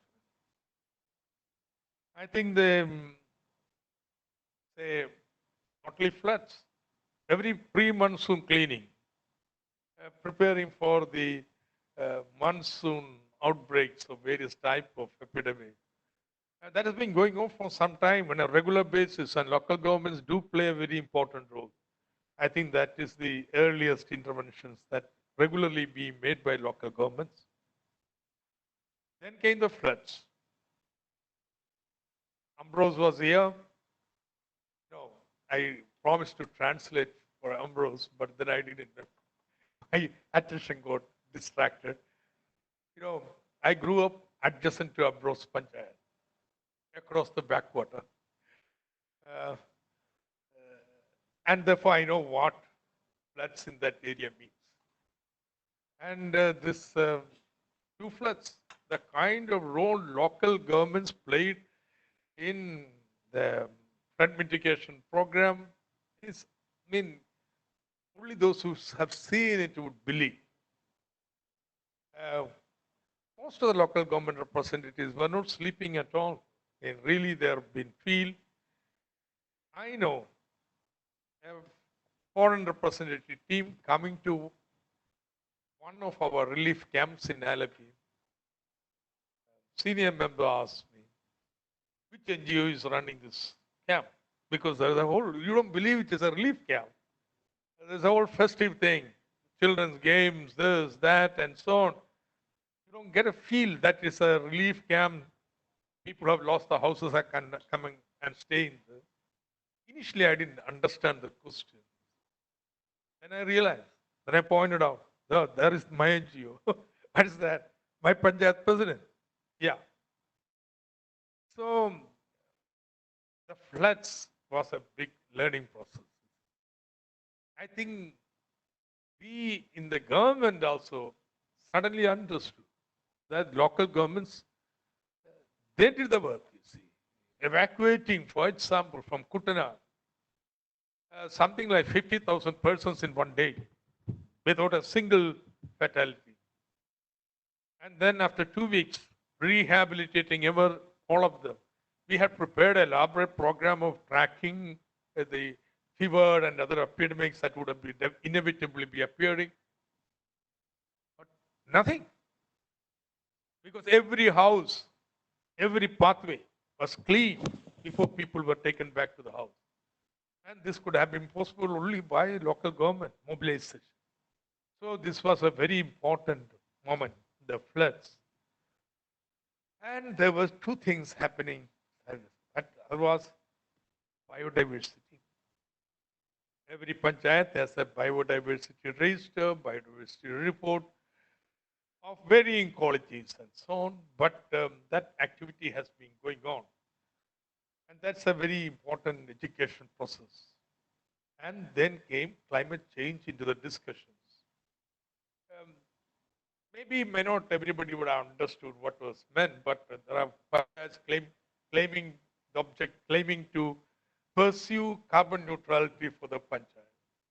Anyway, I've been involved in a panchayat in Wayanad, where very scientifically carbon emission was say calculated, net emission. Then their panchayat plan is an attempt, brave attempt to reduce the carbon emission.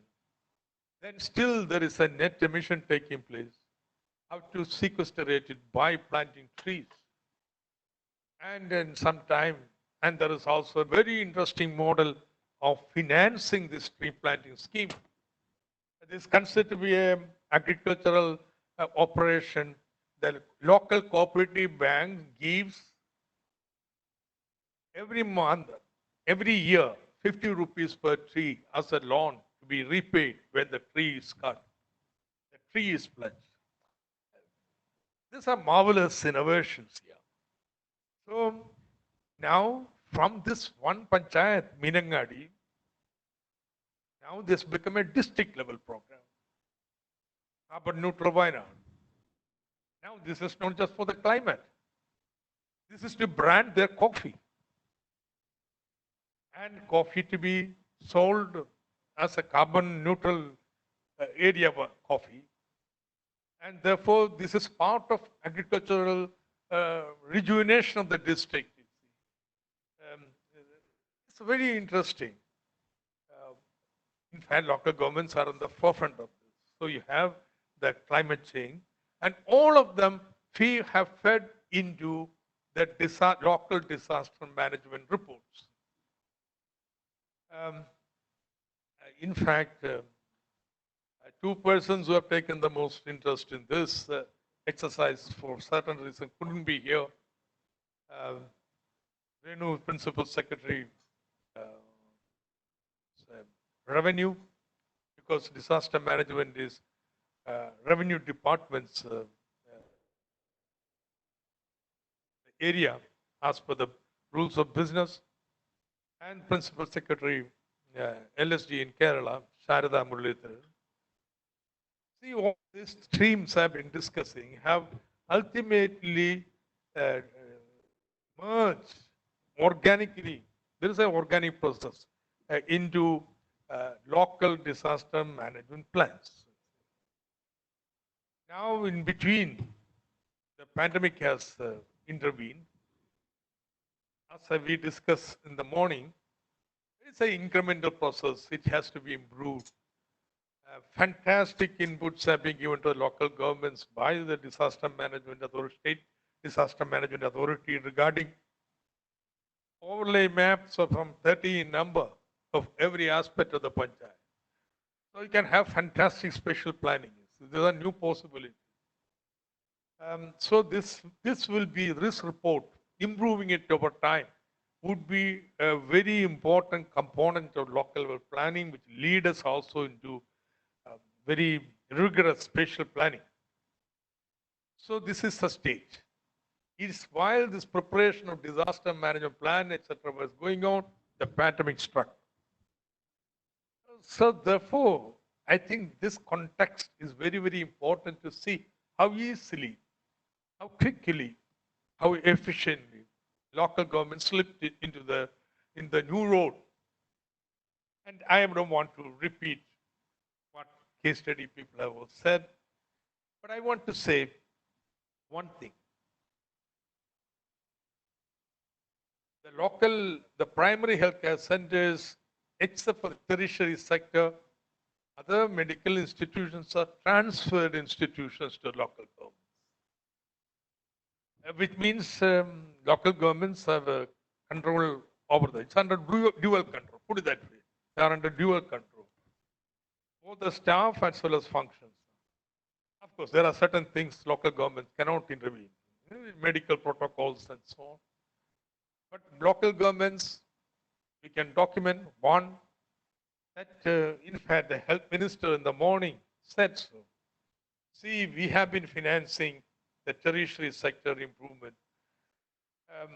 Something like 4,000 crores of rupees in the last 3-4 years in improving medical colleges, district hospitals, taluk hospitals, and so on.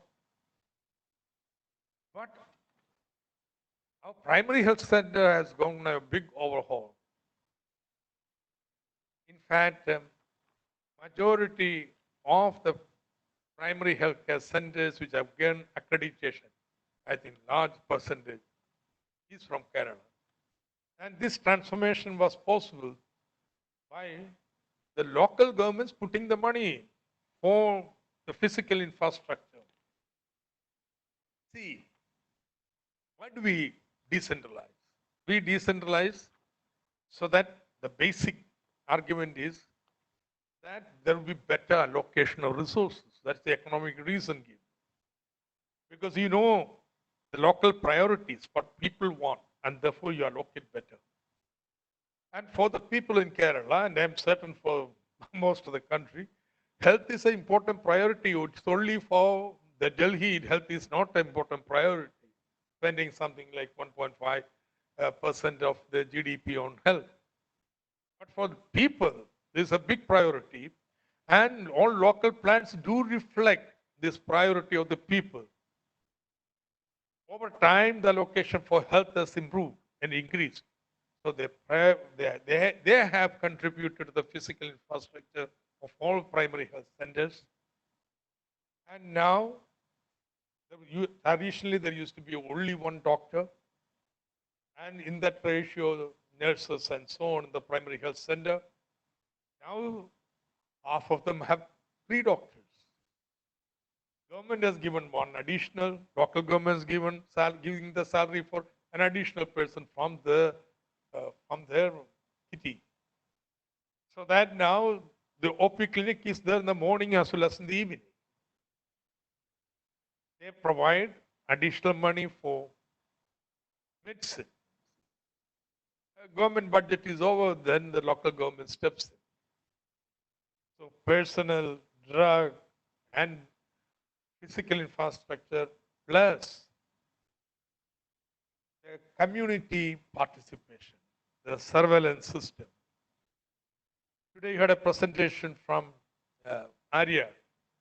Unfortunately, they didn't go into reverse quarantine. What that panchayat? Not one panchayat. It's about 5 panchayats joining together. Now this is going to be extended. They have collected health data of all citizens, digitalized them. On that basis, triangulated, identify potential people who would be getting cancer, cardiac problem, hypertension, and so on, and they had them screened. And medicine is provided from the sub-centers for people on the recommendation, prescription of the PHC. And now they have this data. Do you know what these panchayats are going to do? You have now scientifically drawn out all vulnerable people in this panchayat. Panchayat are going to serve notices by name. You in this household, these people have to stay indoors. The seniors, respectable people, including the panchayat member, would visit the house and tell them, no, you have to stay inside. We have using CDAC's telemedicine program, where anybody can phone up, but is screened at a control room, so that if a health worker can and see which doctor they should talk to. An appointment is fixed with that doctor. Most people won't be able to handle, say, video, telephone, and so on. Therefore, somebody, health worker, will visit the house at that particular time, call up the doctor, connect, and tell the person, talk to the doctor. That's the telemedicine. Drugs will be delivered. For 2 years, all the destitute families in this area, destitute, free food is made available at the doorstep. And this is going to continue and expand.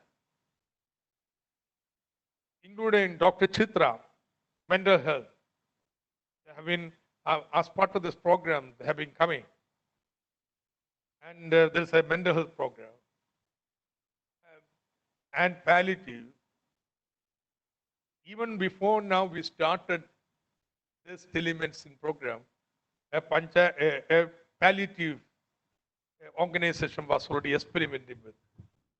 Now, this is the total reverse quarantine. You protect your vulnerable. We will not leave them to death. No. Kerala will exit the lockdown. And will restart and reopen the economy. But our vulnerable will be totally protected. See, which state government can do this? And you have, I was saying earlier in the particular session, Community Medicine Department in Alappuzha is fully working out this model, working on a day-to-day basis there. Medical students come forward. See, these are certain marvelous examples. I don't want to go into, I can go on narrating this kind of innovations that are taking place in many panchayats. One thing, say, Sima, if you are listening, the presentations that you're trying to tell everything. I should just concentrate on certain innovative program done and go into details. Particularly useful for the later our discussions. Okay. So that is there. So what is, and for example, the health minister said, Kerala's success in handling pandemic has been, you test, but more than testing, it is that you trace everybody. Anyway, diseases come from outside. Trace everybody who has got in contact. And then isolate them. If they show any symptom, test them. But when they go out of isolate, test them, and then positive, to give them treatment, the best treatment. But you would have stayed 14 days or 15 days. And therefore, when you leave this observation ward or the house, well, even if you are asymptomatic, you are not going to spread it. Our note is the lowest in Kerala. I don't say the numbers because Rajiv tells me you have not done enough testing to give numbering. But obviously, it has to be significantly below unity. See, can this be done, this strategy be done, without the participation of the local people and local community? See, Economist titled the article on Kerala, The Bargain. Because if you look at the number of tests and so on, it is so limited when compared to what is happening today in the developed countries. But still, it has been done. It has been flattened. Wow, that's the bargain. That bargain is possible because there is a powerful local government in Kerala. So community kitchen and so on. I don't want to repeat it. All these are possible only because we have been able to. There's a powerful local government can mobilize people who have the trust. See, in the webinar, Rajiv Sadanandam was speaking about competitive politics in Kerala. Yeah. But interesting feature is, at the state level, we go for each other. That's the political culture that has been there. Okay, opposition feels they have to criticize and so on. But in our local government, there is no opposition. Because there is a kind of proportional representation even given for the standing committee chairperson. So everybody has a stake in the governance. And it is 50-50. So after local governments belong to opposition. And there is a competition to prove who's performing better. And therefore, there is the political culture at the local level is something very different. A transformation that People's Plan campaign was trying to achieve. And I think I feel enthused by the experience at the local level. Now, let me conclude. What's going to happen? How pandemic is going to influence the future of local governance in Kerala? I think certain new priorities are going to come up. Health is going to be the priority, even greater priority. Because suddenly because this pandemic is going to continue for another year, and therefore definitely this will leave a lasting impact upon our local level priority. But the presentations here of the local governments pointed out, they are not going to be just a health sector alone. Health is a multi-sectoral issue. It's not just hospital and medicine and doctor. Clean environment, sanitation, good food, nutrition, and drinking water.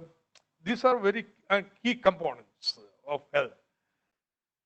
And the presentations here shows that there is a growing awareness of the intersectoral linkages of health problems, health emergency. And local governments are all into kind of self-sufficiency, at least for vegetables, milk, egg, and so on. The Subiksha program, everybody was repeating about. Kerala, we were thinking, you get remittances, you can buy anything. And therefore, we were living our multi-crops land, homestead land cultivation was deteriorating. The paddy fields were getting fallow. But now there is a fear. Even if you have money, you can't buy them. You may not get them. Supply chains be broken. And therefore, now there is a big campaign. Local governments are in the front of the exit strategy also. This agriculture is going to be out first. And look at the way everything is being planned at the local level. The integration of the department with the local government. So the exit strategy and implementation of Jal Jeevan Mission, again, local governments are going to have very key role in the drinking water and so on. I don't want to take more time. So these activities are going to be coming to much more prominence. And local governments are going to play a very important role in them. And importantly, this morning, both Iqbal and Rajesh Sadanandan were saying that initial year, we have a very interesting paper by Dr. Joy Alaman, Iqbal, Frankie, and was one more person.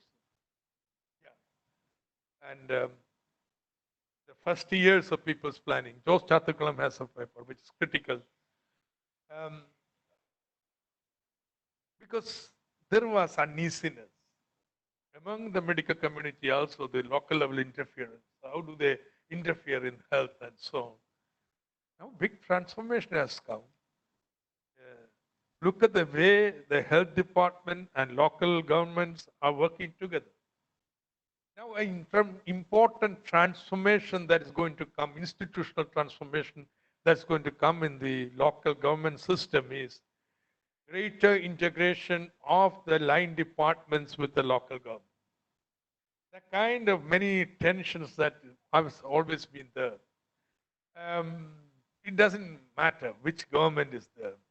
Department hierarchical, answering upwards. And you don't accept somebody interfering in between horizontally. Now this pandemic conditions is going to change it. There is going to be greater integration between the vertical departments and the horizontal spread local governments. You saw the best result is going to be seen in the agriculture, the sanitation, in each of this, even in drinking water. Only local governments then would have to be strengthened. Strengthening is not as much in money, but in terms of personnel. More people are required. But there is surplus in many sectors in government. I have already appointed a committee to look into again. See, I don't think before pandemic we could have thought about this kind of redeployment. Stopped in it was done in the first term of the lab, then continued in the next UDF government, then ended with the next left government that came. Then it just not in the agenda. Everybody thought this agenda was closed. No. This experience under pandemic has now reopened this agenda. So even in Kerala, this pandemic, our local governments have involved in it, in meeting this challenge, is going to give lasting impact. And I am certain in the rest of India also. So that way, this webinar has been an important talk taking. The conversations here have definitely going to give some, we have already said about 2 things that we are going to do at national level. And as for the Kerala, definitely local government department will be looking into it. The committees which are coming will be looking into it. And some of the issues people have pointed out, particularly Kutti Ammudagutti, CP John, and so on. We will examine them. There is no thinking that we have found ultimate solution. We should keep the conversations going. So it has been a great webinar. I hugely learned and enjoyed. I'm certain you will also share this. And I want to say that health and local government session today, something out of the world. Very, very. I learned a lot. You got a lot of insights. I'm certain this view will be shared by those who have been attending the webinar. I thank you all. Thank you all very much for participating, for contributing, and let's work together. Thank you. Hello. Any seminar or webinar should have a formal thank you. Should I do that? If I am permitted, I will take maybe another 2 minutes. I think Mr. Chairman and Honorable Finance Minister, you may agree with me that a person who is going to be most happy at this time will be none other than Dr. K. N. Raj. The first working paper of CDS remained there for almost 25 years. And in your hand, that working paper, with the support of EMS Namboodiripad and D.K. Nayanar, became people's move.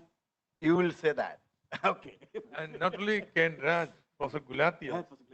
If you look back into Kerala's this experiment in decentralization, there are major 3 streams which have contributed, 4 streams which have contributed to it. One is academic. I don't think K. N. Raj and Gulati have in their life participated in a dharna.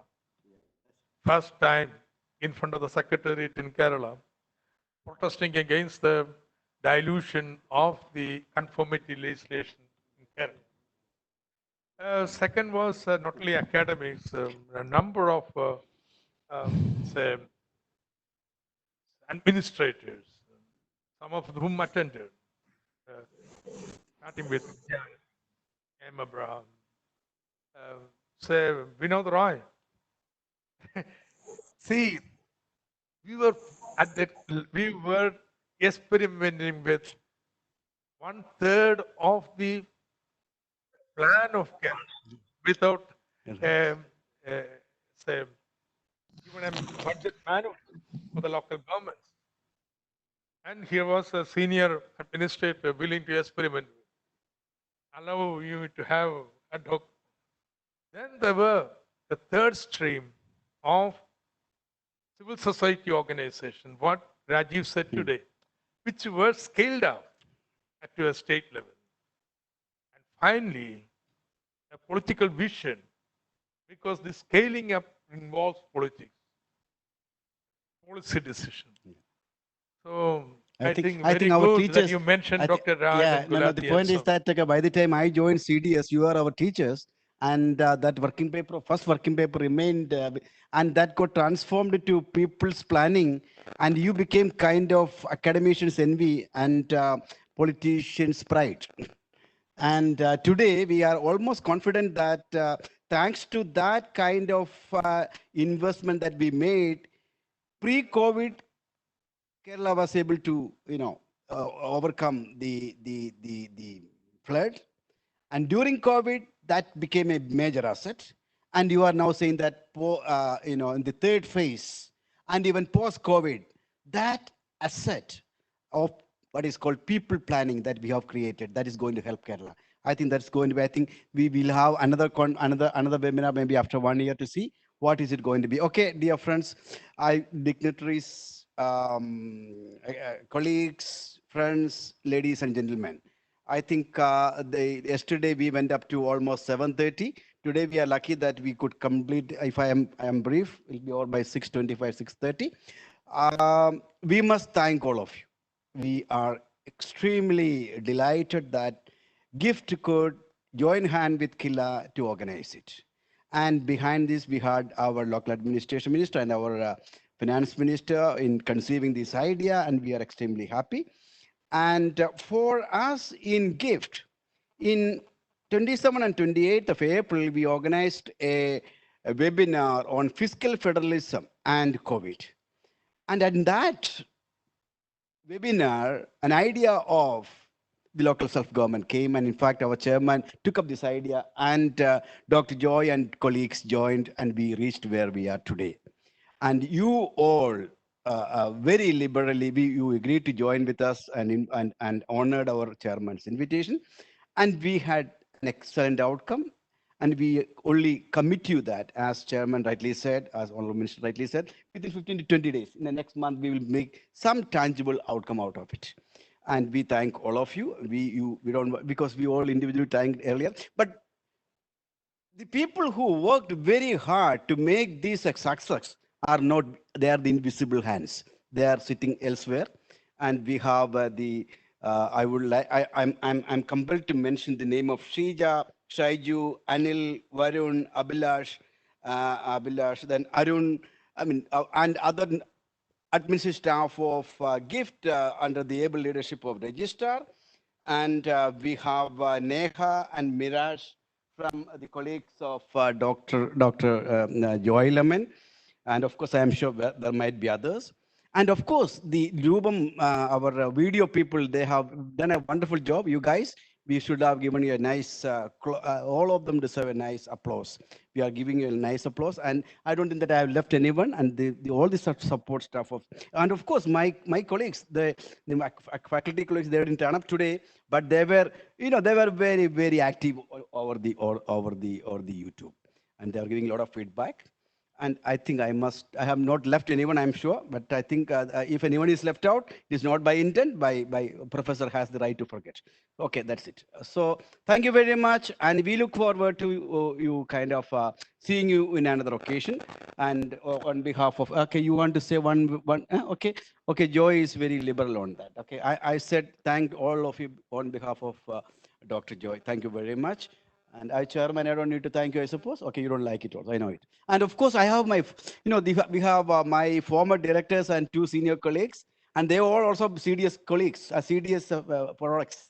They are here. Thank you very much. Dr. Jose and Professor Narayana, thank you very much. Everyone, I thank you. Thank you. That's it.